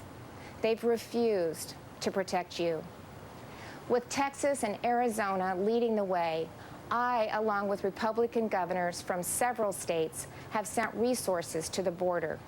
And we've actually gone to the border, something that our president and vice president have yet to do since taking office. On the economy, the contrast couldn't be more stark. While Democrats in D.C. are spending trillions, sending inflation soaring, Republican leaders around the country are balancing budgets and cutting taxes, because we know that money spent on Main Street is better than money spent on bureaucracy. Today, I signed legislation that eliminates Iowa's tax on retirement income and sets our tax rate at 3.9%. That's less than half of what it was just 4 years ago. And it shouldn't come as a surprise that out of the top 20 states with the lowest unemployment rates, 17 have Republican governors. Republicans may not have the White House, but we're doing what we can to fill the leadership vacuum. And on the issues that are affecting Americans, Republicans are leading. We're standing up for parents and kids. We're standing up for life.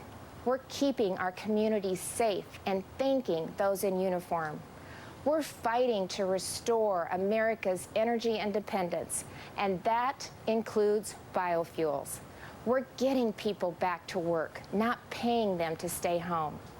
Most of all, we're respecting your freedom. Behind me stands Iowa's Capitol, where we just our liberties we prize and our rights we will maintain. And those aren't just empty words. It's a belief that the greatness of this state and this country lies in our people, not government. You shouldn't have to wake up every morning and worry about the next thing the government is going to do to you, your business, or your children. If we as elected leaders are doing our job, then the government is working well, but operating in the background. It's supporting the ingenuity and spirit of our people, not drowning them out. It's keeping them safe, not. That's what I believe, that's what Republicans believe, and that's what Republicans are doing. I am so blessed to be the governor of Iowa, where people are humble, hardworking, and patriotic. We take care of each other. And yes, we are, as they say, Iowa nice. But you don't have to be from Iowa to see that those are the values of America at its best. All of America. Over the last few years, I've put my faith in Iowans, and they haven't let me down. I encourage this president to do the same, to put his faith in you, the American people, who have never wavered in your belief in this country, regardless of who leads it.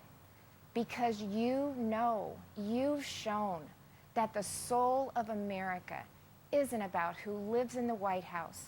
It's men and women like you in every corner of this nation who are willing to step up and take responsibility for your communities, for your neighbors, and ultimately for yourselves. By that most important measure at least, the state of our union is indeed strong. The state of our union is indeed strong. Thank you, God bless you, and God bless the United States of America. The Republican response from Kim Reynolds, governor of Iowa. Both speeches hit on rising inflation that's hitting Americans hard. We want to go to NBC News senior business analyst Stephanie Ruhle with that. Stephanie? Lester, Savannah, President Biden has a complicated economic story to tell. While he has some very big wins, 6.5 million jobs created, unemployment now down to 4%, and household savings hitting a record high as we come out of the pandemic, those are very big wins. Unfortunately for this administration, they're discounted because the inflation that we're facing right now is a huge problem for the American people. We see it all over the place, and it's not going to get any better anytime soon because of the situation in Ukraine. Now, it's no surprise the GOP's response was hammering inflation over and over. But frankly, they didn't even need to do that. The American people are feeling it every single day. It's what they're talking about at their kitchen tables, and it's what's causing a problem in approval ratings for President Biden. All right, I'm not the least bit surprised Donald wants to hear about Donald Trump. I can tell you that. That's for sure. Thank you both for weighing in again. We're going to go to Ukraine in a moment to get the latest on the situation on the ground there. Also, our reporter James Longman in Moscow with the reaction from Russians who were listening in on the President's State of the Union on the radio in Russia. Their reaction right after the break here.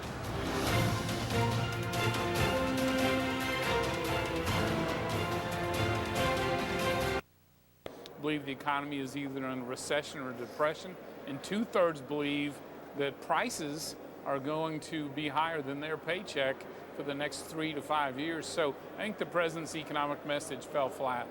So when he spoke about creating more jobs in America, he recognized the CEO of Intel that's building a company, I guess, in Ohio.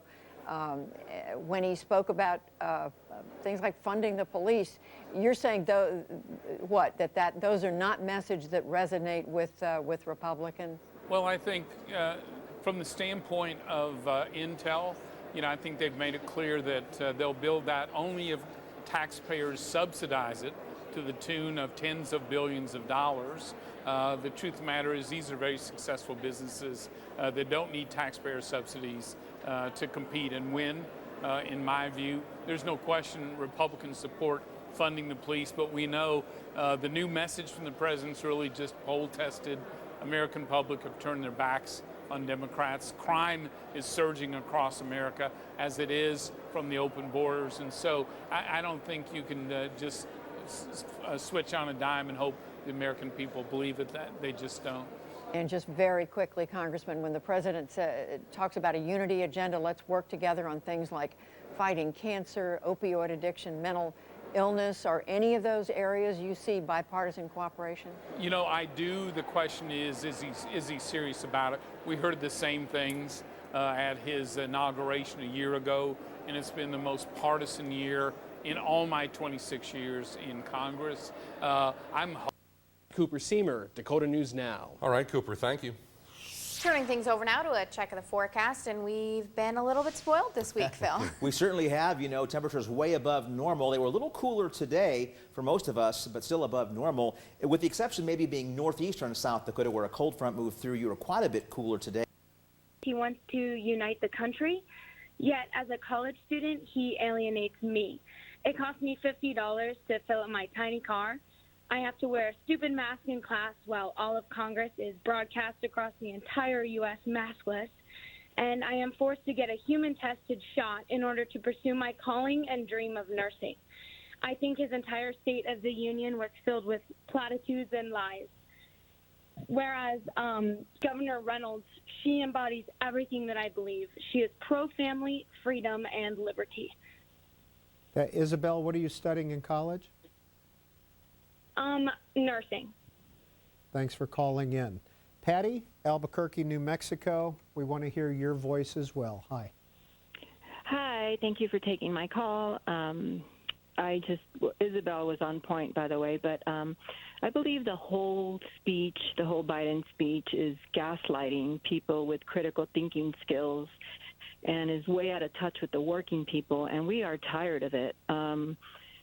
Gas is high, food is high, rent is high, houses are $1 million.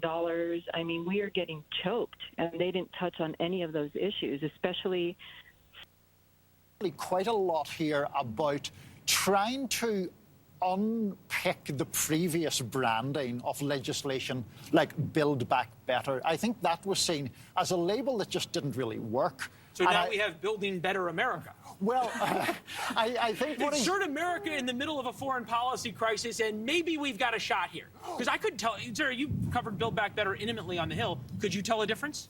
There wasn't much of a difference, but branding does make a difference, as we have discussed here. And Democrats do have a bit of a branding problem, and they're sort of trying to find their footing with the backdrop of this giant war that's brewing over in Eastern Europe. And that was the top of the speech. George Will said it. All of us thought it as we were watching. Some of the very best of Joe Biden that has ever been delivering a speech was the first 10 minutes of tonight's State of the Union about Ukraine, talking bluntly about what he was going to do to Vladimir Putin. Take a listen.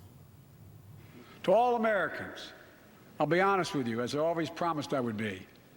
A Russian dictator. Other than banning Russian flights from U.S. A lot of money. The debates, you know, I'm the Democratic Party. I'm the leader of this party, and it looks like there are times when he's reluctant to really embrace that role and say, this is the direction I want to take the country in. You all have your vote, but this is what I think we need to do. Let's bring in Charles Payne of Fox Business. Charles, boy, I tell you what, that oil spike from Asia got everybody's eyeballs, and this alert on the wires, $5 a barrel. How do you see this? You know, the announcement that releasing more oil from the Strategic Petroleum Reserve backfired big time. I think they tried to do it in time for the State of the Union, but you know, those reserves are emergency reserves, and when you do this a couple of times, it goes beyond being a gimmick to people wondering if you have a concrete plan. That backfired miserably, and it dovetailed. Dreamers, but dreamers want their families to be able to stay. They don't want to be separated from their parents either. So I think there are some themes that left a little bit to be desired for key constituencies in the Democratic base, but the president's goal was very clear. He was laser focused on really projecting a theme of unity, and I think he stuck to that.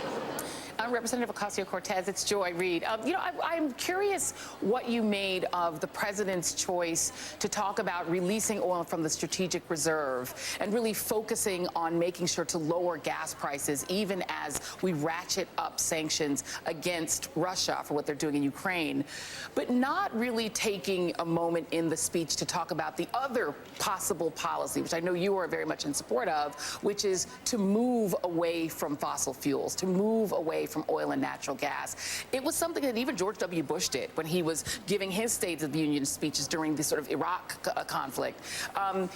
President Biden did not go there. What do you make of that?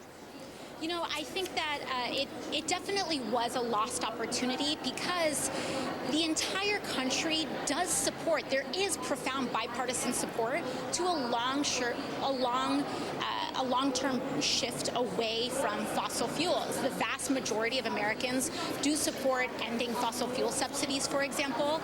And not only that, but the opportunities to build wind and solar out, as well as many other forms of clean energy, can have the potential to create millions of union jobs in the United States. You know, when we talk about releasing strategic reserves, these are short-term solutions in order to prevent price shocks. But at the end of the day, if we are really building out infrastructure or only speaking to ways in which we are going to be increasingly reliant on fossil fuels, we're only going to, I think, contribute to increased volatility in the future. You know, what's happening right now, Russia is very, very much reliant on the rest of the world buying its oil. We are releasing oil reserves right now in order to ease that, but we shouldn't be reliant on fossil fuels to begin with, and that would really solve a lot of these issues. So, you know, I think that there was a lot more to be desired there. EVs, while they are great, they are not the main form of transit for millions of people who live in urban or urban-adjacent areas in the United States. And so we need to hear more about our transition to clean